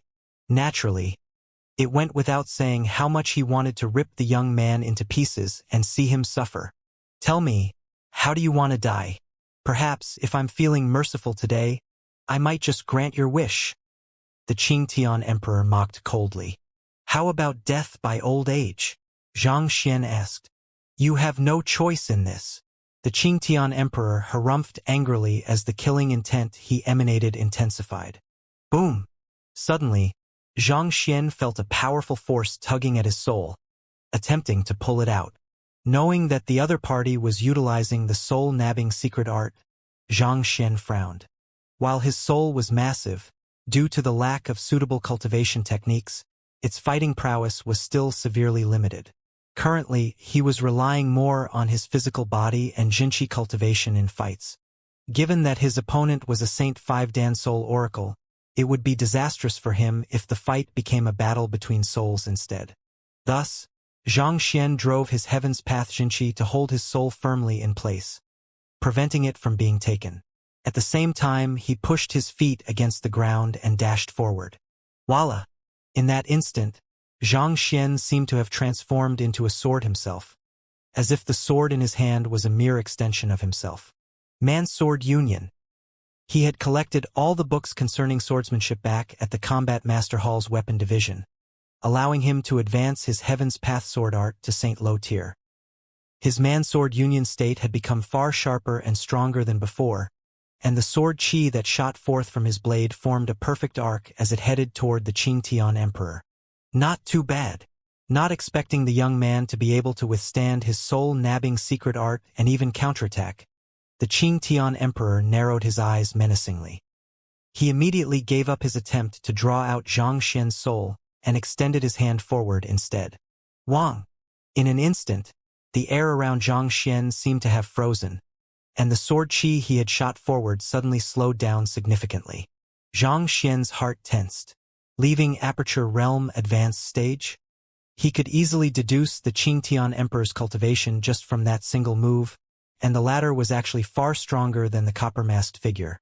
In the Leaving Aperture Realm, a cultivator would have to undergo the lightning ordeal for each increment in their cultivation stage, and one who had reached advanced stage would have already undergone the lightning ordeal thrice.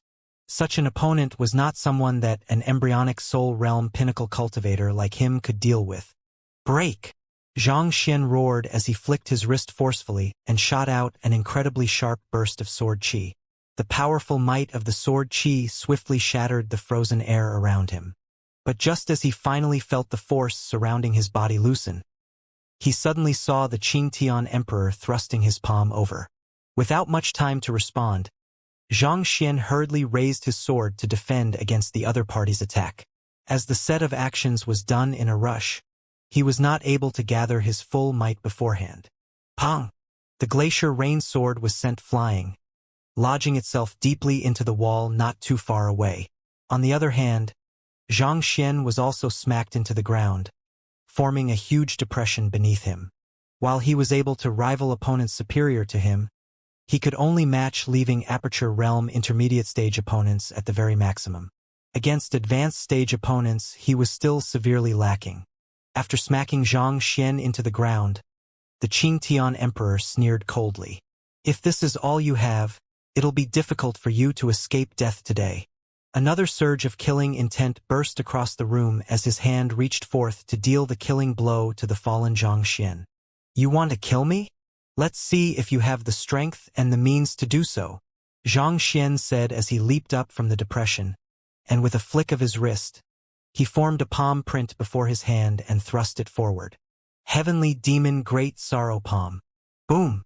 As the Heavenly Demon Great Sorrow Palm collided with the Qingtian Emperor, Zhang Xian's face reddened once more, and he swiftly retreated 8 steps to ward off the might from the latter's attack. No matter what, the Qingtian Emperor was still the head of the Qingtian lineage, a monster who had lived for countless years. His comprehension of combat was nowhere beneath Zhang Xian's, and he also possessed an advantage in terms of cultivation. Even with his full strength, Zhang Xian was still unable to match the other parties directly. Realizing that Zhang Xian did not stand a chance against him, the Qingtian Emperor hooked his fingers into steel claws and charged forward, sneering, "You talk arrogantly, but you don't have the strength to back it up. Allow me to send you on your way." Drawing on his full strength as a Leaving Aperture Realm advanced stage expert, the Qingtian Emperor sealed the surroundings firmly, halting Zhang Xian's movements. At the same time, a feeling of helplessness arose in Zhang Xian's mind, leaving him feeling utterly despaired at the situation, as if he would not be able to make a difference no matter how hard he struggled. Zhang Xian clenched his fists tightly. His attacks aren't just normal physical attacks. His assault is also infused with soul energy and a unique conception that can crush the minds of those possessing weaker mental resilience. On the surface, the Qingtian Emperor's assault appeared to be an ordinary claw, but through his deep comprehension of battle techniques, Zhang Xian was still able to see through the crux of his maneuver with a glance. There were 2 layers of attacks to the Qingtian Emperor's offense. First, the suppression of Jinqi, and second, the erosion of one's mental resilience. In face of overwhelming might, it was common for one to overestimate the danger one was in and give up hope. For example, standing before the incredible momentum of an avalanche, if one allowed the feeling of helplessness and despair to consume one's mind, there was no way one would be able to escape even if one had the ability to do so. Realizing this pitfall, Zhang Xian swiftly drove the Heaven's Path Soul Art, and the feeling of helplessness instantaneously vanished without a trace. Following which, with a swift step, he executed the unbounded voyager and successfully escaped the Qingtian Emperor's assault. At the same time, he made use of the opportunity to twist his body and retaliate with a flick of his finger. Grand Constellation Finger. Ooh! As if a loosed arrow, the energy concentrated at the tip of Xianxia's finger burst toward the Qingtian Emperor's eye. The Qingtian Emperor chuckled softly without any hint of anxiety in his voice.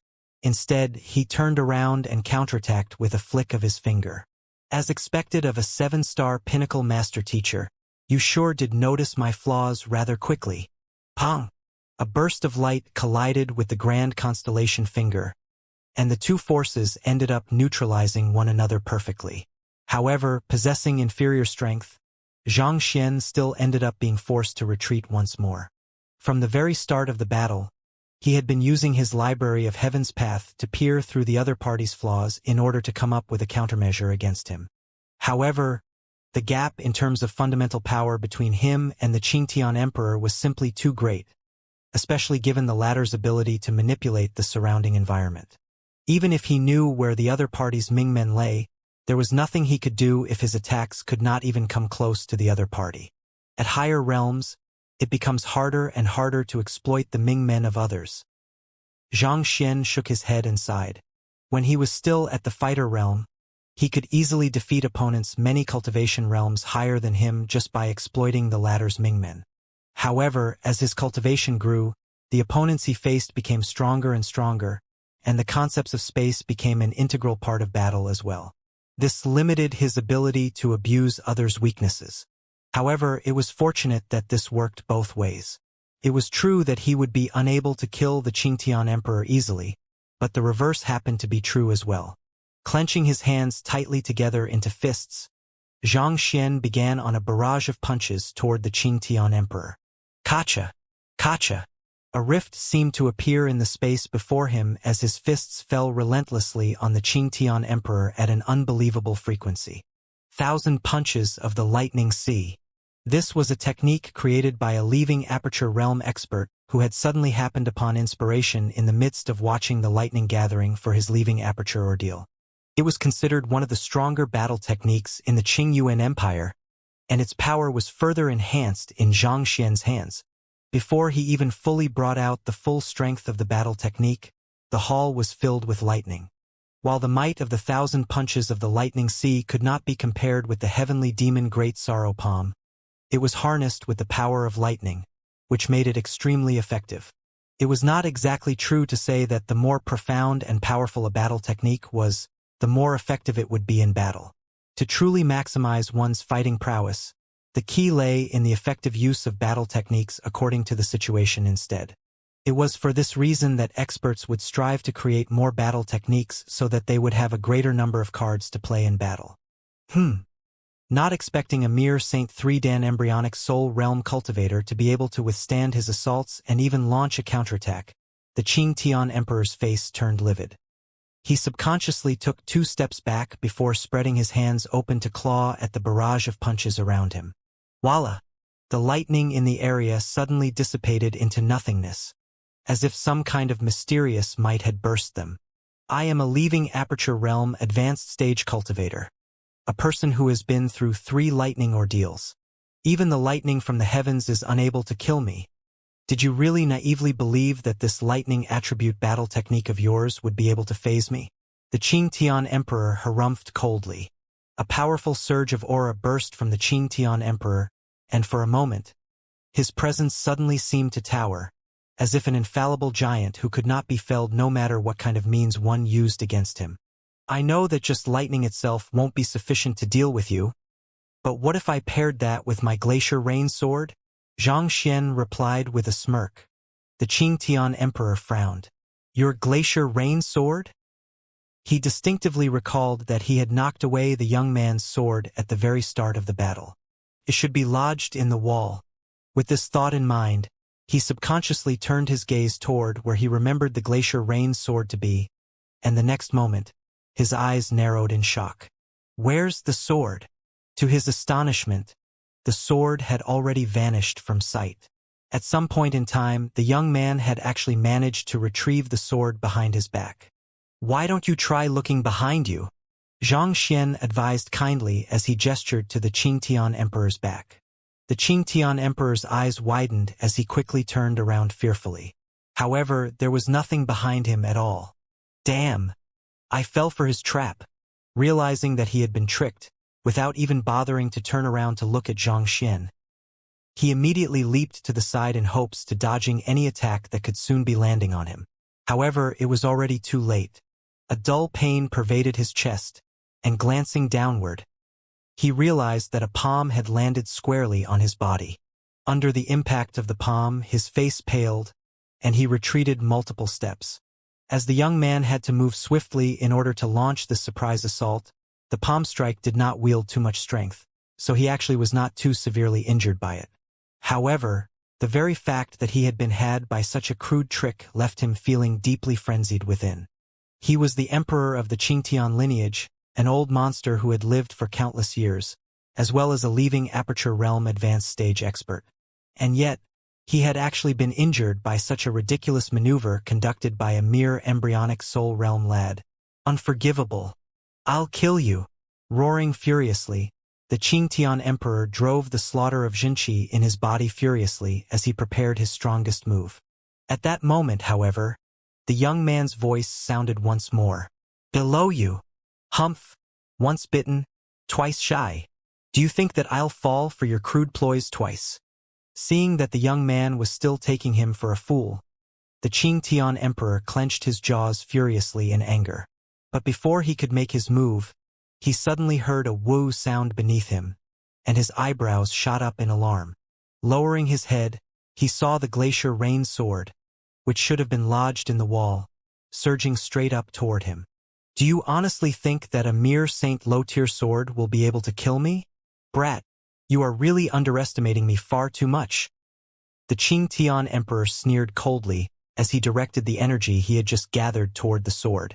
If his attack landed, the sword would surely shatter into innumerable pieces. But before he could exert his strength, a huge shadow suddenly loomed over him, and it was growing larger at an unbelievable pace. Glancing upward, he saw a massive cauldron plummeting straight for his head. Horrified, he instinctively redirected his strength upward to fend against the cauldron. Boom! Even though he was a leaving Aperture Realm advanced stage expert, he astonishingly realized that the falling cauldron was no weaker than him.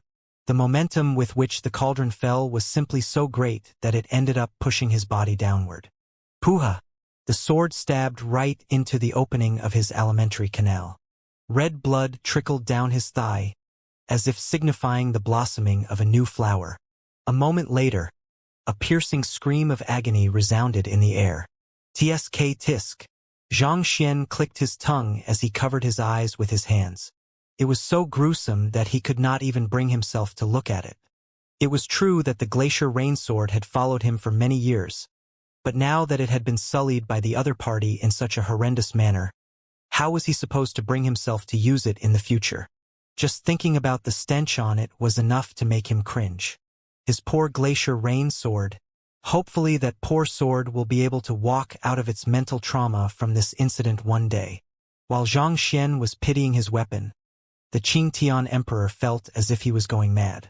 He was an emperor of the otherworldly demonic tribe, an incredibly noble and authoritative existence. In the first place, it was already humiliating that someone like him would have to personally deal with an embryonic soul realm brat, but to think that the brat would even pop his cherry at that. To make things worse, the cauldron above him was still shaking its massive bottom right above his face, as if trying to find a more comfortable position on his face to rest. An indescribable feeling of humiliation consumed his mind, pushing him toward the abyss of madness. All of you must die.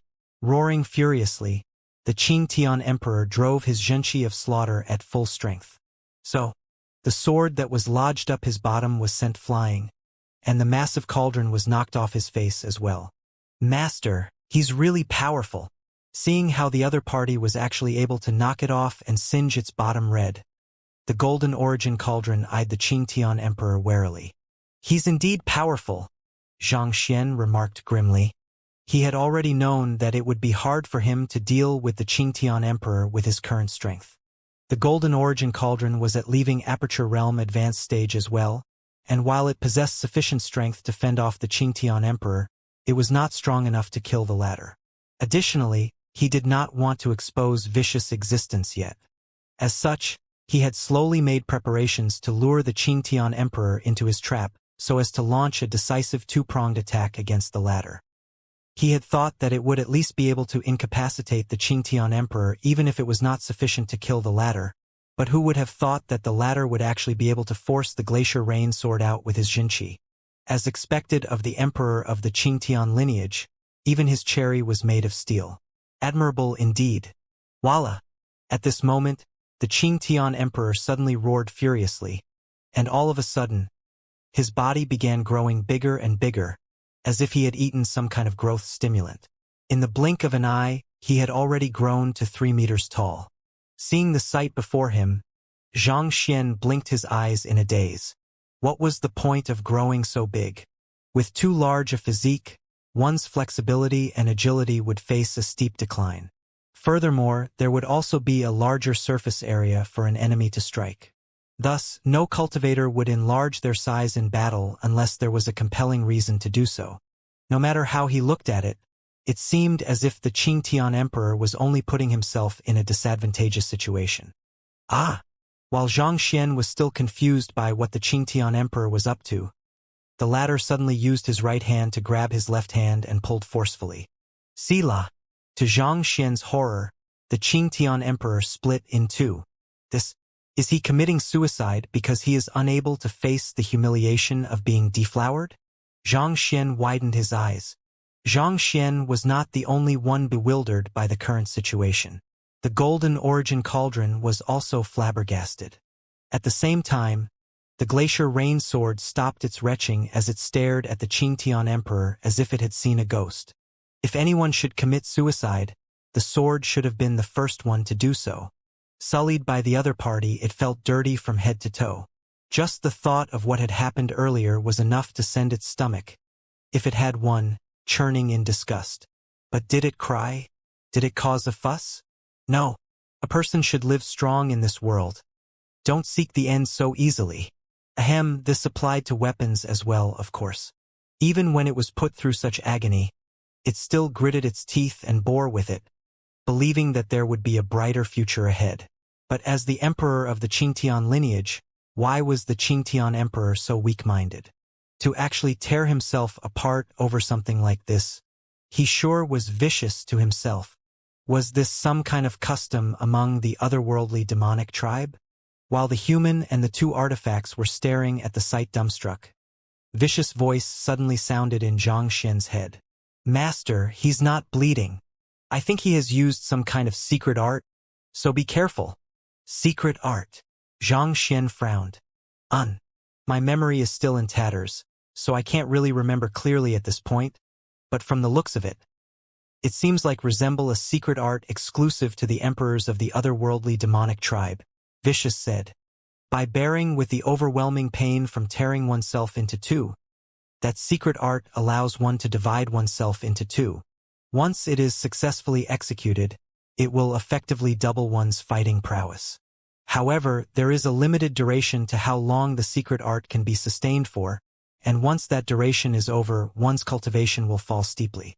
Most likely, the Qingtian Emperor realized that he couldn't kill you, so he decided to go all out by using this secret art. Divide oneself into two? There's actually such a convenient secret art in the world. Xianxia widened his eyes in disbelief. Just one Qingtian emperor had nearly cornered him. Once the other party successfully cloned himself, wouldn't he be in deep trouble? More importantly, the fighting prowess commanded by two Qingtian emperors was not as easy as 1 + 1. Both Qingtian emperors would share the same thoughts, allowing them to collaborate with perfect synergy. Without a doubt, they would be a far more difficult opponent to deal with than the Crimson Emerald Duplet Swordsmanship. Golden Origin Cauldron and Glacier Rain Sword. Hurry up and stop that fellow. Xianxia roared as he dashed forward without any hesitation. If he faced two Qingtian emperors there simultaneously, he really might lose his life. He had to stop the division of the Qingtian emperor at all costs. Voila! Before Xianxia could arrive, his saber chi was already fast on its way toward the two halves of the Qingtian Emperor. Using his palm as a saber, he intended to sever the latter's head before he could do anything. At the same time, the Golden Origin Cauldron and the Glacier Rain Sword had also rushed up to the Qingtian Emperor to launch their most powerful attacks. But before any of the attacks could reach, the two halves of the Qingtian Emperor suddenly squirmed uncontrollably, and in the blink of an eye, each of the two halves grew their other half, forming two complete, identical individuals. Pang! One of the Qingtian emperors stopped Zhang Xian's saber chi with ease while the other one charged forward to smack him away, flinging him forcefully toward the wall. Zhang Xian's face reddened, and fresh blood spewed from his mouth. Pang pang pang! Zhang Xian quickly drove his Heaven's Path Xianxia to alleviate his injuries. When he raised his head once more, he saw that the Golden Origin Cauldron and the Glacier Rain Sword had been sent flying as well. One created a massive depression in the ground, whereas the other one ended up being deeply lodged in the wall once more. As expected, the combined fighting prowess of the two Qingtian emperors was indeed fearsome. Even though the Golden Origin Cauldron was a leaving Aperture Realm advanced stage expert as well, it still ended up being subdued in a single move. To have forced me to use this move, you can rest in peace now. The simultaneous speaking of the two identical Qingtian emperors had a bizarrely unnerving feeling to it. The two Qingtian emperors glared at Zhang Xian coldly, dying to tear the young man into pieces. They had guarded their cherry fervently for so many years, and yet the young man had actually popped it so casually. Just this alone was sufficient to make them lose their rationality. Which one is the clone, and which one is the main body? Zhang Xian asked warily as he prepared himself to dodge the attacks from the Qingtian emperors. Even though it might have appeared to be an equal split, considering that one of them would disappear after some time, there was bound to be a main body and a clone among them. I'll tell you by your grave. The two Qingtian emperors roared as they charged forward. Voila!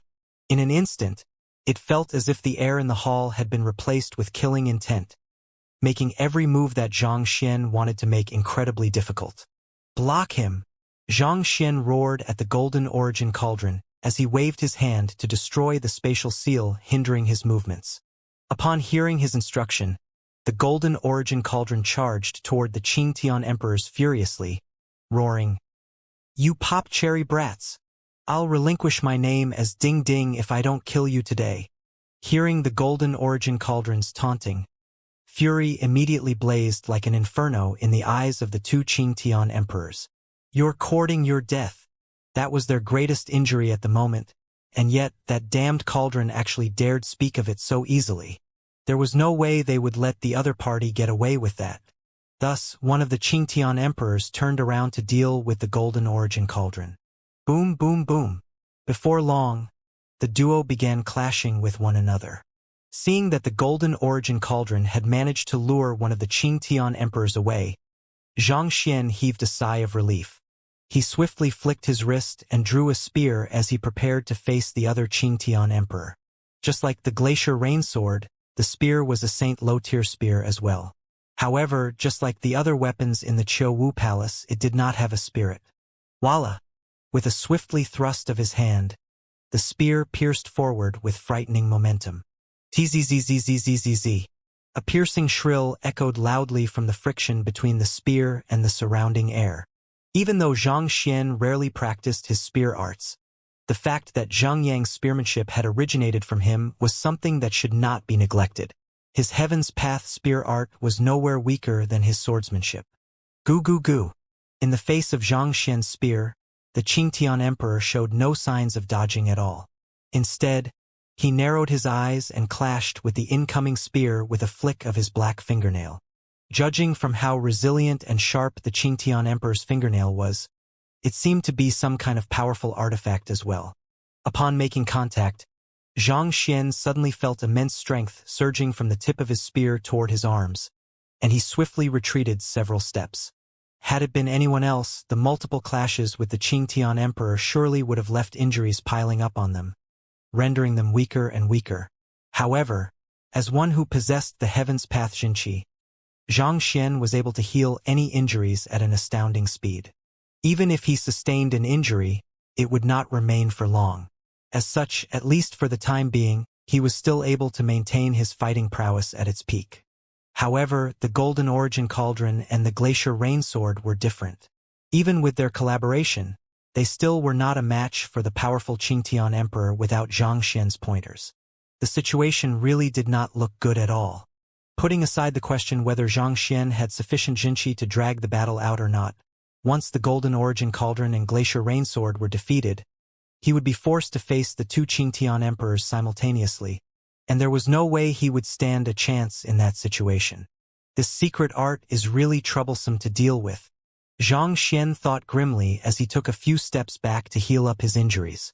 Since you have already forced me to use my art of cloning, there's no way I can allow you to walk out of here alive. The Qingtian Emperor gritted his teeth and roared as he charged toward Xianxia once more.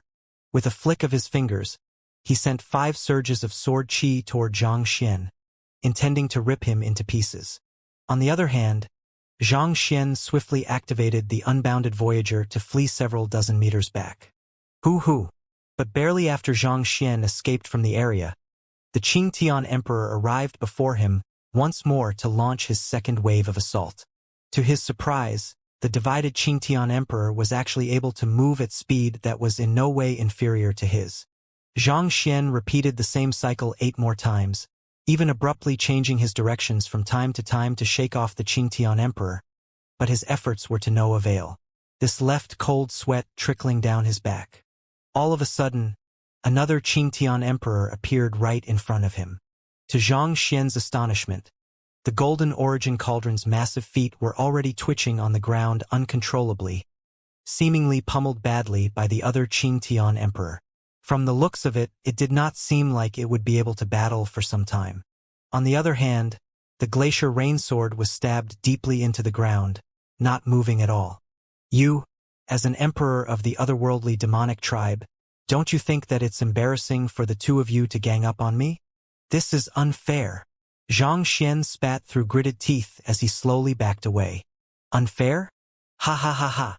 The two Qingtian emperors burst into laughter simultaneously. With a cold voice, they sneered, "Feel free to clone yourself too. No one is stopping you." "But I don't know such a secret art," Xianxia protested. The two Qingtian emperors scoffed coldly. "Is that supposed to be any of my business? You only have your own ignorance and powerless to blame." After saying those words, the duo exerted their strength simultaneously, and once again, the space around Xianxia seemed to have frozen. As if an insect stuck in a spider's web, he found himself unable to move. He had to exert his full strength before he was able to struggle free of the spatial seal and escape. However, before he could get far, the two Qingtian emperors had caught up with him. Pang! A powerful blow struck Xianxia from behind, sending him crashing forcefully into the wall. Pooh! Swiftly pushing himself out from the wall, Xianxia turned around to face the Qingtian emperors warily, as if preparing himself to deal with whatever other attacks they went at him with. However, at this point, his body was already shaking uncontrollably from the severe wounds that he had sustained, and it seemed as if he already had a single foot in the grave. "At most, we'll just die together." Despaired, Xianxia bellowed furiously as he gathered his jinqi furiously, as if intending to explode himself. "Trying to explode yourself? Do you think we'll give you an opportunity to do so?" The two Qingtian emperors immediately rushed forward to stop Xianxia, but before they could make a move, they felt an instantaneous, splitting pain in their heads before their heads exploded simultaneously. Pang! Flashy and glamorous, just like the fireworks. As the crimson rain died down, 2 fists finally appeared behind the necks of the Qingtian emperors. "You?" As if unable to believe that their heads had been destroyed, the souls of the Qingtian emperors swiftly turned around to see the culprit behind the assault. It was none other than Xianxia, following which, they saw the exploding Xianxia coming up to them with disdain in his eyes. "What is there to boast about a mere clone? You make it sound as if it's a big deal. These days, no one dares leave home without a clone or 2 with them. It was already hard enough to deal with a single Qingtian emperor, and dealing with two of them simultaneously was nearly impossible. As such, Xianxia had slowly made the necessary preparations. First, he had his clone conceal himself in the hall before retreating again and again so as to make the Qingtian emperors lower their guard, as well as to lure them where he wanted them. The final explosion served as a distraction for the duo, buying sufficient time for his clone to launch an assault. It sounded simple on the surface, but it was actually much more complex than it sounded. In order to put up a convincing act to fool the Qingtian emperors, he had needed to carefully decide which techniques he should use, how far he should escape, where he should stop, and from which angle his clone launch should launch his assault to not be noticed. It was only due to such careful calculation that the plan worked out in the end. At the same time, it was also fortunate that his clone had been cultivating hard in recent days, granting it strength far greater than the main body, allowing it to destroy the bodies of the two Qingtian emperors with ease. Otherwise, with just him and the Golden Origin Cauldron, the chances of victory would have been extremely slim. Damn it! The corpses of the Qingtian emperors fell to the ground with a loud plop, following which, with a furious roar, two souls oracles rose from the two bodies, the primordial spirits of the Qingtian emperors. Astonishingly, the division was not just limited to the Qingtian emperor's body, even his primordial spirit had split in two as well. Boom! As soon as the two primordial spirits appeared, the surrounding air suddenly seemed to have grown even more viscous, as if one was standing in quicksand. Putting aside making a move, just remaining upright would have been a struggle for any ordinary cultivator. As soul oracles, the primordial spirits of the Qingtian emperors were far stronger than their bodies, allowing them to exert strength far greater than before. All of a sudden, the two primordial spirits suddenly began fusing back together. It appeared that the Qingtian emperor's art of cloning had become unstable with the destruction of both of the bodies, making it difficult for the primordial spirits to maintain their divided form. The fusion was completed in an instant. Seeing how his advantage had been lost, the Qingtian emperor's face turned incredibly livid. With a wrathful bellow, he charged toward Xianxia once more. "You bastard! How dare you destroy my body? I'll make you pay the price for your actions." He had thought that he would have been able to kill Xianxia with ease once he activated his trump card, the art of cloning. Yet, not only did he fail to kill that brat, his physical body had even ended up being destroyed in the process. At this moment, the sheer frustration and rage in his mind were enough to make him erupt. If he had only been angry at Xianxia for undoing his many years of efforts and preparations before, at this very moment, there was nothing else in his mind but the overwhelming loathing he had for Xianxia. Before the other party's threat, Xianxia simply chuckled leisurely. "Is that the only line you know? You have already said it quite a few times. But aren't I still alive and kicking over here? Cut the crap." Not even bothering to avoid the Qingtian emperor's attack, he thrust his palm forward instead. Tzzzzzzzzzzzz. As soon as the Qingtian emperor's primordial spirit came into contact with Xianxia's palm, a sizzling reminiscent of metal coming into contact with sulfur filled the hall. In the blink of an eye, a massive hole had been corroded open in the center the Qingtian emperor's primordial spirit. "Ah!" The Qingtian emperor cried in agony as he hurriedly retracted his hand. At the same time, he stared at Xianxia with a disbelieving look. "Why you?" Even back when he was in his physical body, he had still managed to overpower Xianxia easily, but he had unfortunately been done in by the young man's schemes in the end. Given that, he should have been able to deal with the young man even more easily now that he was in his primordial spirit form. Yet, why would it turn out like that? Why did his primordial spirit end up being corroded instead? If you were just an ordinary primordial spirit, I might not have been able to deal with you so easily. But since you are a soul oracle, I happen to have 100 ways to end your life.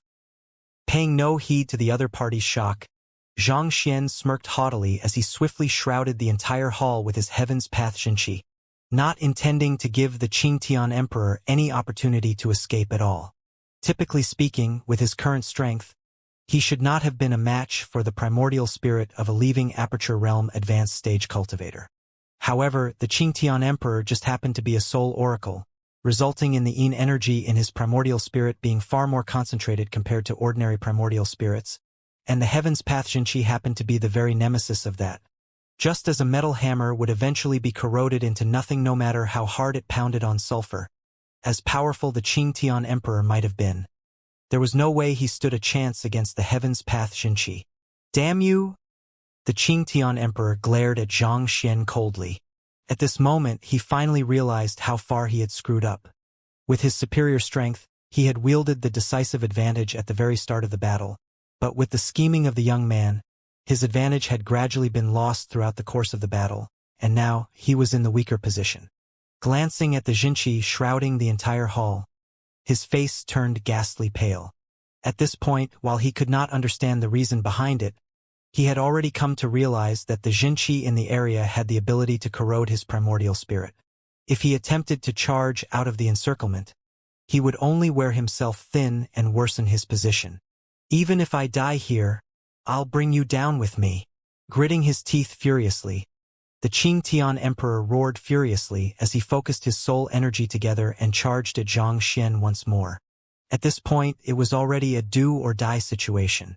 If he could kill the young man before his primordial spirit corroded into nothing, he might still stand a chance at survival. Even if he did die in the end, he would never be able to rest in peace if he did not bring the young man down with him. Boom! Exerting his full strength once more, the Qing Tian Emperor cast another spatial seal around Zhang Xian, restricting the latter's movements. You sure are a resilient insect. I guess the emperors of the otherworldly demonic tribe aren't just for show after all, Zhang Xian remarked coldly as he released a powerful burst of Xianxia, breaking the spatial seal around him, after which he swiftly raised his palm to face the Qing Tian Emperor's assault. Zzzzzzzzzzzzzzzzz. That palm strike infused with the Heaven's Path Xianxia swiftly clashed with the Qing Tian Emperor's primordial spirit, producing yet another series of sizzling sound. Ah! With a cry of agony, the Qing Tian Emperor's primordial spirit shrunk significantly. Damn it! Damn it! Damn it! Gritting his teeth tightly, the Qing Tian Emperor cursed furiously. The greatest trump card of a leaving Aperture Realm expert was their control over the environment, allowing them to limit the movements of their enemies. Yet, for some reason, the young man was able to break his spatial seal easily as if it was nothing at all. With a swift motion, the Qing Tian Emperor distanced himself away from Zhang Xian, after which, he gathered his energy on his fingertip before blasting it toward Zhang Xian.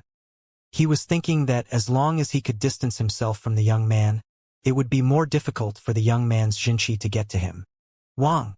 The burst of energy from the Qing Tian Emperor was incredibly concentrated, and it traveled so quickly that its motion was hardly discernible with the eye. Pang!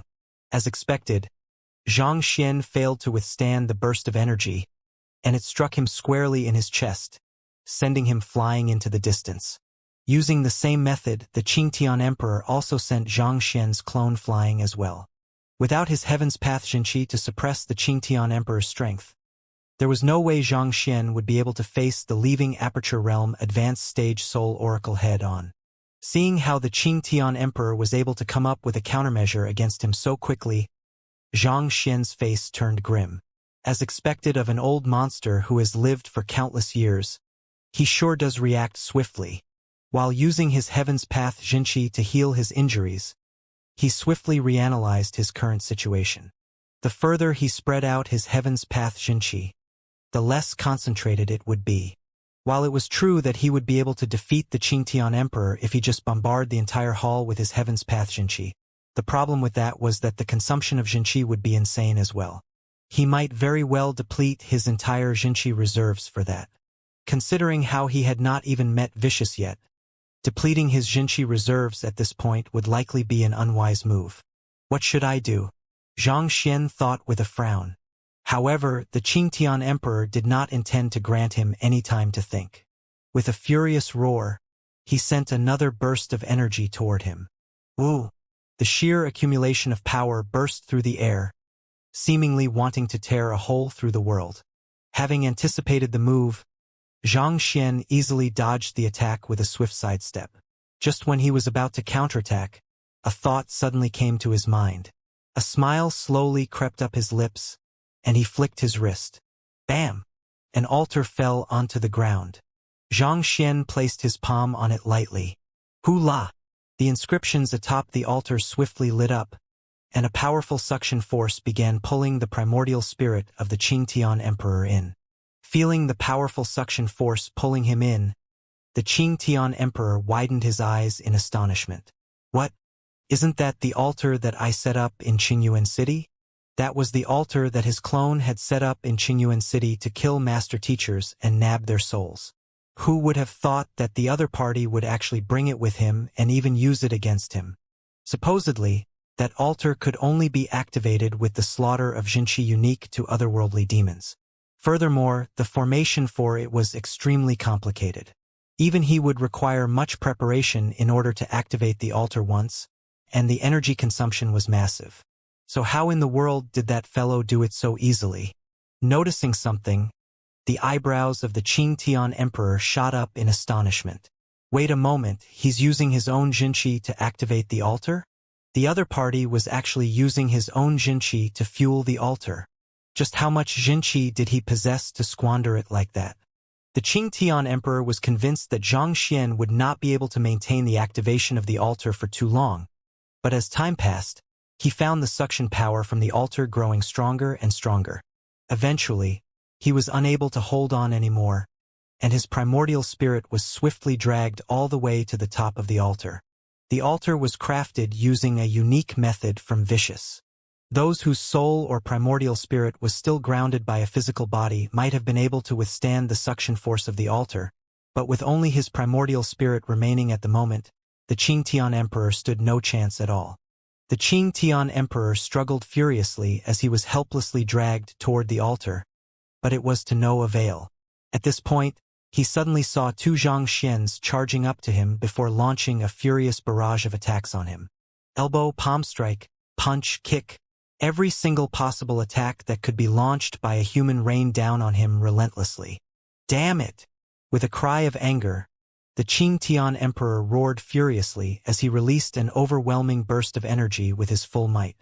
That burst of energy had sapped his Xianxia and soul energy significantly, but it did free him from the suction of the altar. As soon as he broke free, he immediately stretched his claws toward Xianxia to snap his neck. But before his hands could reach, the two Xianxians had already retreated 100 meters away. Naturally, the next course of action that the Qingtian Emperor would do was destroy the altar beneath him, but to his horror, the young man had already stowed the altar into his storage ring. The Qingtian Emperor's face immediately turned livid. He swiftly gathered his energy on his fingertips once more and launched a barrage of attack on the two Xianxians, only to see them whipping out the altar once more to activate it. Voila!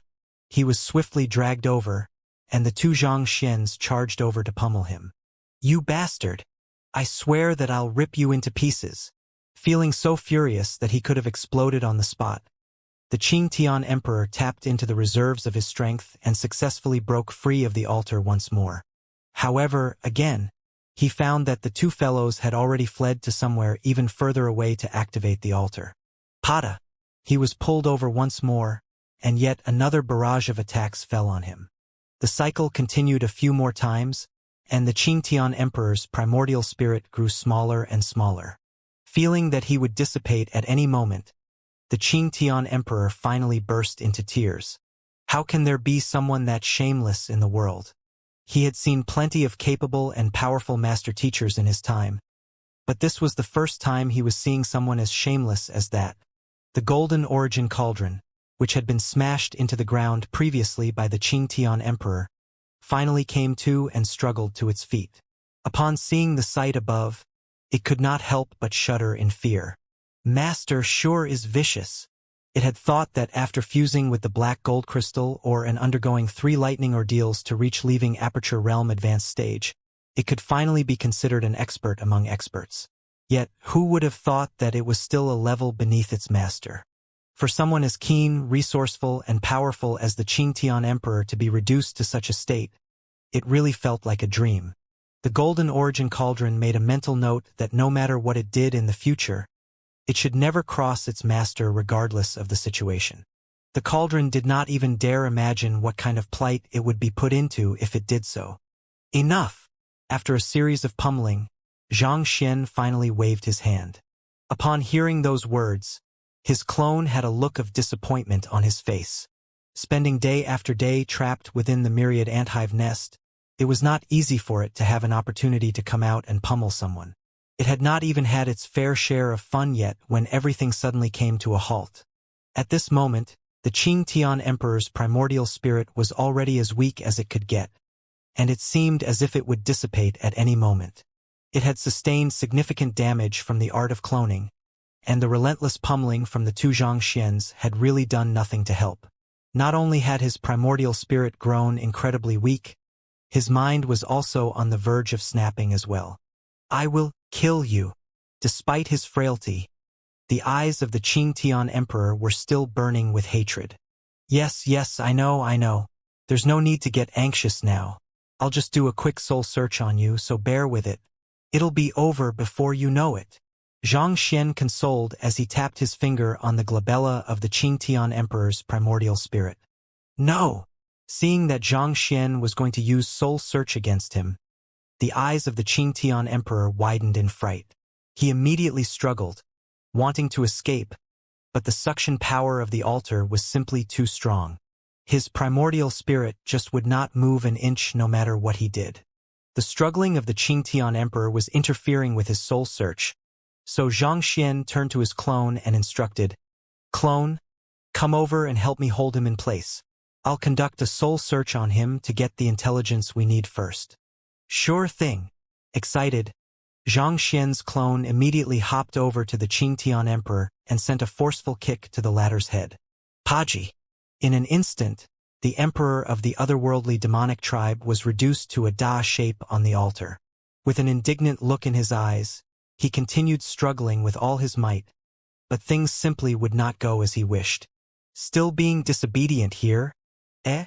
Shaking his head, Xianxia's clone raised his hand and yelled, "Sword! Hula!" The glacier rain sword immediately flew into his grasp. "If you dare move once more, I'll pierce my sword right through your throat." The Qing Tian Emperor immediately froze on the spot, not daring to move at all. "That's more like it. Good boy." Nodding in satisfaction, Xianxia's clone turned to Xianxia and said, "All right, it's done. You can conduct a soul search on him now." Xianxia placed his finger onto the Qing Tian Emperor's glabella before sending a sliver of his consciousness in. Just as he was about to examine the latter's memories carefully to see where Vicious was, the entire hall suddenly began shaking, following which an eerie voice boomed. Who would have thought that a celestial master teacher would actually be skilled in the arts of the soul oracles too? If I spread this news, do you think that the humans will continue accepting you as one of their own? Or will they send their strongest experts to assassinate you? Following that, a cold laughter echoed in the air. The voice seemed to sound right within Xianxia's ears, making it impossible for him to discern the source of it. "You are finally showing yourself, huh?" Halting his soul search, Xianxia swiftly shoved the altar and Qing Tian Emperor's primordial spirit into his storage ring before standing back up. He had known that Vicious was definitely in the area, and the soul search was actually just a ploy to lure the latter out.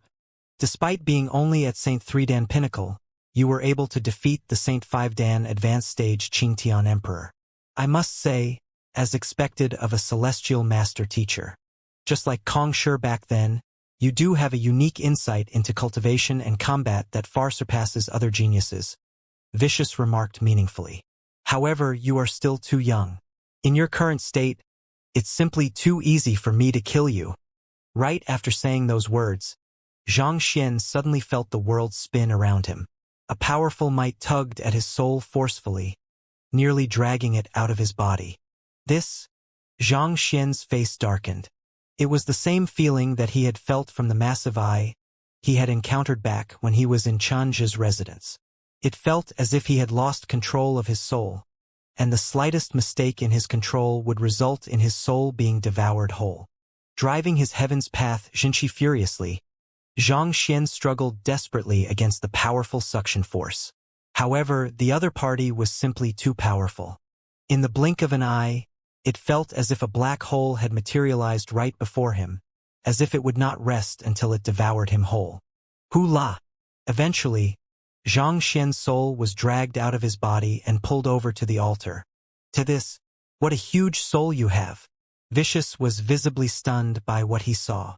Skilled in the arts of the soul oracles, the strength of his soul was extraordinary as well. Yet, who would have thought that the young man before him would have one that was even bigger than his? This had already surpassed a level that he could comprehend. However, the shock only lasted for a moment. Swiftly regaining his composure, a pair of eyes suddenly appeared from the other end of the black hole, staring at Xianxia silently. "You should know that I have the ability to kill you easily." "I don't deny that," Xianxia replied calmly. "Good. I like dealing with candid people," Vicious replied. "Since that's the case, you should also know that the reason I have spared you for so long is because you still have some value to me." "You want me to free you?" Xianxia asked. "It's indeed easier to speak with the intelligent. As long as you free me, I can spare you this once," Vicious said. "You will spare me? Do you mean that you will allow me to exist as a soulless metal humanoid or your puppet as soon as you are freed from your restraints?" Xianxia scoffed. "You don't have any other options," Vicious replied frankly, not denying the matter. "Since I'll face death regardless of whether I help you or not. Tell me, why should I free you?" Xianxia shook his head. Vicious harumphed coldly. "You don't have any choice in this matter. If you want to see all of the master teachers and combat masters who have accompanied you here dying before your eyes, feel free to turn me down." Following which, the black hole suddenly stirred, and a screen appeared. It was Hall Master Xing and the others. At this moment, they were still surrounded by countless soulless metal humanoids. Those guarding the outer perimeter, Division Head Wei, Division Head Liao, and the others, had already sustained considerably injuries, and they seemed to be drained as well. They had been chosen to participate in this expedition for the superior strength they possessed compared to their peers, but against so many puppets who felt neither pain nor exhaustion, it was inevitable that they were eventually worn down. Who? At this moment, a mechanism suddenly whirred into action within the room, and a figure slowly walked out, heading toward Hall Master Xing and the others. The figure was a soulless metal humanoid as well, but it wielded strength far greater than the others in the room. Astonishingly, it was a leaving Aperture Realm intermediate stage puppet. Powerful Jinqi burst from its acupoints, seemingly flaunting the superior strength that it wielded. "Your comrades already have their hands full dealing with the other soulless metal humanoids. If I make a move as well, how many of them do you think will remain alive at the end of this?" The pair of eyes continued staring intently at Xianxia, as if peering right into his thoughts, as it sneered coldly. "You don't have much time left to make your decision." Following which, the soulless metal humanoid on the screen dashed right into Hall Master Xing's group. "Everyone, stand your ground." Alarmed, Division Head Wei bellowed anxiously. However, before he could finish his words, the soulless metal humanoid had already sunk its palm into his chest. Pong! Division Head Wei was immediately sent flying into the wall, coughing up huge mouthfuls of blood. His abrupt absence resulted in an opening in the formation. Before the others could move to close the opening, that fellow charged toward the second strongest of the group, Division Head Liao, to incapacitate him. Kacha! Under normal circumstances, even against a leaving Aperture Realm intermediate stage expert, as long as Division Head Liao exerted his full strength, he would at least have been able to withstand a few blows and buy some time. However, after the long battle with the soulless metal humanoids, his Jinqi and stamina were already reaching their limits. As a result, he ended up caving in within a single blow, collapsing weakly to the ground. In the blink of an eye, 2 members of their group had been incapacitated. "You bastard! I'll kill you!" Seeing that 2 of his companions had been severely wounded, Zhang Jiuxiao roared furiously. Whipping out the 2 Saint intermediate tier sabers he had, he began launching a barrage of attacks toward the soulless metal humanoid. However, seemingly expecting Zhang Jiuxiao's move, the soulless metal humanoid raised its hand and tapped his finger forward. Wang! The swords suddenly froze in midair. With a flushed face, Zhang Jiuxiao struggled with all his might, but he found that he was not able to move at all. It was as if someone had glued him to the floor. In the end, he was only a primordial spirit realm primary stage cultivator. As powerful as he might have been, the gap between him and a leaving aperture realm intermediate stage cultivator was simply too great. After being pinned on the spot, the soulless metal humanoid sneered coldly as it walked forward and struck Zhang Zhouxiao with its palm. Pada! Zhang Zhouxiao was immediately sent flying. However, while he was flying in midair, a brilliant light suddenly shimmered from his chest, and his retreating figure abruptly came to a halt. It seemed like some kind of protective amulet or the sort had been activated. As an offspring of the Zhang clan, he still had a few protective artifacts on hand in case he met with danger. Interesting. However, if you think that the amulet will be able to stop me, I'll have to say that you are being hopelessly optimistic. Vicious scoffed. Under his control, the soulless metal humanoid bent its knees before abruptly leaping up. Then, with a series of fluid motions reminiscent of a musician playing a zither, a barrage of attacks was launched toward Zhang Zhouxiao. Wang Wang Wang Wang. The activated protective amulet shielded Zhang Zhouxiao well, shielding him from harm. However, as the barrage of attacks continued, the radiance of the protective barrier gradually grew dimmer and dimmer. No matter how powerful a protective barrier was, it was limited by the energy it harnessed. It might have been able to withstand a powerful blow or two, but too many times it would eventually reach its limit. Pong! The protective barrier finally shattered, and just like the others, Zhang Zhouxiao was struck forcefully into the wall, sustaining severe injuries in the process. After subduing the three stronger members of the group, the rest was simple. It did not take long for the three elders whom Wuxia brought over to be incapacitated as well.